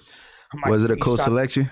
I'm freestyling. Yeah, there's It was you, Brick Baby, P Nice, who showed me his sex videos that night. Ryan Pownall, Yeah. fucking that fool Marco, who else? Doing a 20 versus 1 is basically the coolest thing you can do as a man. Yeah, it was pretty chill. Oh, you was one of the 20 dudes. Yeah. Yeah. Oh, okay. Oh, imagine the Lush 20 versus 1. Please no, How are those offers not rolling in already? because I don't want that. You would be abused. Well, okay, Lush and Germ together. Abused. You're looking for a unicorn. Nah, 20 bitches want to choose up on me and Germ. Germ's like, I'm the unicorn. You got. Gonna beat your ass. You almost had a threesome recently, right? Nah. I don't know what you're talking about. Oh, okay. Hell no. Oh, okay. You trying to get this man murdered? The fuck? He leaned on. Oh, that was a Skid Row. He leaned down on you up in his chair like, hell no. Hell no. The fuck is you talking about? Sound crazy. Yo, can everybody watching this please smash the like button? He said sound crazy. That nigga came alert quick as a motherfucker. He was leaned back in the chair. He said, "Whoop, what?" Bro, trying to play with my shit. Trying to play with your piece. Come on, bro. Scandalous ass fool, huh? Yo, Adam78B said, Adam, are you back on TRT? Which, by the way, I was never on TRT. You sort of ruined the stream last night. Really verbally abusive to Lush and started repeating far-right streamer talking points. Take it easy, buddy. These guys are your staff. Far right. I have to abuse Lush because he wasn't talking into the mic. And also, sometimes the far-right streamer perspective is the correct perspective. I'm sorry. Is that what you was doing? Taking far right streaming talking points? I just watch Nick Fuentes and then I deliver his message on Yes, there. yeah. Even Fuentes was upset. Even Fuentes is offended by my personality. Anyway, all right. So Drake has put a bunch of giant ice blocks in the middle of Toronto so the fans could figure out the release date of his album. I guess apparently one of the fucking fans burrowed his way into the ice or something and figured out that it is going to be released on the 15th. Which means that if there's 9 days left in April or so, that means we've got like a 24-day countdown. Now, obviously, this album, Iceman, is going to rock and shock the nation. The question is, how should we celebrate it coming to the streets? We know when it's going to be released. We have to basically plan something. We have to do a fucking party here and play the album and have everybody on stream reacting to it in real time. It can't be a podcast because everybody's going to want to talk the whole time. I think we got to do it more like a handheld mic, and then we're in the fucking the studio. I think we just do it here. We get a bunch of girls because obviously we need to know what the girls think. We get a bunch of gangsters and gentlemen, a bunch of spody faces, if you will. Music fans, we get some fellow rappers, fellow Drake fans. This is assuming that I'm not invited to some sort of event to celebrate its release. But, you know, was that gay? No, didn't Ye have you out there at one time? That was 2018. That's fire, though. That was from Yes Jules. She somehow got me invited to that event. I thought you were a drunk. I know, I was fully like trying to kind of act like it, like it was a direct Kanye invite. Yeah. That's in the desert, right? No, I went to Wyoming. Oh, okay. Yeah, it was in like Wyoming. That's the only time I ever been on like a jet, or it wasn't a jet, but it was like a plane that they chartered for me and many other influencers that in retrospect it was bizarre to be on the same plane as. A little G5 girl. So y'all went to his ranch, huh? I don't know what the fuck it was. No, it was like hundreds of people on it. Oh. Yeah, it was like a big ass thing. But hopefully, yeah. I think we definitely got to do a listening party because that sounds more expensive.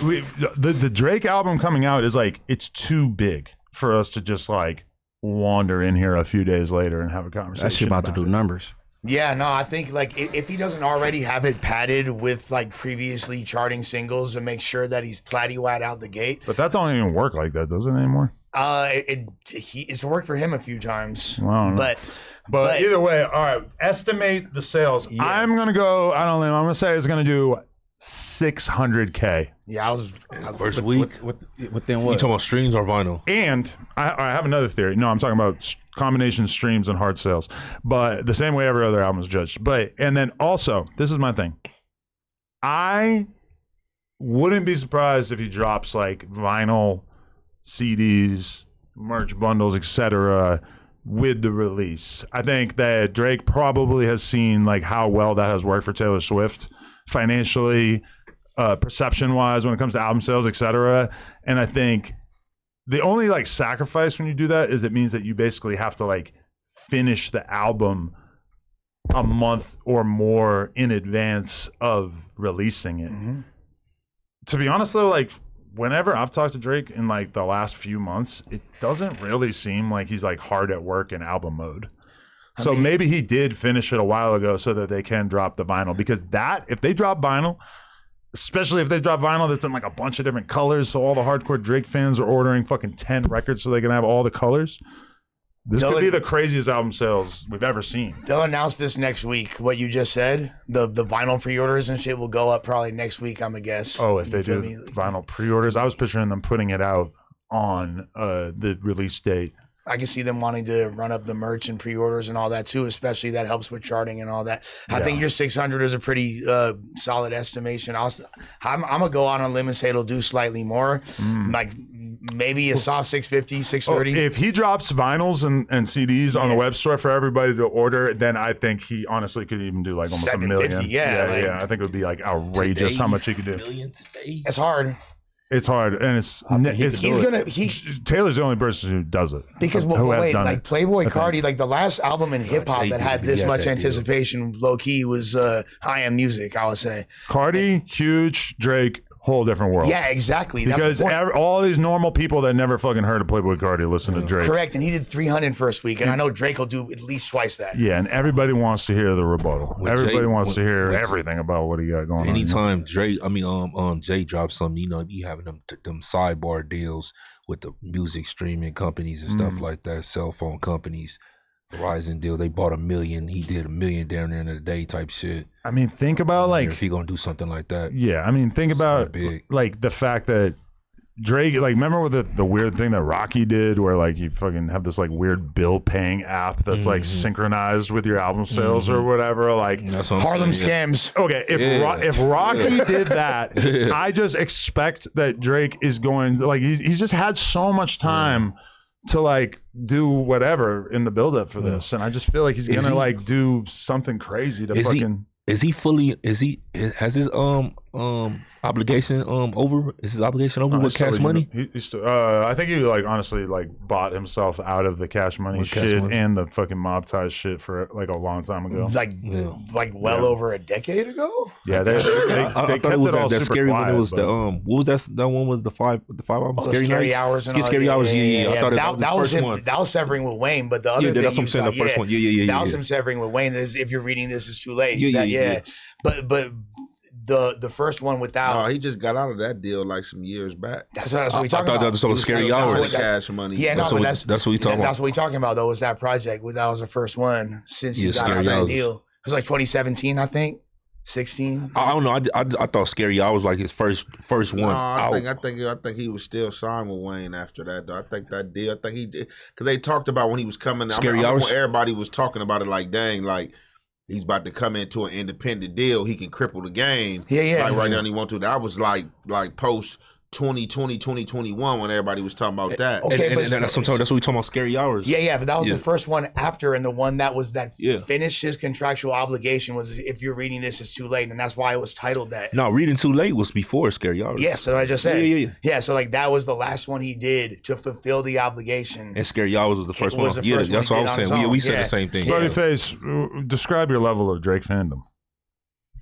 I'm not a fanboy, but he make good music though. See, this is interesting because I would expect you to be identified as a Kendrick Ian.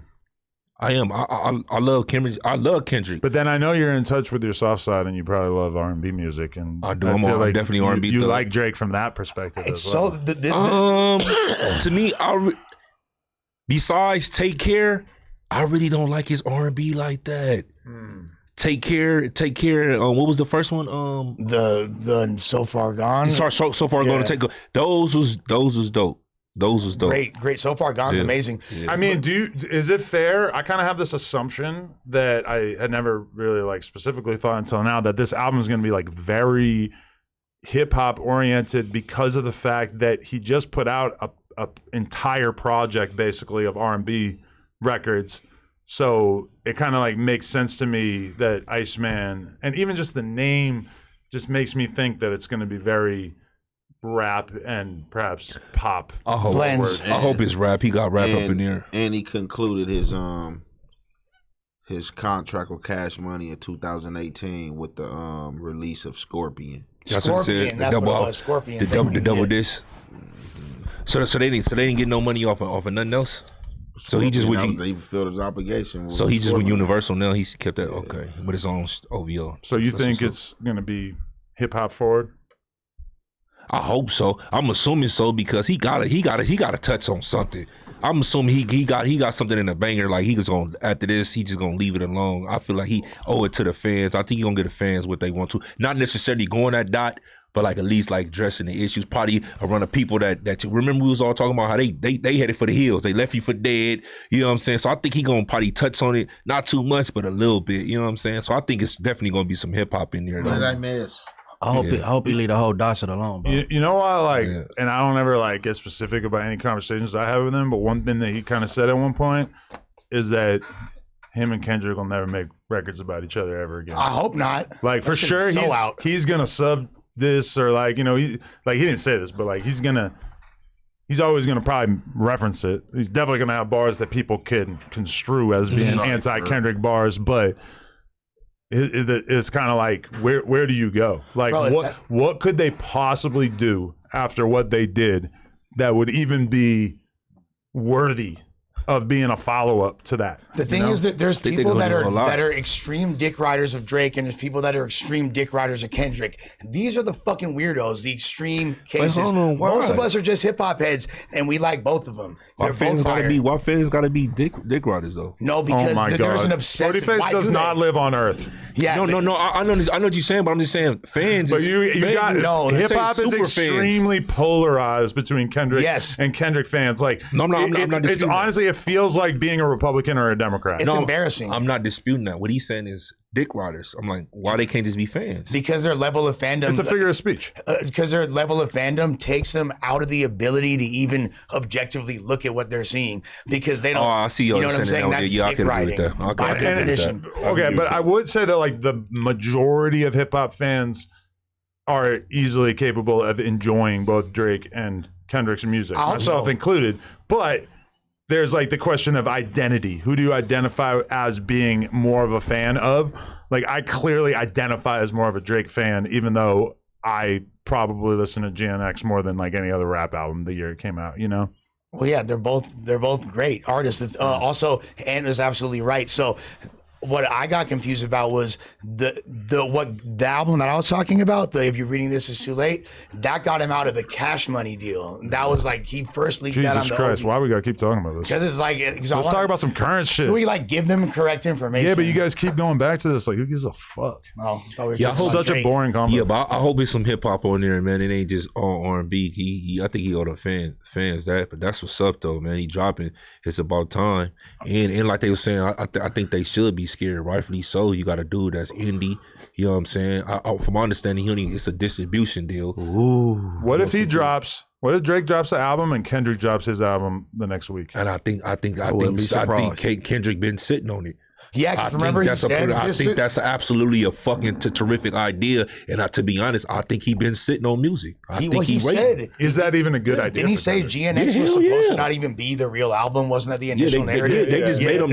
He had shit. Yeah, it really didn't feel like it had anywhere near the level of depth that the average Kendrick album had. You know, like a bunch of the songs sounded like him and Peso getting in the studio and just rapping together and fucking not taking it anywhere near as serious as like prior projects. It wasn't nearly as conceptual, although it still was. Not like us. It was a great album. Made them become, you know what I'm saying? Fast forward it, speed it up. It was a great album, and I think the reason why a lot of us loved it is because it was dope to just hear Kendrick rapping without as much structure and different stuff. Yeah, because a lot of us got it. You're just having fun with it. That's a lot of why we liked Kendrick, like those songs like The Heart Part 2 and all that, where he's just spazzing, backseat freestyle and all that. So it's like nostalgic damn near. All right, let's talk about the Gucci Mane image repair campaign that is currently underway. Step one, go to a football game and perform in front of the world. And as you'll see in this clip, I guess at least one fan got some bars off on him. I saw it too.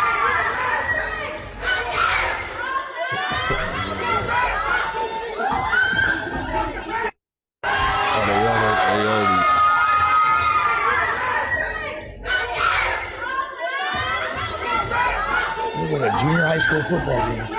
Damn, he's probably never gonna stop dealing with that now. That's just gonna be his new reality, bro. They ain't gonna forget about that anytime soon. Hell no. Damn. Rightfully so, though. It's the medication.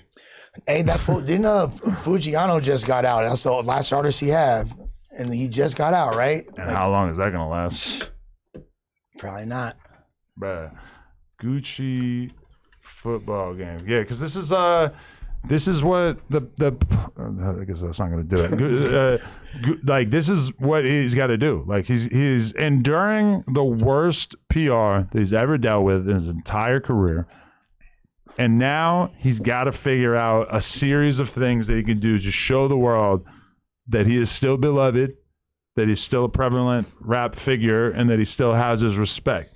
So if he hired a PR crisis company, I wouldn't be surprised. You know, he's definitely got the bread for it. And if you worked for a PR crisis company and you wanted to tell him how to manage his career, it's like, what do? You need to find ways to insert yourself into scenarios that make you look like you're beloved, right? There's another thing too where he like met up with this woman who I guess like saved him from drowning when he was a kid. So there's another thing, like let's humanize you, you know, because Gucci for the most part you like don't really see him. He'll come out and put out an album and then he'll like maybe do an interview or two. You don't really get to see like the real Gucci. You don't get to see him humanized, which is kind of part of the problem now is that like he's not necessarily like coming off as the most personable dude. So now that he's got these horrible snitching allegations, it's not like anybody really, you know, people don't really feel like they know him enough to like want to give him a break, you know? You know what I'm seeing that I with Gucci that I haven't seen with a lot of Atlanta artists is that have allegations on them or to be proven or alleged with cooperating or just having bad paperwork. He ain't fighting it. He not fighting it for one. I agree with that. He not fighting it for one. And two, Atlanta turning on him, bro. Atlanta? At his own city. You don't see that with Thug. You didn't see that with Tip. You didn't see that. You know what I'm saying? So on and so forth. Gunna. What makes you think Atlanta's turning on him?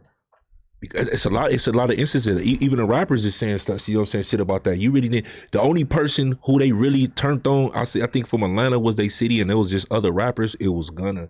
But like as far as like you see the post and all that, people from Atlanta, they're like, oh yeah, you a rat, you this, you that, you that. You really didn't see that with Thug. Look at Woody. Look at what he did. He went on a whole campaign and he was riding all around there. They was like, but to be fair, like Woody 21 Savage troll this singing all Woody is funny enough that the people love him, but none of the rappers out there will touch him. Yeah, but I'm not saying because he get busy from my understanding. I don't know him personally. You went out there. No, I don't even touch him like that. I just mean like fuck with him. You're not gonna see 21 taking a picture with Woody. Yeah, of course. But he had got big. You didn't hear a lot of people going after him and going out there, even to in his city. What I'm saying, the people in Atlanta, they was effing with Woody. Besides the one that he was smacking on and all that, he was beloved out there. Gucci, even to Thug still beloved out there. Baby, all them T.I., whoever you want to say, they still beloved out there. To me, in my personal opinion, what I've been seeing online, Atlanta, most of Georgia, they turning on him, bro. Because part of the problem is that Gucci's an old head, and people probably like Gucci's an old head that managed to avoid a lot of the scrutiny over the years that. You know, normally old heads get clowned and shit, but Gucci's like reputation just carried him through his older years. Like if his music wasn't that popping, it just didn't really become like a narrative like, oh, let's make fun of Gucci's music or anything like that, you know? No, he stalled him out. Yeah. Dropping trash for a decade straight. No one was tripping. And people weren't tripping. But now, like, I feel like now people, like, everything he's doing is going to be scrutinized so hard, they're going to be rustling the fuck out of him. The dumbest shit he could have did was put that song out. Yeah, that was crazy. That was stupid. That's not, after that was the moment that he hired the PR crisis management company. That was such a dumb move that was his Russell moment. Where he had the chance to maybe like do something smart, and instead he did like the dumbest thing you could think of. Nail in the coffin. Yeah, that was probably the worst, one of the worst career. I'm not gonna say but one of the worst career decisions. Yeah, or somebody else. As far as the recent memories that I know, as far as a rapper, probably even a musician, bro. What's one of the most aura-shattering moments we've ever seen? I thought it was business, but you came and tricked me. Like, the overall message of that song was, yo, you robbed me. You hoed me out. I'm you telling took all my shit, and now you in big trouble. For sure. Just like that too. And I told the cops, and they gonna make sure that your ass goes down. Bad boys, bad boys. What the fuck is that? Like you still side to Burr. Yeah, and ha ha ha. You're still signed to Bro, it's like he's the evil genius. He's a snitch, and he's just the oh man. Like You're still signed to me would have been the hardest. But then he said in the song, I want to say, he said, and you did it to yourself. Man, what the fuck is you talking about, Gucci? Yeah, he lost. What you mean he did it to himself, Hey, man? after snitching, if he would have went quiet, it wouldn't be as bad. That song just made it. Besides 6ix9ine, who in recent years that you could think of that did some probably career ending self sabotage? Troy Ave. Oh well, you told a little bit. No, you said a little bit. I mean, Isaiah Rashad did some gay shit. I don't know how bad that was for him. Seems like he still got a fan base. That's crazy. Like it's just over. I don't think Gucci can do nothing no more, bro. He's showing they still booking him. He's showing up at all these events like they booking his ass. Yeah, that's that college or the high school thing out there. But he just lucky he rich. He don't need for no money for sure. So there's rappers that are going to be doing lengthy prison sentences or already are that have more lucrative careers than these fools. They fucked their shit completely up. Like Gucci has less of a prospect of having a rap career currently than Yada. Bro, at some point, in prison. Pooh Shiesty is going to fucking put out a phone call where he calls Gucci a rat. Like presumably like after he's sentenced or maybe when he's freed, hopefully. And that's going to be worse than anything. Like probably worse than the fact that we all read the fucking police report. No, that's a really good point. When that shit dropped. That first interview, Jeezy though. Pooh Shiesty going off on him for a few minutes. Never mind doing a fucking 45 minutes in a podcast. Also, Jeezy has an open fucking lane right now. Gucci should put out a song right now. And this is the thing. And this is the thing. I don't. Just like doing what was that? That was like doing COVID when they had the verses. Yeah. Gucci was just up in there. Hopping up doing the verses, talking about fuck Pookie, low dig your dead homie. Man, I know it was a verses, man. Jeezy should have slapped the shit out his ass, man. He was doing all that shit and turn around and go out ass backwards like this. Yeah. Our Cardi just brung Jeezy out. Yeah, bro. Yeah, but like I was saying last time, I think Gucci was riding a lot of his that off of that. Like I say, his street credibility, because after that happened, whatever the case is, and he wrote it. But it's seeming like he just not really. He can't be like that. I don't. You just can't. No way in hell you like that doing that. And if you put out a song, that's just. Hey, bro, it's the medicine, bro. I would have never thought. Gucci off the beds would have never told. I mean, this whole situation is bizarre. This Roderick. This ain't Gucci, man. This Roderick. You know what I mean? There's a lot of like practical reasons to snitch, mainly like about the jewelry, like about like from an insurance standpoint. If you don't file a police report and you aren't like open with the cops, I mean, it probably makes it like way harder to do the insurance claim or whatever. But that doesn't change the fact that like from an image perspective, I don't understand how he did that. But Adam, could you agree Gucci is not in the least a starving artist? Like he could have took that loss. Yeah. Like he got hella money. Yeah, hella money, and not only that, my whole thing is about like this. You didn't even have to snitch on him. You didn't even have to fuck all that jewelry and all that. They under contract. You could have just shelved him. You could have went about it the legal way if that's what you wanted to do. You know what I'm saying? Don't make no point. You could have shelved him. You own all this right. That would have killed him, hurt him way worse, way more than this couple of dollars or whatever the case is. You said, "Oh, I'm still getting paid off." You could have still got paid off him. Just by you shelving him. Yup. I got your life in my hands. And if you're that scared of him, why even meet up to even have that meeting? Don't take his call. Like block him. I just don't. If you're that much Gucci of a mark, wasn't scared. I mean, no, he really was. That's why he like. I think he was just like thinking it was regular. Because like think about it, the security wasn't even like in the room when Pooh was there. If you've got like, he probably always got security. But if you tell the security, yo, I'm meeting up with my artist, I think he might do some tweaker shit. He might try to get violent with me or aggressive or some shit. So keep me close, you know? Like, you could tell your security that. That's normal to be like, yo, this situation might be a threat, so, like, be more alert. Like, they want to know that. That's shit. regular shit to tell your security that. Did I hear wrong? It seems clear that Gucci didn't do that. He like, let me holler at you. They went both and hollered. Right.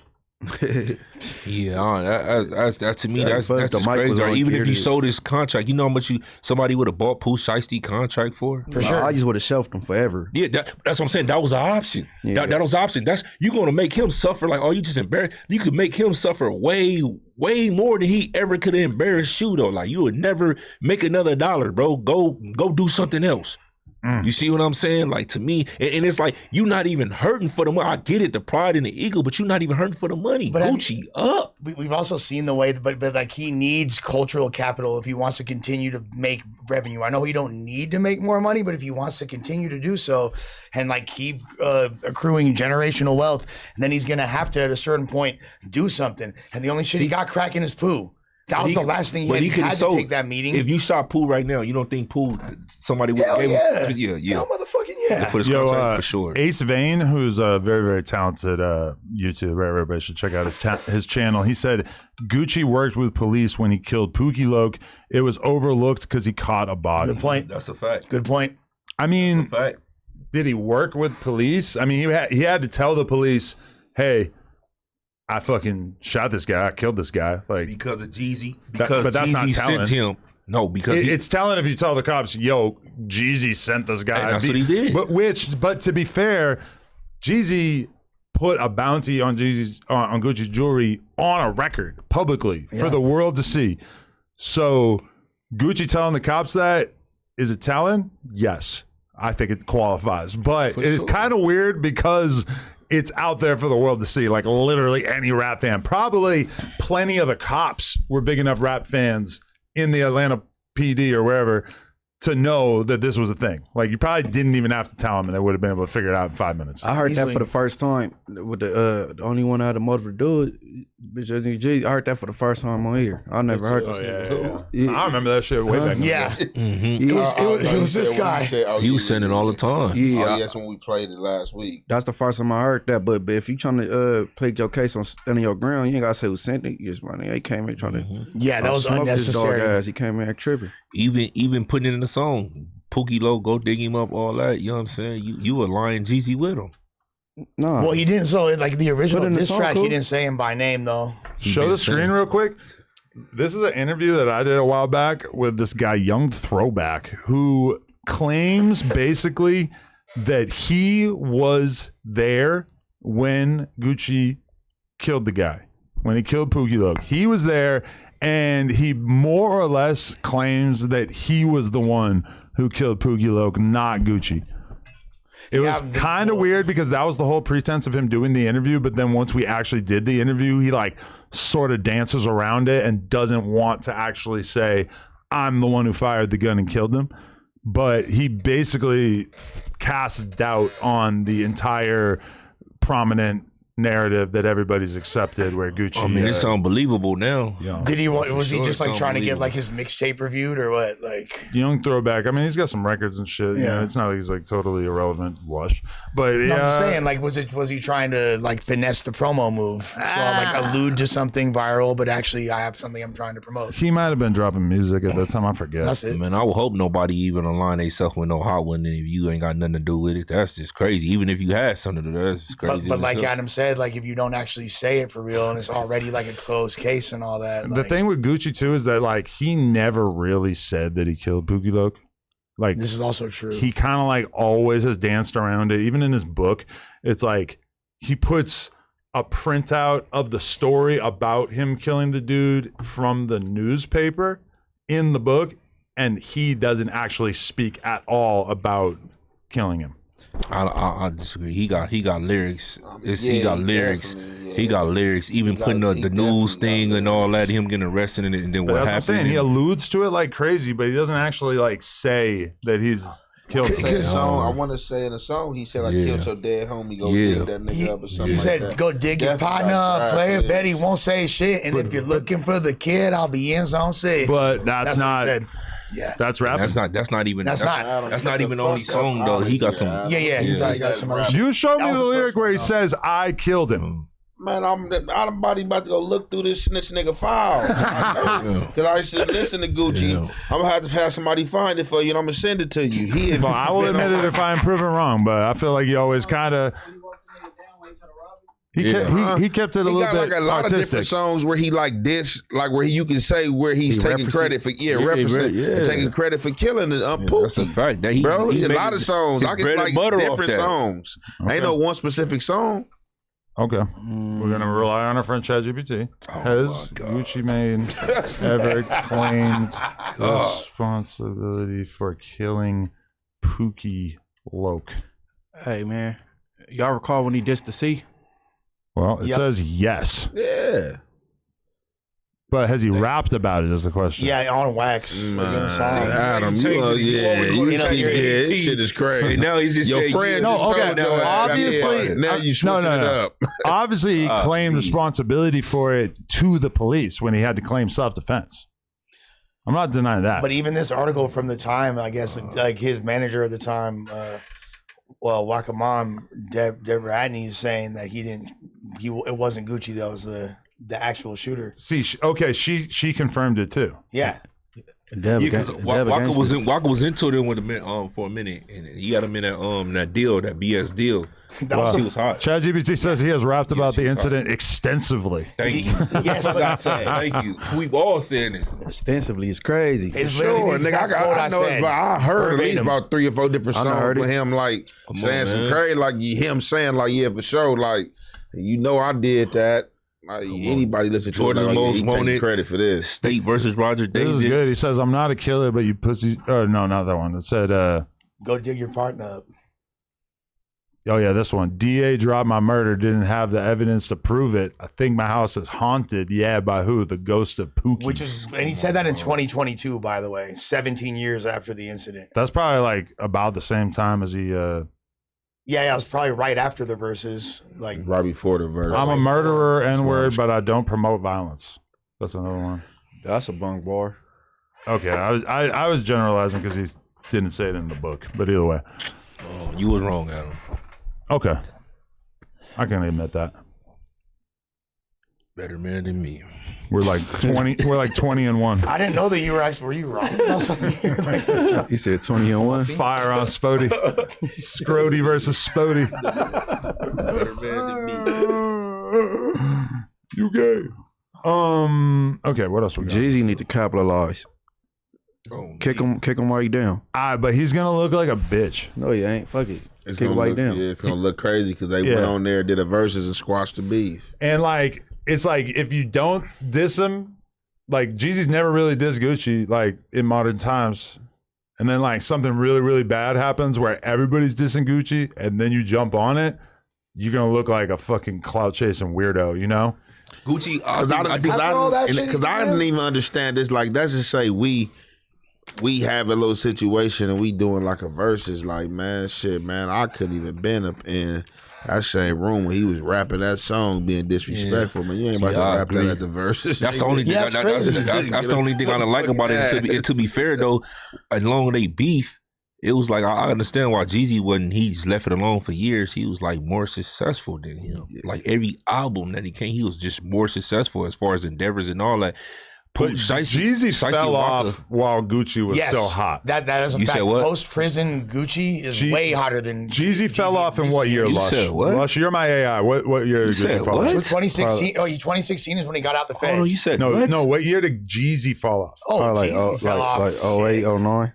Yeah. I agree. Like 2011. He had 104 after that. You crazy? You're deep in the craze. Yeah, yo. I'm not deep in the craze. That's way after that. Bro, yeah, you're right. Blueface, you are so the type of dude who would be listening to Jeezy too long. Jeezy was still making moves. All right, just before I went to jail 2013, we was just in Gravestone in the studio with Jeezy when he was coming out with TMZ 103. That was hot. He in there with Warren G. 2009 he fell off. 104, No, all that. hell no. Yeah, you know, you crazy. He was still bro. hot, bro. He had shit going on, son. He was doing all type of little See, shit. the black for president, sure, but he got the church in that the was streets. 2008 though. No, I'm talking about the church in the streets. He got the Tim all the way to what he got, like, I know he had 4 or 5. He put out some other shit, All but right, he was successful.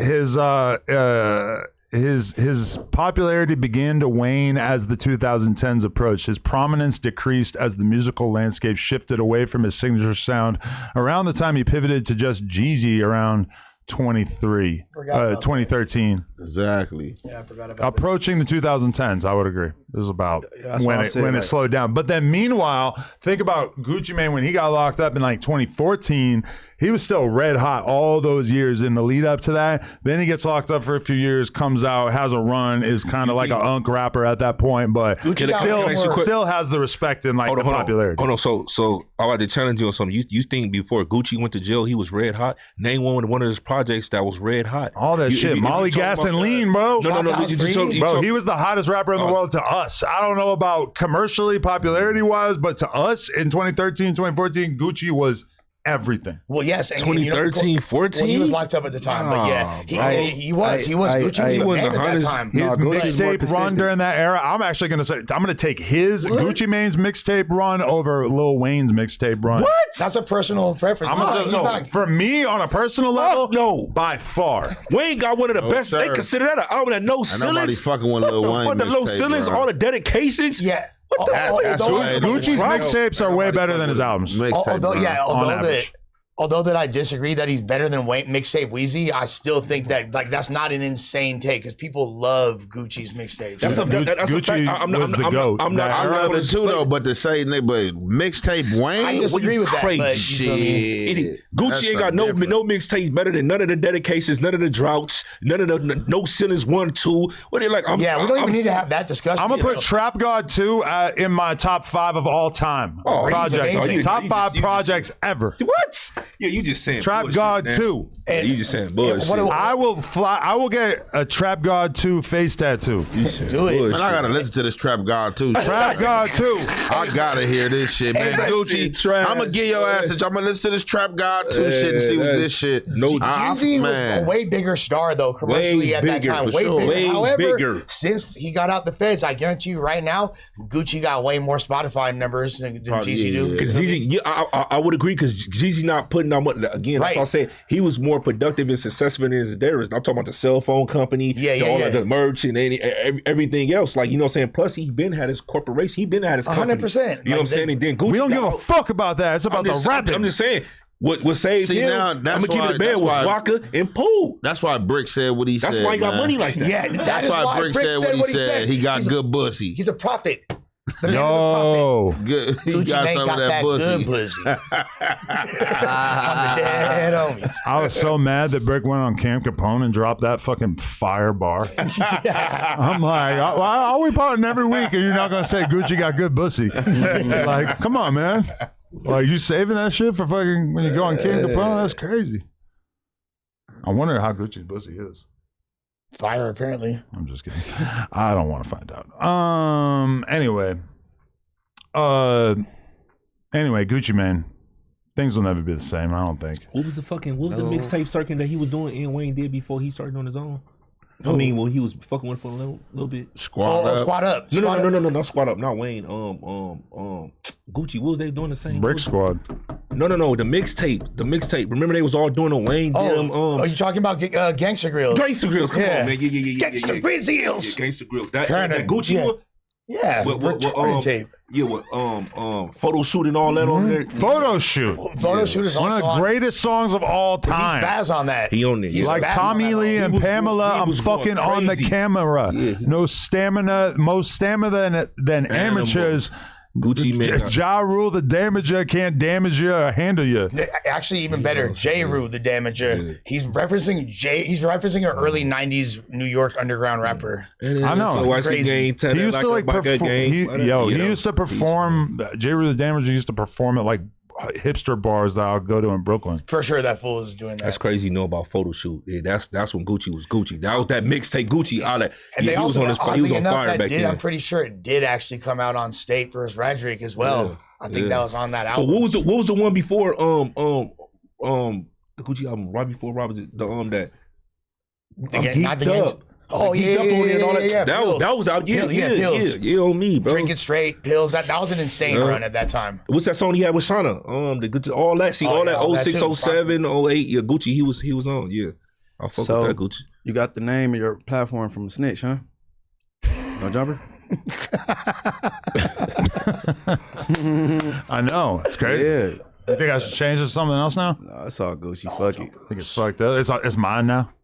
It's my bar now. Gotta do a song called "That Ain't Gucci." That is not straight. I should have clout chased and put out like an Instagram reel where I like forsake the name No Jumper because it's associated with him. Hey, now I'm telling everybody right here, right now. Anytime it's something like suspicious or you don't want nobody to think that you snitching or it's gonna be no snitch. Say no Gucci. Like no Diddy, no Gucci. No Gucci.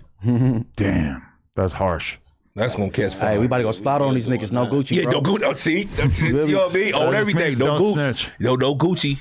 No Gucci. Remember No Diddy? No Diddy was a whole era. That's a fact. I still be saying that from time to time. Yeah, Puffy Sons was running up on niggas for saying no Diddy though. Yeah. The homie cheating on his wife. No Gucci. Like, you feel me? Like, We ain't trying to. Dude, Gotti won in the long run. For sure. Fucking so many people from that era are fucking dead or like just totally fell off, and like Gotti and Gucci had this like simmering beef for like 10 fucking years, and then who you talking about, yo? Gucci went out kind of sad. Kind of the boogeyman. I think before the snitching thing, Gotti had that beef beat already anyway, though. I mean, Gucci is very successful because Gucci hasn't had like almost any success in modern times signing artists besides Shiesty and I guess Fujiano. Like he just had like so many L's that really like outweighed the Pooh Shiesty thing. But then meanwhile, Gotti has come off like he's kind of got the magic touch. Like if you sign with him, he's going to make it happen for you. Everything going platinum over there. Yeah, I definitely agree. But to me, would you agree to Walking and Shiesty, his biggest artist, Gucci? I mean, back in the day, fucking just Migos, Thug. No, I'm talking about actually put out music with him. Waka. Yeah, OJ didn't really do. Yeah, you talking about Scooter, Young Money Scooter? Young Scooter was with him. Some of these people seem like they were with like multiple Scooter artists. was signed with Young Money, bro. Young Scooter was on Young Money. Scooter Wrong. Scooter is wrong. Hey, wrong. I would bet you every dollar. What Scooter you talk? What Scooter? Young Scooter. It was a Scooter signed with Young Money, bro. Young Scooter. I don't know if we talking about the same. I'm in love with a Colombian. Sporty face, wrong. No, he used to talk about Little Mexico. I don't know. I just know it was a Scooter that signed. It was signing Young Money. I don't know. You talking about Scooter Braun? Talking about Lil Twist? Yeah, nah. Twist is. I ain't talking about the one who's hanging beef. I know Lil Twist was signed with Young Money. Nah, you are so wrong. I ain't talking about the Scooter that be with Beaver. I thought it was a Scooter. Hey, you know it's funny? I got a song with Chucky. Yeah, that's what you talking about. The little nigga Chucky. Yeah, I ain't talking about that Scooter. I thought Scooter was signing Young Money. Oh, yeah, bro was signed to Future. Free band. He was signed to Future and Gucci at like the same time. Yep. Like Young Scooter. He was like signed to like. It was weird. He was like signed to Future and then all of a sudden he signed to Gucci and it was like very confusing and he never like explained it. But Scooter and Gucci did have a falling out at some point because Scooter had a bar on a song. He said, "I'll probably never do another song with Gucci Mane." Didn't OJ and him have a falling out? But he didn't say anything about why. OJ and Gucci, but they did music like sort of recently. Yeah, no, they squashed it, but there was a long period of time where they fell out because OJ didn't want to sign to Gucci. He thought he was too big, so he started 32 Entertainment and then proceeded to wear a 32 Entertainment chain for like 10 years after that. But he fucking. I love OJ. It's like if OJ had signed to Gucci, it probably would have worked out better for him. I think OJ is like he wasn't supposed to be the star of the show. He's like a supporting player. You know, OJ is Scottie Pippen. But Gucci. I mean, Scottie Pippen got 6 rings though. But Gucci, what I'm saying is like Gucci. I'm not a basketball insider, so I don't know if Scottie Pippen could have stood on his own. But I'm just saying, like OJ as the guy to the side of Gucci was as his Lloyd Banks, which also that relationship didn't work for so long. Summer.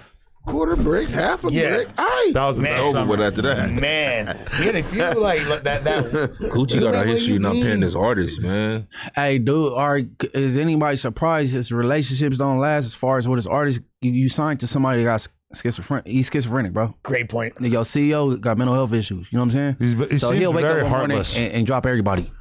Yeah, he seems very cold, distant, removed. And especially I think after having so many failed artists and so many artists who he like had on the label and then they like basically turned on him and started beefing with him or whatever, it just seemed like Gucci grew to be more and more jaded, more and more distant from the artist, wasn't like hanging out at all or like doing anything like being out and about with them or anything like that. It just seemed like the same thing that made him cool in 2012 to fellow artists in terms of like the fact that he was actually drinking lean and smoking weed and fucking partying all the fucking time and recording constantly and whatever, like all that lifestyle shit that made him like accessible and cool is like totally changed by this point where he's just hanging out with his girl and like not really like kicking it with anybody from what I could tell. What made him sign Asian Doll, bro? Probably thought that she was about to be big, and she was, but mostly on OnlyFans. He had way crazier signees than that. He had like, bro, we did content that with Lil Wop, Asian Doll, Hood Rich, Pablo Juan, Z Money, and maybe a few other people. Like at the store one day, we did like a 10-17 day, and we filmed like little interviews with all of them and shit. Hood Rich, Pablo Juan, and Drug Rich Peso could have been big, low key. He got prison. Yeah, exactly. He got robbed. We was fucking with y'all that weekend or some shit. Who? The Pablo nigga. Didn't he get robbed in Atlanta or something? Nah, he was out here around your store somewhere, man. You set him up. Yeah. Allegedly. You know who Adam did set that niggas too? up. But they artists was more successful besides, and Kanye dropped all his artists too. He made down there all of them, but Common though, he dropped. He didn't make Pusha T. Big Sean, dope. And besides, I ain't gonna say he made them. You right? He had. He made a lot of artists. It kind of like pushed him and like revamped him. He pushed him 2 Chainz when they came back. Nobody kind of helped their career and like gave them the push he they has needed. A career because of Kanye promotion. Yes, that's a huge catalyst. But remember, he definitely was an artist before him. He had hits, number one. Yeah. So I'm not gonna say he made him. But the second win, Kanye definitely gave him another. But I say, to me, in my personal opinion, all but Common. Common went over there just to rap. Common's for sure. But Tiana Taylor, Big Sean, fucking designer. Designer too. Tiana Taylor, boy. Yeah, designer too. And Kanye just dropped all of them. Like, if Tiana Taylor still signed to him? Video, don't believe so. I'm not sure. Yeah, that's what I'm saying. Right? Yeah, that mental health shit to him. He just dropped all his. He's so Big Sean and it's Big Sean. Nah, hell no. Yeah, that's what I'm saying. Yeah. Your CEO can't be a J-Cat, long story short, he right? just dropped all of them. Like, I don't give a fuck about none of y'all. So we named 2 CEOs that got mental health issues. That's a fact. Kanye dropped all his artists and said, go free. And they was all platinum. They was all money makers, too. Gucci shit, they wasn't doing Big Sean them numbers and Tiana Taylor. You know what I'm saying? All you gotta do is catch a body to get signed to Gucci. Yeah.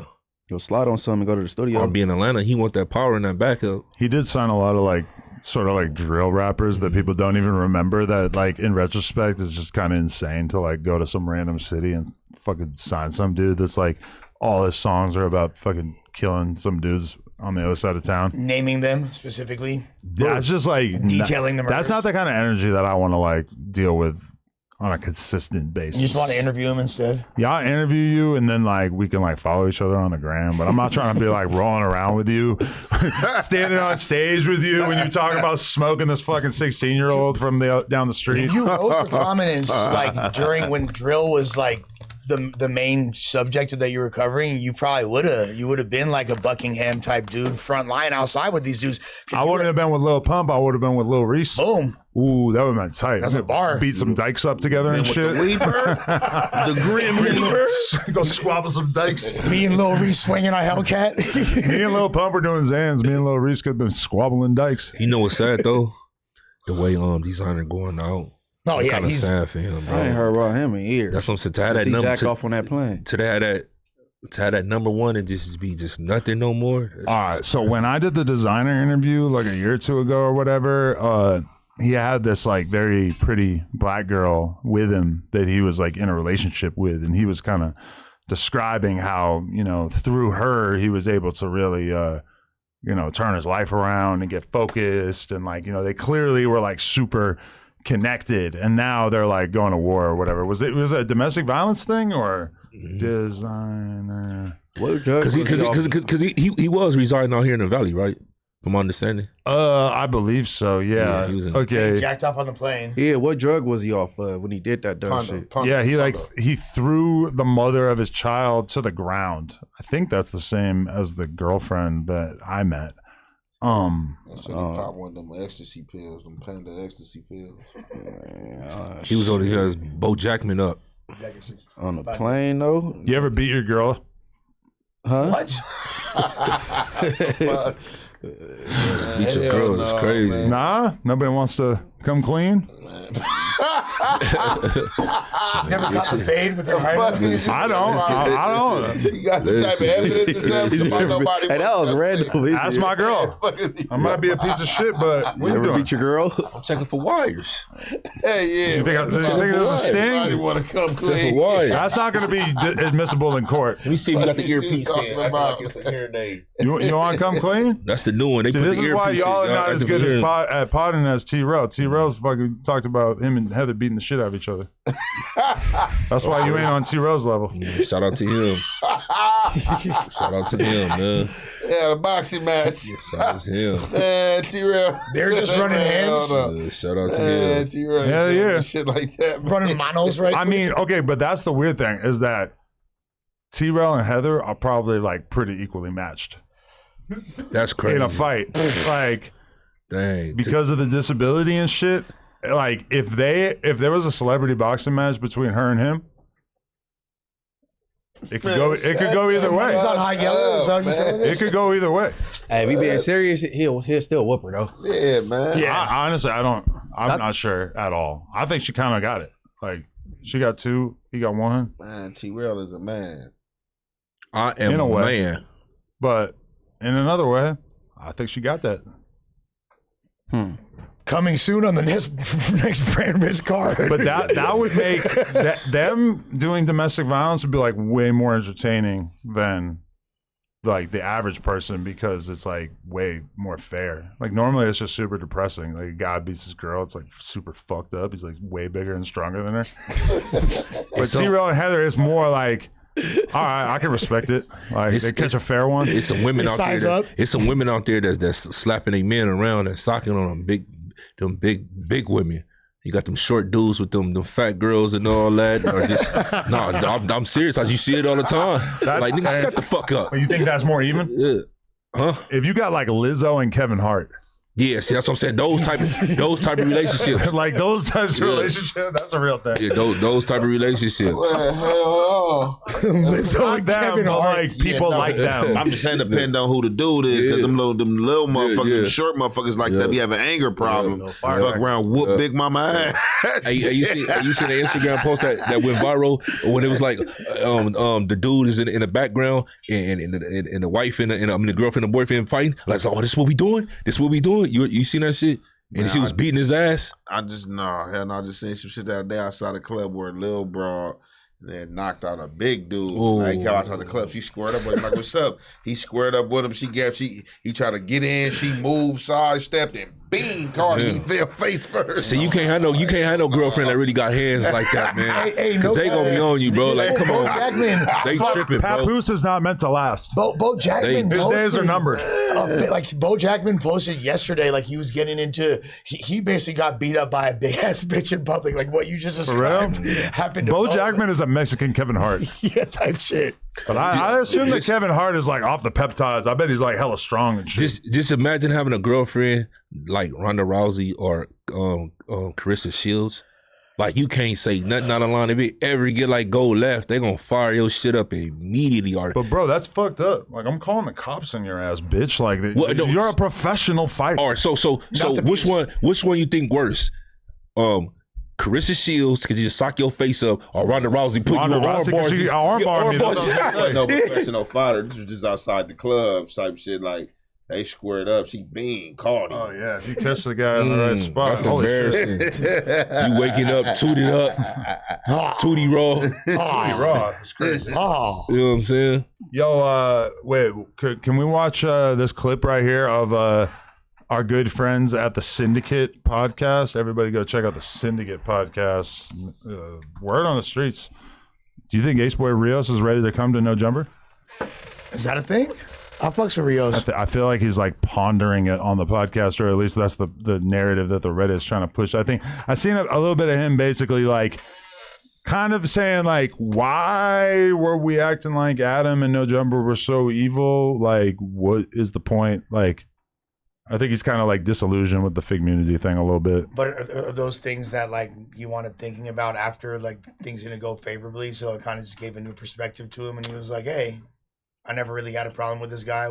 Yeah, I think probably a little bit of that, where he's like, "Ah, shit, I could have gone on that platform years ago and probably got like a pretty good boost on the number of people who know who I am and what I'm doing or whatever." Which, granted, he did get the boost from like Pun and all them, but I don't know. Either way, this is them talking about. If they're talking about the fact that T-Rail has essentially been complicit in Flacco's little snitch campaign in terms of exposing who allegedly killed Draco the Ruler.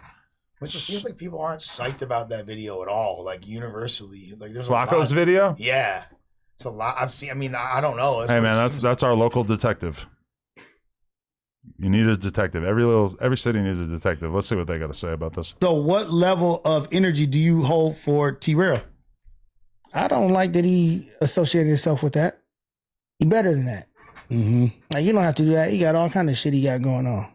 So to be involved with somebody that's making that type of content, that's smearing what you built your brand off of, which is street culture and street life, is talk to him.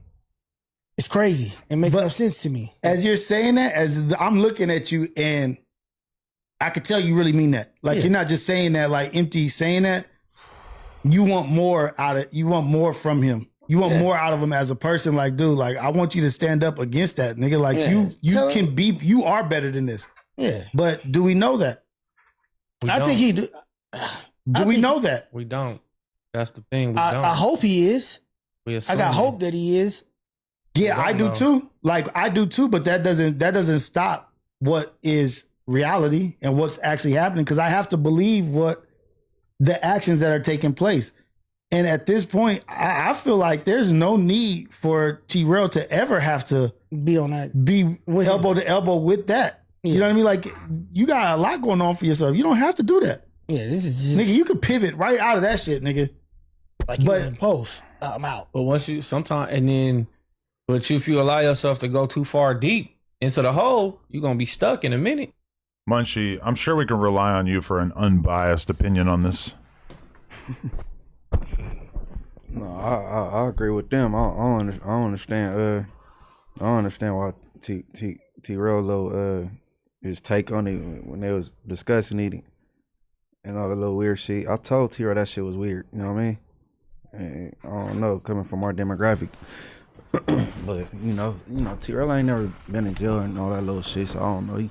What was his response to you telling him that you wasn't, you thought that was weird? He violated you? Nah, he was just like danced around. Why? You know what I mean? Nah, man. Why? Man. Like, you said some bullshit though, Munchie. Oh, he brought that shit up. Yeah, he pivoted. Like, you said some It would have been hella awkward if he was out here during that time and he was like on the podcast talking about it as he was making those videos and shit. Hold on, if he was what? Like if he was here when he was making that video about the Draco thing. Who, Poetic Federal? Yeah. Oh. Like if he was out here like talking about it on the podcast and shit, that would have been hella awkward. I really already don't get it from Flacco because he got hella emotion as far as the metaverse streaks. You know what I'm saying? Like the subscribers, the views. You ain't got to do the, you know what I'm saying, the bullshit. But I guess he can't help himself. He definitely can't help himself. Nah, little freaky frog. You still love him? Hell no. Fuck yeah, that fool. That's your boy. Nah, y'all gonna get back cool. Nah, never in life. Damn. Nigga lying on me and shit. Hell no. Fuck that fat whatever. Yeah. Yeah, man. You don't seem like the type to patch it up too easy. I forget, but me broke, man. Hell no. But like let's say it ain't really like making a noise I think he expected. You know That's true.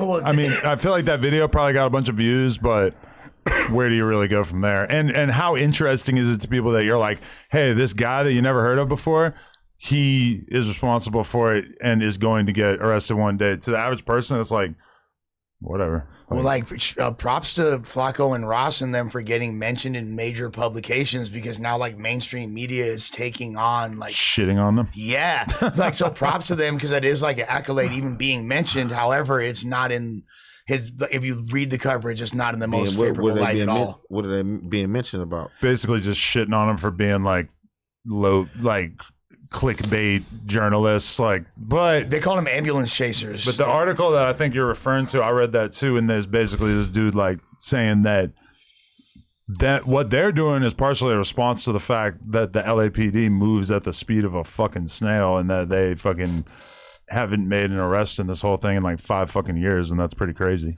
So yeah, so like they're essentially doing what the police should be doing is what they're saying essentially, but the fact that it's these people that aren't even trained in that regard just not only highlights the ineptitude of the LAPD. Maybe we should abolish the police and replace them with Poetic Flacco and Traplo Ross type shit.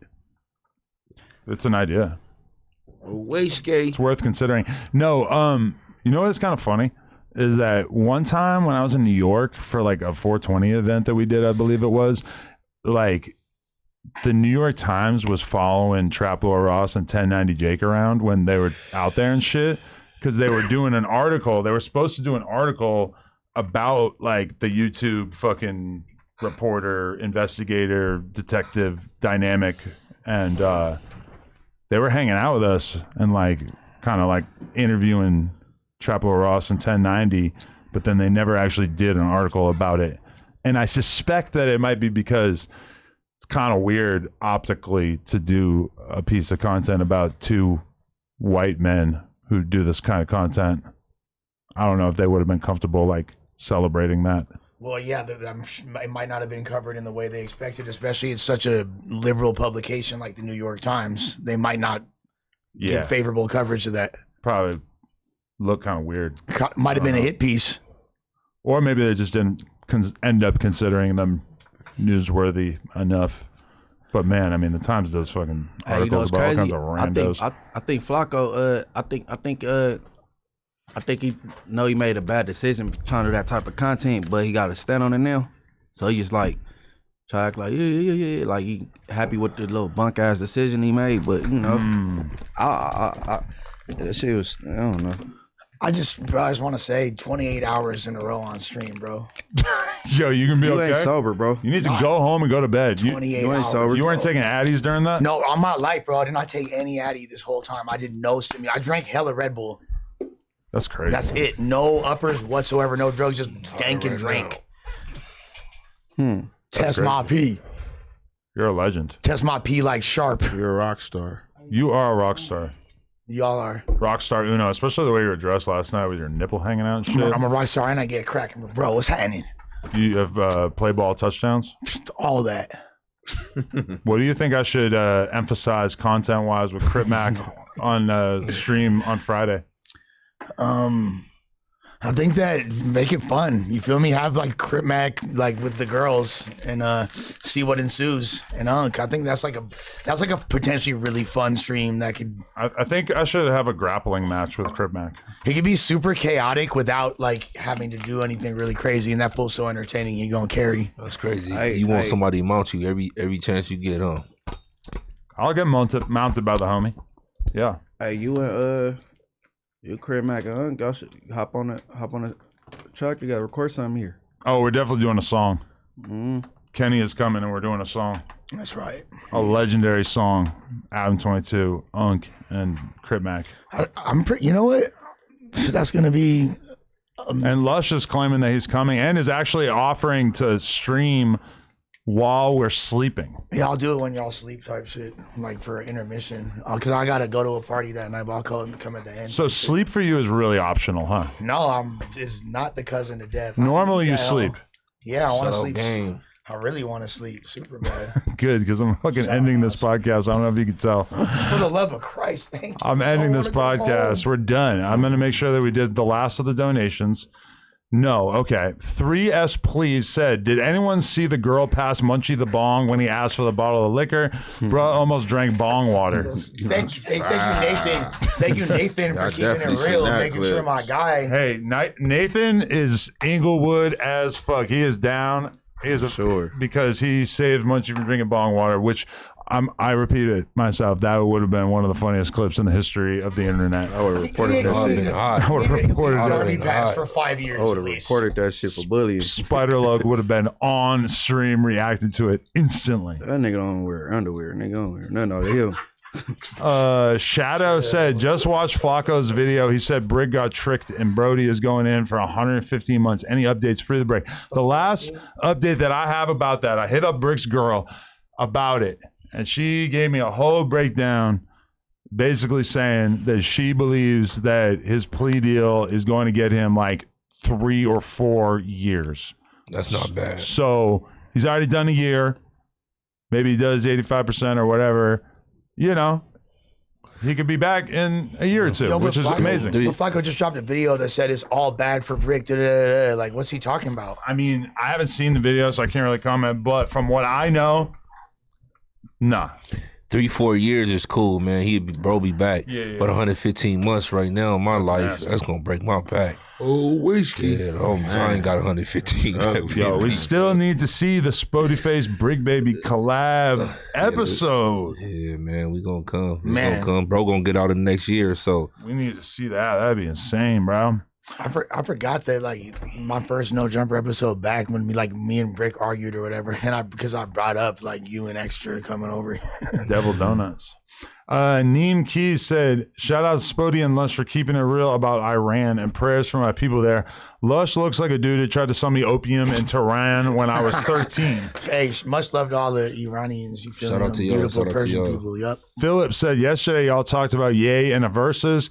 Drake can compete. The difference is Drake's hits are dated while Ye's music is timeless. Ye's old music could be hits today if they came out. Okay, but also Drake has like an insane number of hits. When you actually see Drake live, it's pretty shocking how many hits he has at his disposal. Dragonite Federal said, hey Munchie, it was nice meeting you at the homeless shelter. I'm glad to see you with family. And then the last one is Cannoli VA says, shout out to Munchie B, the MVP. And then what's his name? Lewis said 24 hours was great and hilarious. Gerb my Gerb. Shout out Munchie Lush and Spody. Is you finna Gerb my Gerb or not? I don't give a fuck about Doughboy's date on BT. On Plus. This was so funny, bro. And Miguel said, Adam, I've followed your channel since COVID in 2020. You once again have assembled a very entertaining set of podcasters. Free Brick and free Sus. Please. Bro. Sus went in already? I thought he had like a month. No, yeah, what are you talking about? Sus is not locked up. Oh. Yeah, 4 years is crazy, bro. Yeah. That's crazy. They go by fast. Hopefully four better than 15, because wait. That's crazy. Hopefully, Hopefully, Sus is all right, man. That shit is sad. Sus gonna be solid. He's gonna be solid. The time do itself. You just gotta show up. You'll be all right. All right, let's let Lush sleep. We out. Shout out to everybody who watched this. Smash the like button. Even though we are members only right now, this whole episode comes out Thursday. Make sure you smash the like button on that too. Appreciate everybody who watched this. Shout out to Lush, Spotify, and Jefe, and Munchie B. Also, Michael behind the boards. Appreciate everybody. We out. How long is